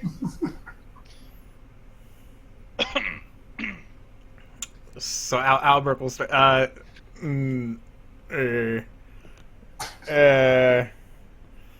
Veneer's just walking down. That's it. Use your words. Use your word. Albert just look at him and just confused with his hands out. Kind of look back at Fauna. He's just he's confused because he's always been treated poorly because he's a kobold by any of the humanoid race kind of thing. And so Yeah, but Fauna's not necessarily humanoid. She's more elf. But, you know. Elf is considered one of the humanoid races. Basically the made in God's image kind of thing. The dwarves, yeah. gnomes, Okay. elves kind of thing. But she's also only had interactions with elves and humans, and considering it's her own family, for the most part, she doesn't see looks as something that's just an outer appearance to someone. She likes the personality of someone and so on. And she really likes your personality. See, and you're probably the only person Alberic's ever met to have done that, because he's just known a harsh life kind of thing. So he's definitely in a lot of shock right now. So he's just gonna keep looking at you like he doesn't know where to take this, because his whole world just kind of turned a bit. So he's coming to the realization of these options and that these things can happen now. So it's kind of He's taken the moment to soak all of it in. And once you start sort of stuttering, Fauna's going to look at you and say, "Look, I understand this is a lot to take in, and if you don't reciprocate these feelings, that's fine. I just want you to know that this is not a joke and that I love you." All Albert, as he's you could see him just nodding up and down, yes, like he's like in acceptance kind of thing. He's like he doesn't. The word you're looking for is yes. All of a sudden in the background, you hear that romantic music flare up on the string instrument, and then all of a sudden you hear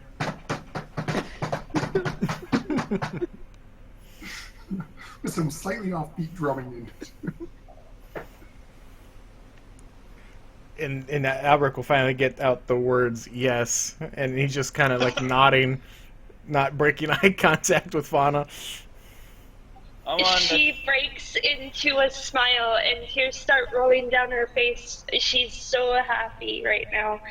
She starts sort of jumping up and down a little bit and squealing, but trying to not scare the kobold any more than what she's already done. Come on, everyone, let's get this job done. Sorry to break up the moment.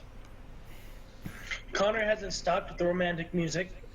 Albrecht will then he'll like turn sideways and walk like complete like robot kind of thing. Like his like with straight legs and straight arms kind of thing, and he's just going through motions. He just said, "All right, let's go." All he heard was, "All right, let's go," and he just kind of started walking in a direction. Fauna's following him. Okay, so as you guys make your way down, we'll use the beach because why not? Making our way downtown. Orvy's back. Maybe he could get us out of here. And you make your way back into the swamp. Alright. Let's hope that none of those giant frogs show up. And as you start to head in,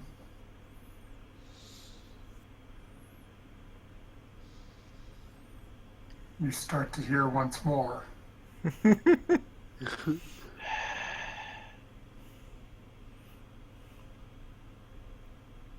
familiar sounds, the crickets, the bugs, the little chirping. And once more, in the distance,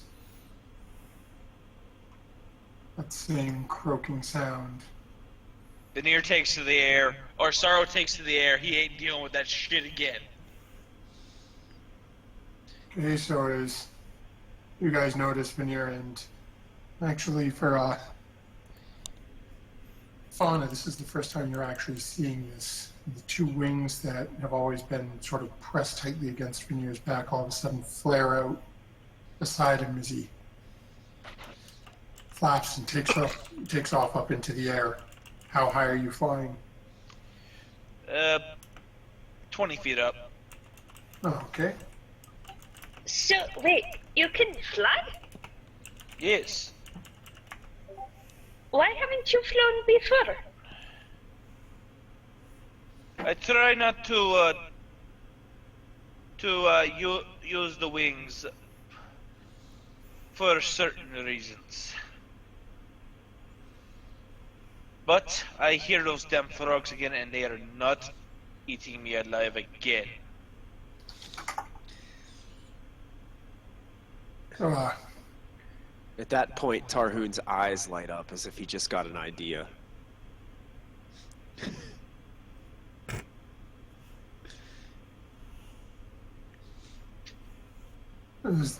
Shut up, Blitz. The two guys standing beside you just sort of look at you as they see you sort of perk up. What you see, big man? Some have an idea? Oh, just retracing my steps and Just everything's just coming back to me now. So, where are we going?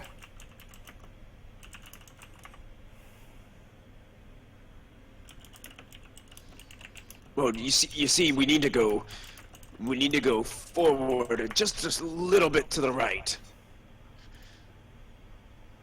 Okay. Well, we just got these crossbows. Why don't you lead us on? Show us where to go. Oh, no, I insist. You first. At which point I was. Besides, this you way. don't want one of those giant frogs sneaking up behind you.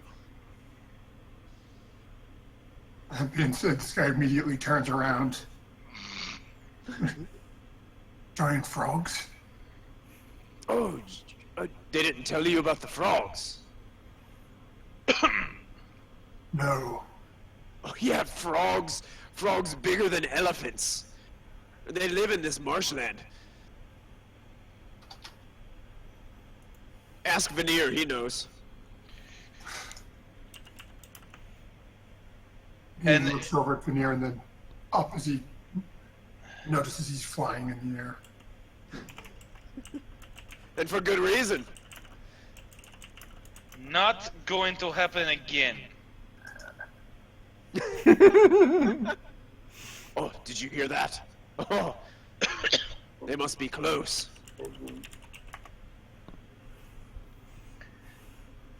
Veneer's actually actively searching for these. Okay, make a perception check. I see a cappuccino machine, but You don't even see the one that you have line of sight on.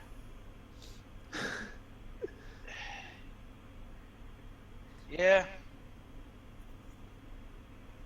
So, as Veneer's flying 20 feet up in the air, looking around, he looks down at the group and gives the all clear.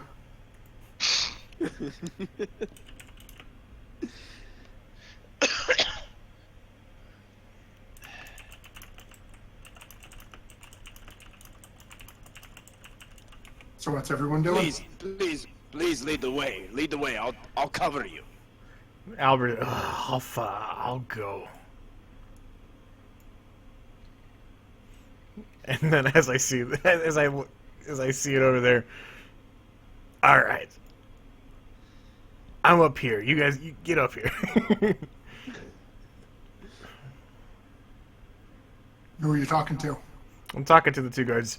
You're not going to let a little kobold lead the way, are you? Show some backbone. Make an intimidation check. I think it'd be more of an insult. Oh, right, that's why I'm using intimidation. Oh, yeah. The two of them sort of look at you and say, so, we don't know where we're going. We're here to follow you as you were leading us to this place. Claiming you guys knew where the thing hid the little device that we're here to collect. So Well, if I would assume following the kobolds a very good idea because I don't know this place. Here, follow me. I remember the way. Albert, How are we supposed to follow you when you're flying? Look up. That's too much effort. Get down here. No. I am No. not getting eaten again.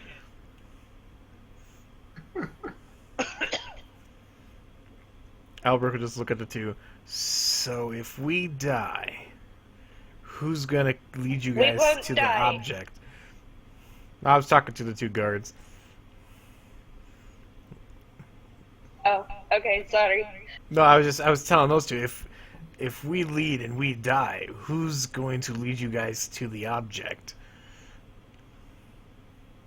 There's 6 here. 1 or 2 die. There's 4 left that can show us the way.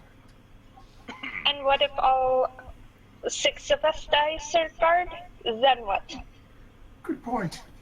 Maybe only 2 of you should go up front. 2 in the middle, 2 in the back.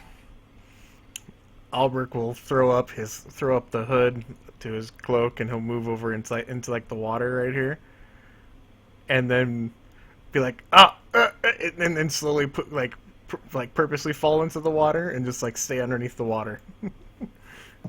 Blitz, is there an actual frog over here? Yes. Oh, there's a giant frog over there. Ulrich, do me a favor. Make a perception check with disadvantage. With disadvantage. You're underwater. Oh. It's not like it's crystal clear.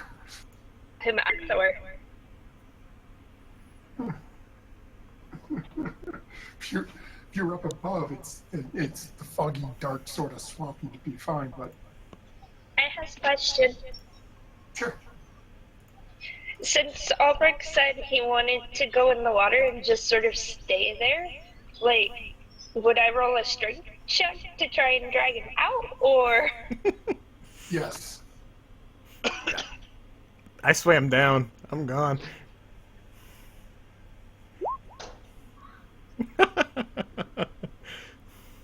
Okay. Well, actually, you guys should be pretty close to even on this one. Do me a favor. Go ahead and roll. Yeah, that won't enter in it. Both of you roll initiative. You're both pretty high dex-based characters.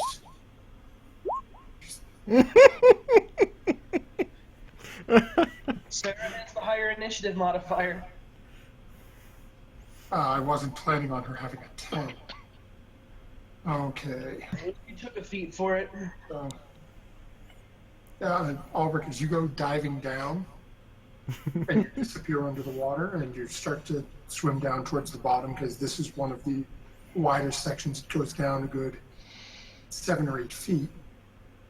All of a sudden, you feel two very thin but powerful arms reach down and grab hold of your legs. And you're not moving down. At the same point, though, as you're looking around, and I'm popping this because you are able to see it, the rest of the group has no clue it's under there, and the two of you are underwater, so they're not going to know. You know there's a giant frog right in front of you. I let the hands pull me up. Right at that moment, he realized he fucked up. So as you and Fauna get pulled up, I'll come up, just like pretending I was gasping for air. Oh, Albrecht, what are you doing? There's a giant frog underneath the water right here. It pulled me down. Lies. You jumped in yourself. I saw it. Connor chooses to believe him. Do you think I would purposely drown my own self? Considering the shock I put you through, yes. Albrecht will just kind of nod, and then as he starts to remember what happened, he just kind of just gets quiet and just kind of stares at the ground. and with that, I'm going to... Shit, I'm on the front line. Get me out of here. No, you're not. That was just for you two to see who was going to go. If one of you escaped or the other, clearly. So go ahead, click on your tokens, and go ahead and roll initiative for me. Holy mother of... Holy crapping Christ! That's... I get to kill things! I'll be in the back if anyone needs me. I got a 6, but it didn't register me clicking on my guys, so I'll do it again. Okay, and I can... shuffle it. GG, Sarah. I'm proud of myself. I type 06. Okay, so in a second here, I'll pull up my...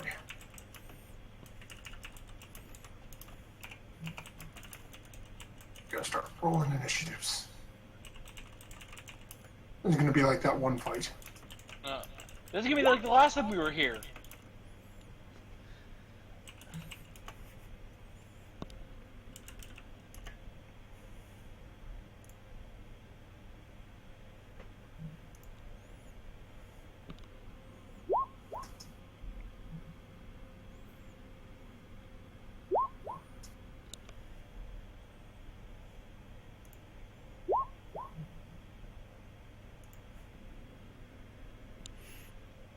And Brian, no, it ain't going to be quite like that. Last time you were here, I think it was Zach's fault. What? This time it's Michael's.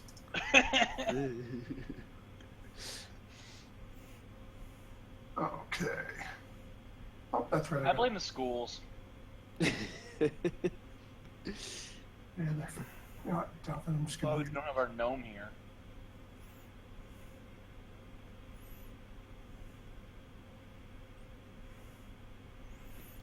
So there's only 4 of these guys. No. I wonder how tough they are. You're talking about the guards? Realistically, the guards probably aren't that tough, but there's 4 of them here, and then there's the other like 10 or 12 on the boat still. But if they all fall and we run out screaming, oh god, they got the other guards. Only like two of us show. It could work.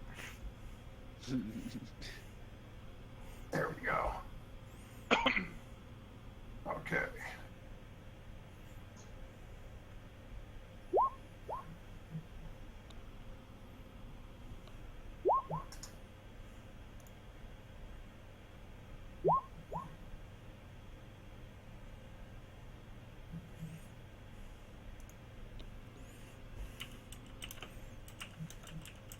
Why do I keep clicking units to this guy? Okay, last one we gotta roll for is this gentleman.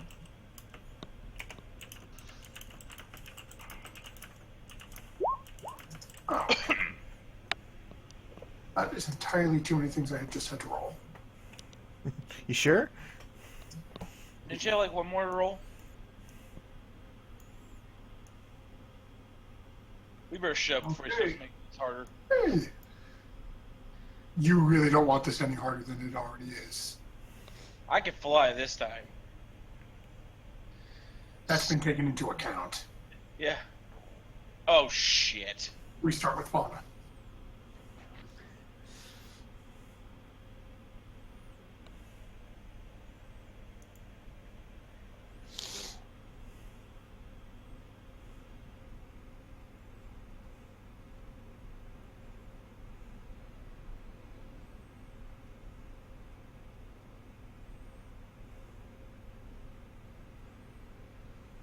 Have a good day at work. I moved to the frog and I use my short bow on it.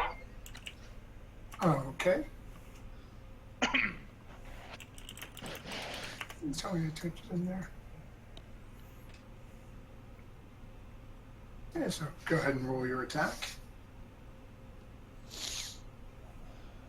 And I get advantage on it, right? Oh, that's right, because you're freaking rogue.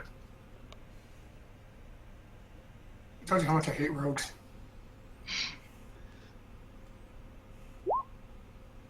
Okay, so that'll hit. Go ahead and roll your damage and your sneak attack.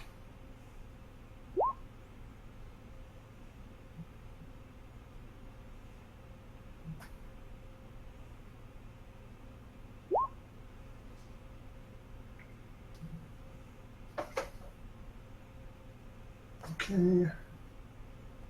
Let's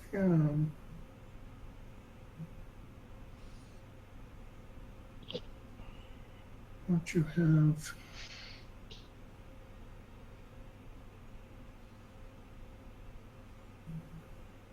Oh yeah, so it's not an auto crit because he wasn't surprised, so okay. 17. Okay, so as you fire off one arrow, it sort of embeds itself in the right hand side of the giant toad, which is now croaking rather angrily. And, you know, sort of twists its head to look at you. Anything else you doing?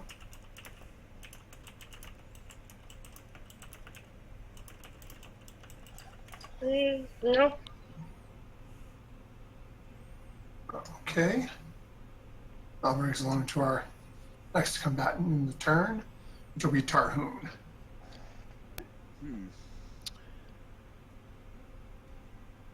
So the only one I can see is this one kind of hanging out of the water over here. Yeah, you had, when Fauna pulled Albrecht out of the water, he yelled out that there was a giant toad who pulled him in. She called bullshit. Okay. So it's basically Tarhoon's call whether or not to believe Albrecht on being pulled under the water by a giant toad or not.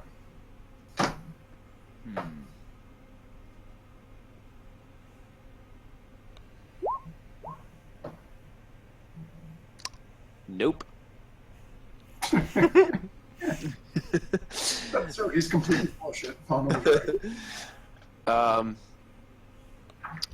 Is this the water in front of me? Is that considered? Is it difficult terrain, or is that just normal movement for me? Wait, which one? Just the water in front of me, like going towards Fauna. Oh, there's no water. That's all. That's okay. solid ground. Okay. The water is the lighter colored area, so like that. I don't want that in the lower. Like here, this section. It's like right there where you just landed. Uh-huh. 3 feet deep. That would be difficult terrain. Okay. Well, I'm going to stop here and throw a javelin at the frog that I can see, Okay. and it's just in range.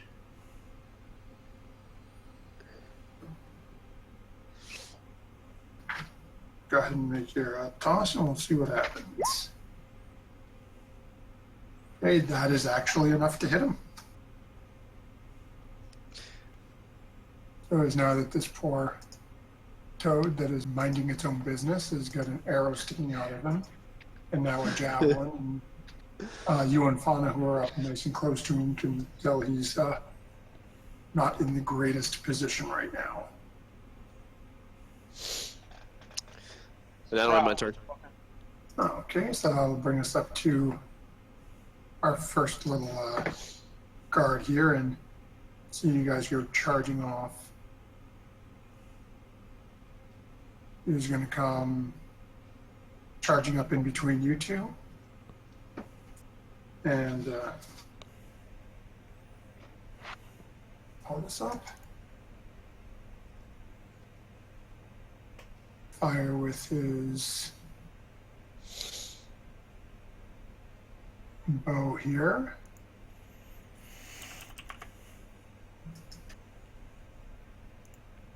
Come on.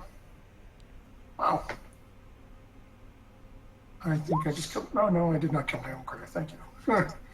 So as he fires off his light crossbow and watches his crossbow bolt sinks in sort of right between the javelin and the arrow the Fauna fired, you can hear a little. It's a little excited hitting something that'll end his turn there.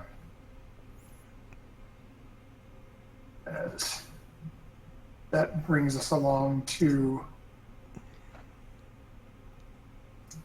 what has now been about to be made clear is, contrary to Tarhoon's belief, Albrecht was telling the truth. As this giant toad springs out of the water to land in front of Albrecht and is going to make a bite attack against Albrecht.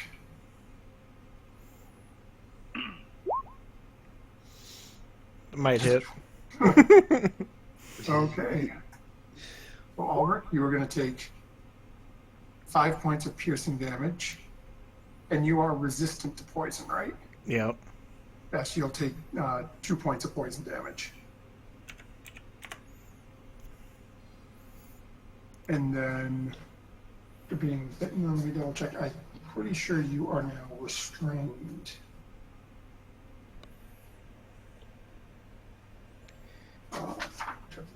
Where are you? Yeah, so target is grappled until the grapple ends. You are considered restrained. Oh boy.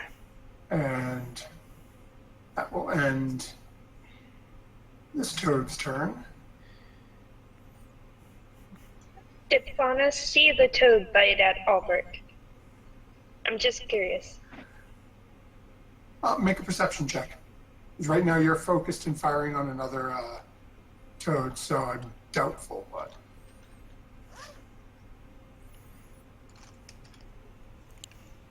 No, you didn't notice. I mean, I don't know if Albrecht would have, squealed like a little girl when he get bit, but. I'm resistant to poison. Okay, with that, that's going to bring us along to Veneer. Alright. This little son of a bitch, I'm gonna hit with a witch bolt. Okay, so that will hit. Go ahead and roll damage. My Big hero. numbers. Big numbers. Thanks for trying to save me. But here's the thing now, Blitz. Because Ulbrich is grappled by him, does he get a little bit of shock too? I'm looking at it right now because I'm not sure. It's alright, Veneer. Just remember, last time we fought, who won?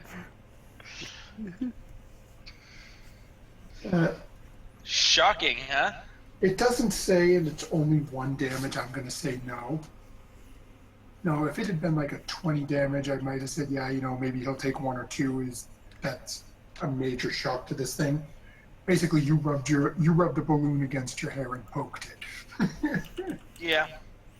But Blitz, if you look at the map, the frog is in the water, kind of. So. Oh god. So okay, even if we say that and he got advantage, it still did 1 damage. It hit him either way. And at that point, you're technically also in the water. But I'm also not the one being targeted. I was referring to like extra damage because he's in the water, and water conducts electricity, sort of thing. I think you're reaching. I know I'm reaching, but He's not swallowed yet. He'll be fine. He won't be swallowed till next turn. I just want those frogs dead. Anything else you're doing, Veneer? Or are you staying back there? I'm staying right where I am. Okay. And with that, brings us to our next little guard's turn, who looks over at Albert that has now got a toad basically gnawing on his left shoulder and most of his left side of his upper body. He looks back at Connor and up at Veneer and goes, "What the hell are these things?" And he's going to step over this way and let loose with a crossbow shot at the toad that is lying on Albrecht.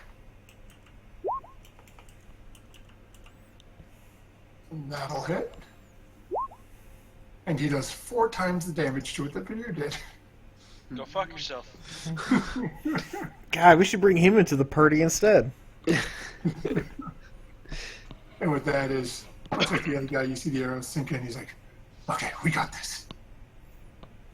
Don't get cocky. And that'll end his turn.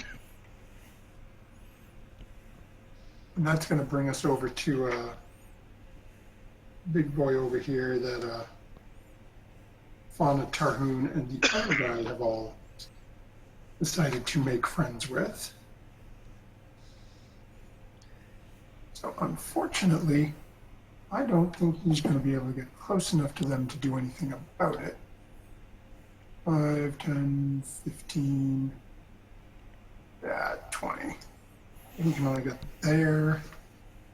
I don't think anything he has. He puts has a 10-foot reach. Yeah, no, he does not have anything with that. So that'll end his turn there.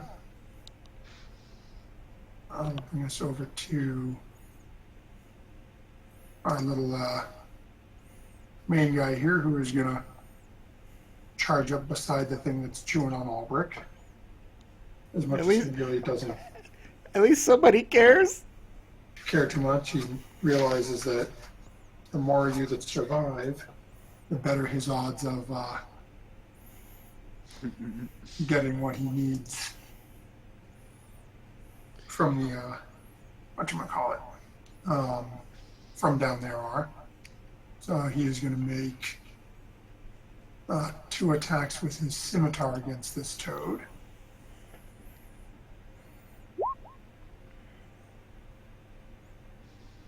Come on, second one.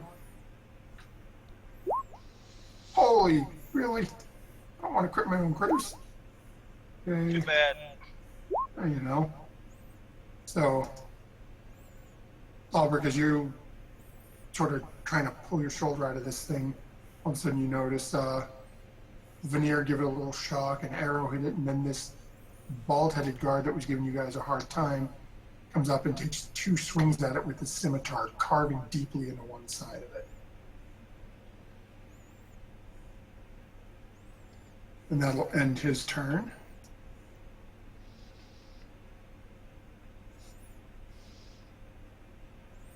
And then, what's everybody's passive perception? 13. 15. Is anyone higher than a 15? 16. I don't think mine's any higher than that. No, mine's only 12. Okay, yeah, so at the moment then, everyone is unawares. Wait, you just said higher than a 15. I have a 16. Oh, no, to be blunt, you needed an 18 to hit it, so Shit. everyone is unawares. Alex is level 6 and he doesn't even have a... he has a 17. I don't know, the only person who made an active perception check since we got in here was Veneer. I made one. I was underwater, though. Oh yeah, yours was an 11. And you saw nothing right in front of you. You didn't see the thing that I can't say anymore. Anyway, this is going to bring us up to this guy who is going to, as he is one of the crossbow people, he's actually going to take a couple of steps away from Albrecht. And then, much like the other gentleman, fire off with his crossbow.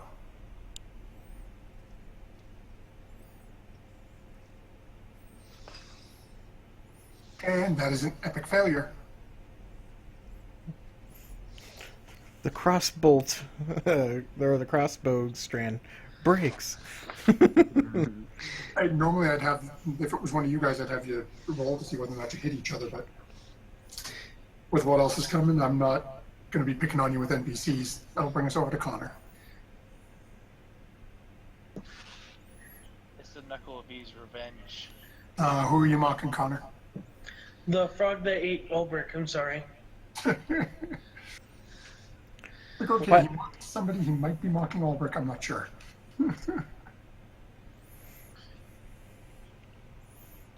Wouldn't be the first time. Won't be the last either. Standards. I wonder. Cobalt. I wonder if what would happen if I tell Fauna that the bard has actually has mentally hurt me. He's sitting across the room from him, you might get slapped. Okay. So, unfortunately, Connor goes to fire off some wit and witticism and just sort of stumbles over his words, loses what he was going to say. And where he left, I'm going to assume that's the end of his turn. And that'll bring us to Albrecht. So, in order to break this restraint, what do I got to do? You got to roll a strength check. How about athletics? No, it says specifically it says a strength check. Shit. All right. 12? And unfortunately, that's not going to cut it. Okay.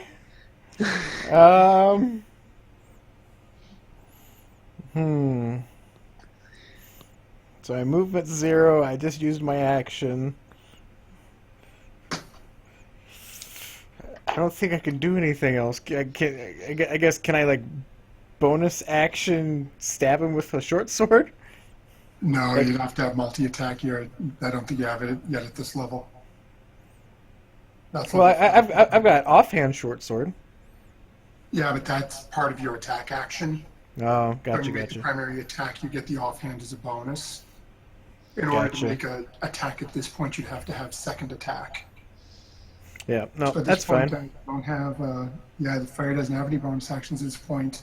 Only thing you'd really be able to do is scream like a girl for help.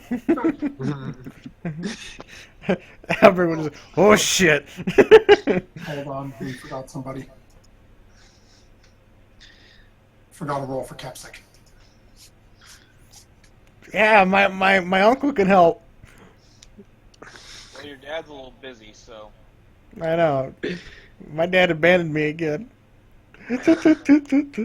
Oh, you weren't getting swallowed when his turn was. Why can I not move? Thank you. But hey, at least you know. At least you know you have a girlfriend, so you can die happy. I Yeah, only. but currently the girlfriend is focused on not him, and she doesn't know that he's being grappled by a giant frog. Otherwise, she'd be like, "Excuse you, what the fuck are you doing?" and like stab the fuck out of it with her rapier. Yeah, but he didn't let anybody know, so. Okay, we're gonna just have, we're just gonna readjust this and we're just gonna have Kepsic go now. Even though he should have gone a little earlier. Really? Oh my god, my crap is lagging so bad right now. Okay, so we're down at all regular lenses, and so what would Kepsic do in this situation? Would he inflict wounds onto the frog that has me? I don't know, I'm asking you guys. Yeah, well, so far all he's done is shatter and inflict wounds, so. Yeah, I think he'd probably inflict wounds on the frog that has Ulrich, Okay, considering so that frog's the closest. I'll have him come running up here. Kepsic.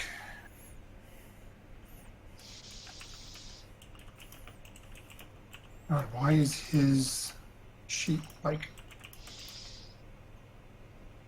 incompetently slow pulling up?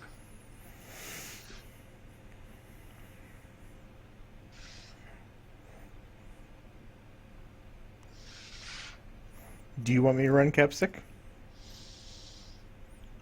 Yeah, what I'll do is, yeah, I'll give you that after. I'll give it to you this after this turn. Roll a spell. I don't know if a 12 will hit. So that will actually hit. Damn. Toads don't have much in the way of health. I mean, health. EC. Huh. Okay. As you watch as a bunch of wounds start to appear on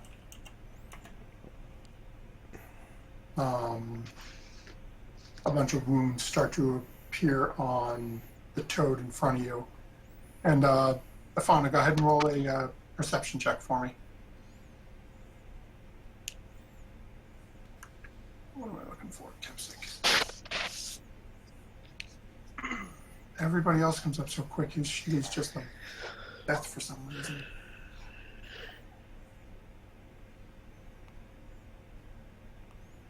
Yes, you would have.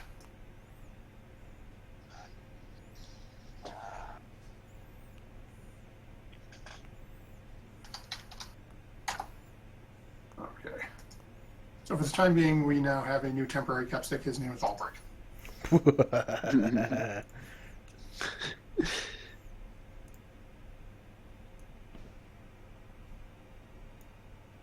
Okay. Now, as this is going on, all of a sudden,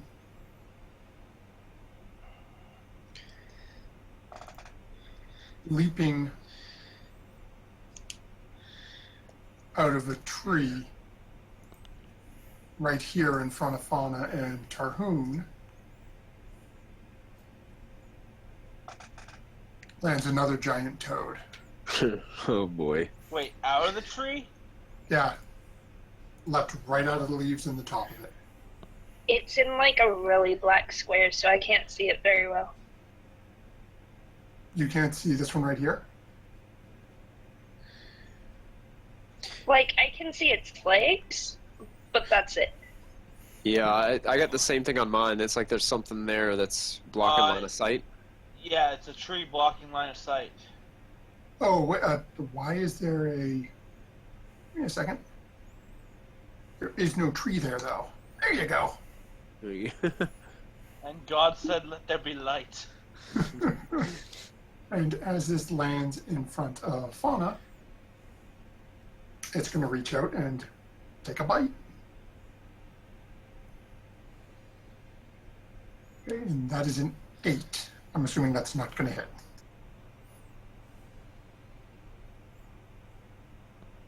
No, it does not.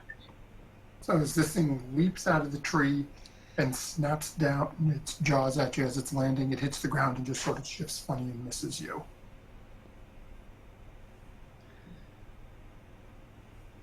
And that'll end its turn, and it brings us over to you. Because it tried biting me, so I'm assuming I have to disengage. So I'm going to disengage that one, and because I heard Ulrich say, "Oh shit," I'm going to go help him. Okay, so you use your bonus action to disengage. No, you want to be behind Capsic.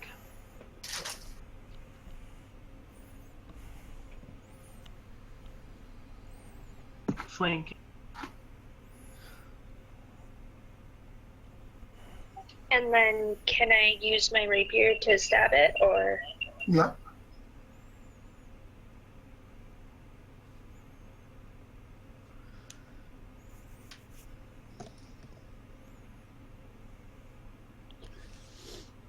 And that will hit, so go ahead and roll damage. And then Dalton's telling me I get advantage and that I get my sneak attack. Is this true? Yes, because you're flanking with Capsic.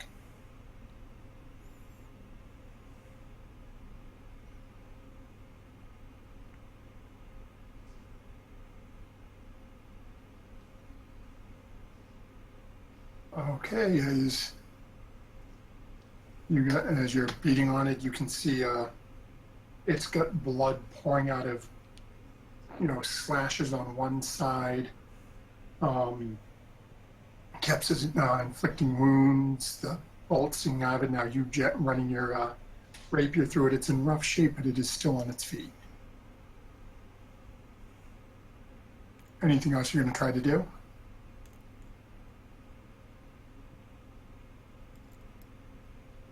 No. Okay. That brings us back around to Tarhoon, who is now faced with 2 giant toads in front of him. Oh boy. Dream come true. No, the dream's still coming, Brian. No, the dream was him snuggling up against Connor, and he's sad because he can't have that every night. Tarhoon is going to move ahead to the one that was already injured. Okay. And he is going to...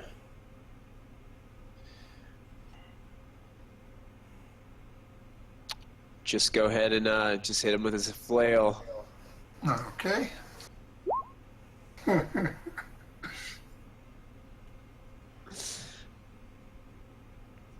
Oh, the poor toad that got to do nothing. Oh, the one that started all is Tarhoon. He walks up the small embankment, winds up his flail over his head as usual, and brings it back down and right across the face of this toad. Slowly, Tarhoon's going to look at the one to the right, just kind of point at it. You're next.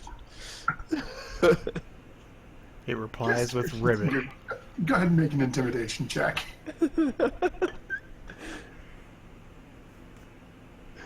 Intimidation.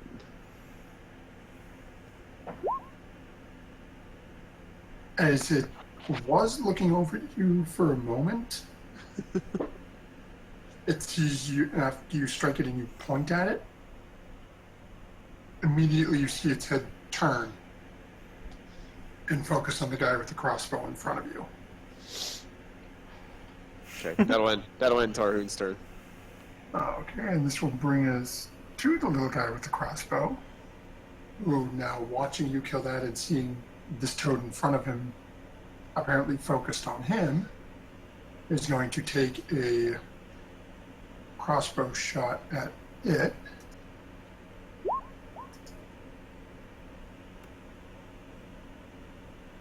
Sure, why can't I roll like this against you guys? It's my own bloody creatures. Okay, so, all of a sudden this thing gets a crossbow bolt sticking out of the bottom part of its jaw.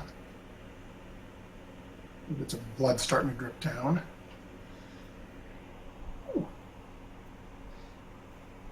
And that will end his turn. Actually not, he is going to take a couple of steps back into the shade of this tree. And then that'll end his turn, bringing us over to our favorite little toad here, who is currently enjoying himself a kobold snack. And as Albrecht is currently restricted, as let's see here.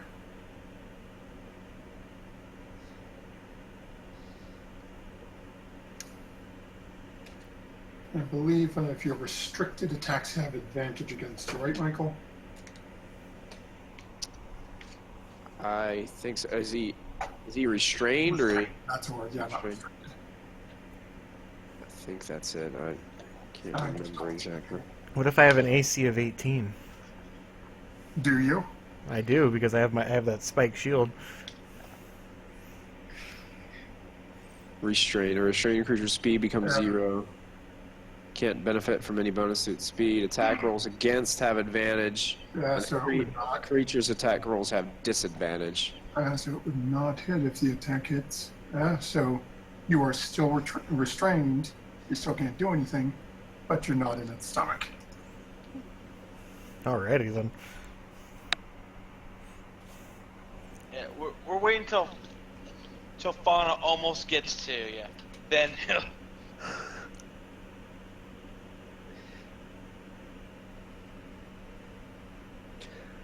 And now, all of a sudden, coming from the water,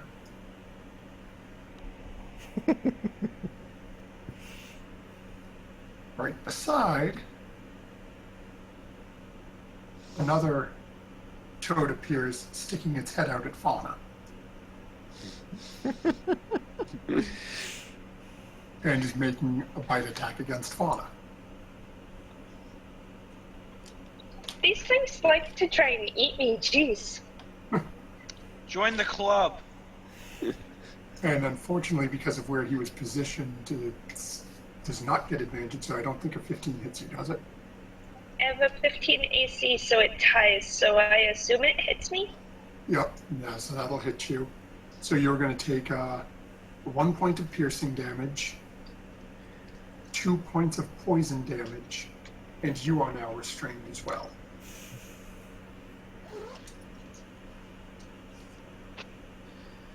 And that will end this toad's turn.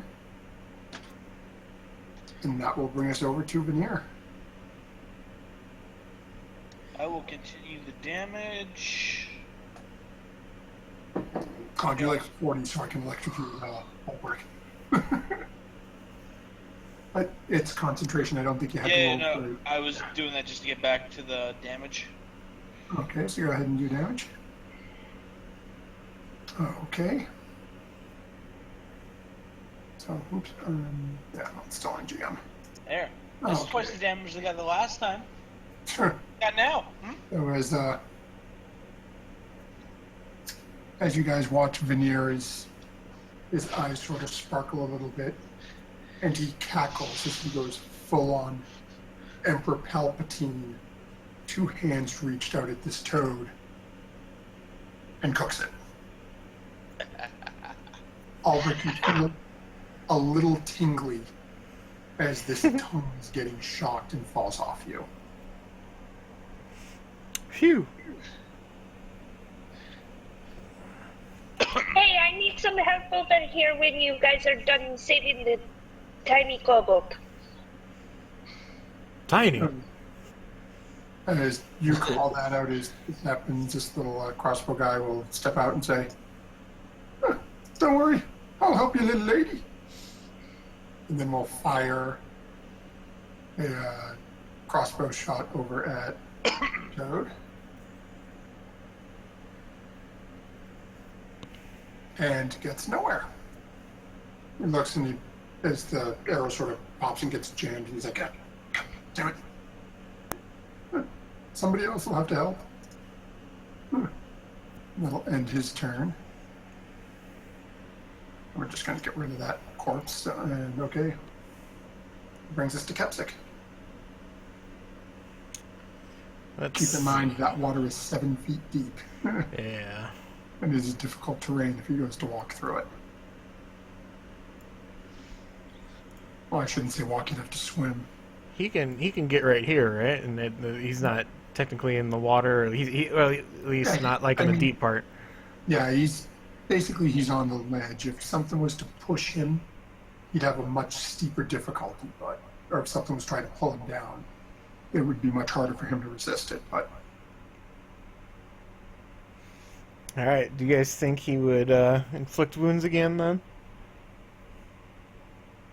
make sure you're just make sure you're jotting down how many spell slots you use, because that was he's already used that one once. Yeah, he has 4 first level, so he's down to 3 of them. What spells does he have? As far as damage goes, Thunder Wave, Guiding Bolt, Inflict Wounds, and Shatter. Oh. No. Oh shit, Fauna's gonna get hit. I'd say Thunder Wave though. He can get both those toads at once. What about Guiding Bolt? That would really help the party with giving us advantage on hitting him. He just moved up, so you'd have disadvantage on the attack. Well, he could just move away. Well, he's already in combat now. He'd take 2 opportunity attacks. True. I guess I should have asked that before I moved him up. Where he is right now, I think Thunder Wave would be the best, even though Fauna will get hit.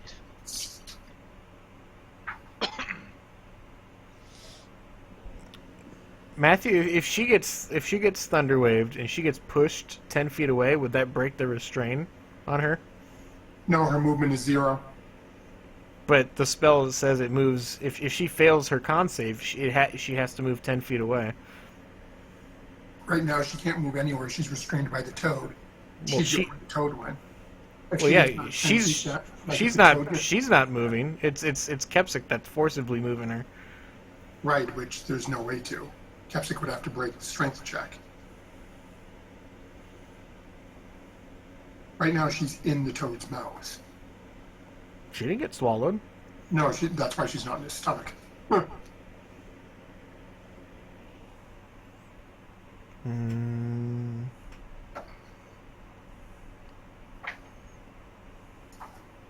don't know. If anything, you should go with Inflict Wounds or the other one. Those would be my 2 suggestions.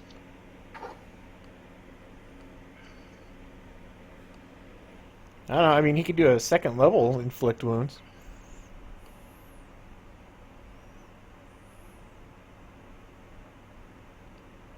It's up to the party. Yeah, Yeah, we'll go with that.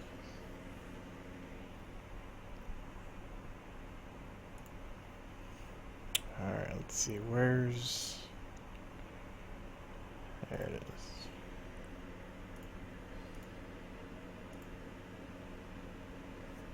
So that'll hit, and that will hurt.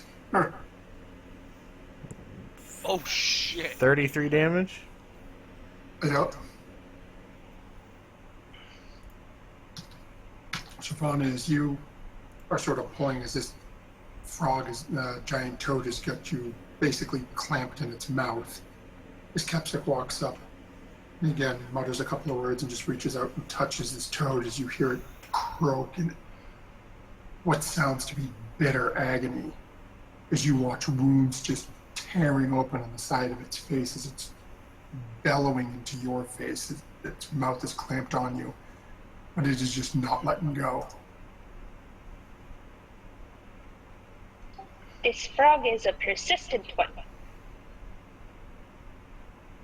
And anything else you're having Kepsic do?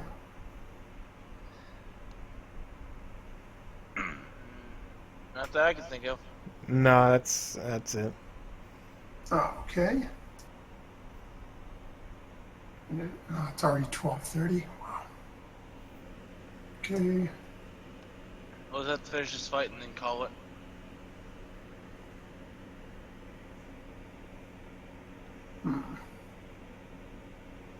Oh. I gotta look at something real quick. He's got 3 more giant frogs coming. Well, supposedly there's a great equalizer for me and my flying, so... Okay, let's. I gotta just check movement of something real quick. An even bigger frog. Don't give me any ideas. The frog he- I'd princess. actually be familiar when I said this one is all Michael's fault.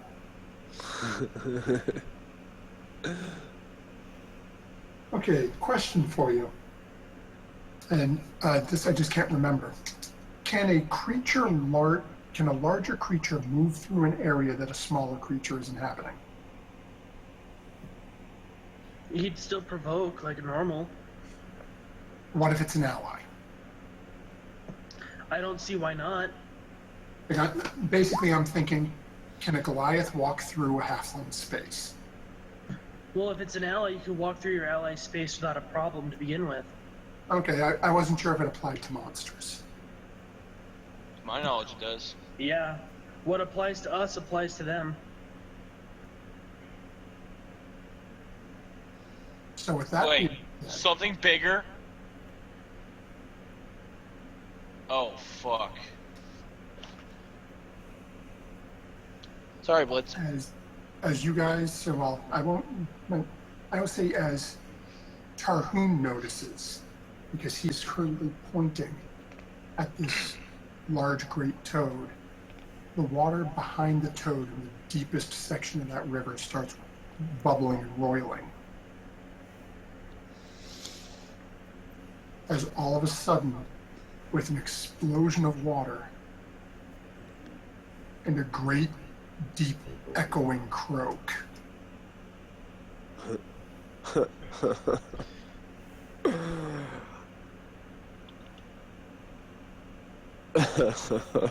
see a froghemoth jump out of the water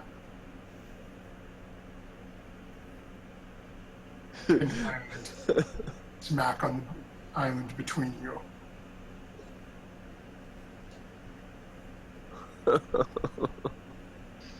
And that's where we'll hold tonight's session for next week. Oh, I guess I do have a question, Blitz. Yep. Because I was going to use Shatter and make one of the trees fall on top of one of the guys. On one of the enemies. Okay. If it worked, I would point it out. You could try it. You'd have to, I mean, Shatter's an attack roll, isn't it? Or is it a save? That tree right there, could I get it to fall on the big Goliath frog? You mean the one that just jumped out? Yes. No, he's the same size as the tree.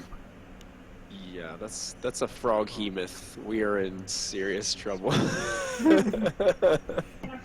Alright, so... that, I don't know what I'm going to do then. We Because should, I have to bust it. Oh, I could use Dissonant Whispers to make it run away.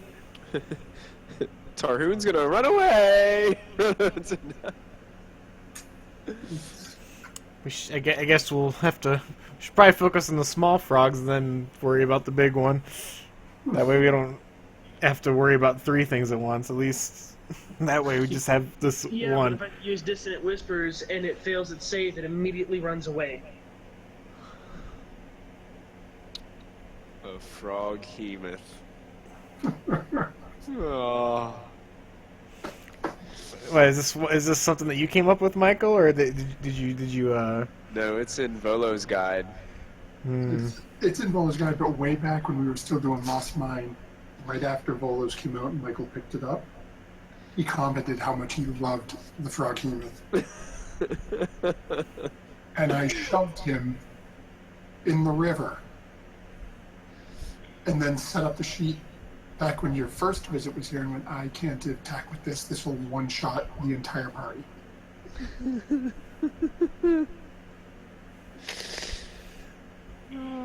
What a treat. So, this is going to be interesting. So on a scale of 1 to 10, Michael, how fucked are we? Yes. On a scale of 1 to 10. You know, considering our current level. Which is 4. Just give us the veggies. Don't pussyfoot around. I haven't used any higher level spells at all, and I have all my luck still. I can't use my gun.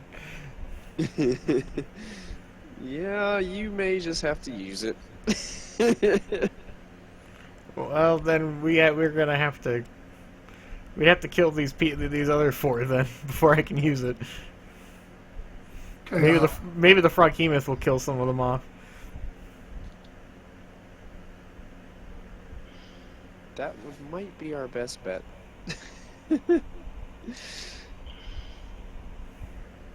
I'll tease for next week. Oh damn, a plus 10? Ooh, a 28? Ooh, Oh. I'd go down right now if I got hit by that. That'd take me mostly down. 3d10? I don't like this. That would hurt. This is Oh. a nope creature. I would And go it's- down currently. I don't like this. And Yeah. it At instantly least it falls- can't one-shot me unless it crits. So I've got 35 health maxed. It also No. completely swallows you, and you immediately take. Okay, yeah, it's possible to kill me in one hit then. Yeah, Yep. he can definitely kill every one of us in I one definitely hit. want to use Dissonant Whispers on it when it comes up to my turn. So right now it has just jumped out, and lucky for you, based on where it was and how it jumped, it starts on its turn, but it is looking right at these two. Perfect. That works for me. We've got from how it seems we have 2 turns to kill the other 2 frogs and then focus everything on the frog hemoth. Quick question, Blitz, because I forget. Does Witch Bolt, can I transfer that from one creature to another? That's only a hex. Yeah, I think you'd have to remake the attack.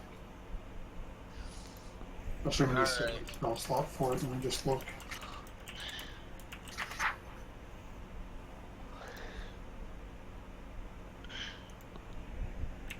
Yeah, no, it's on one target up to a minute. Alright. I didn't mean to roll that, but I'm heading to bed. Yeah. Yeah, I gotta go to bed too. Yeah, we all do. That's figuring Good game. Yeah, good game. Good night, everyone. have a good night, everyone, and remember.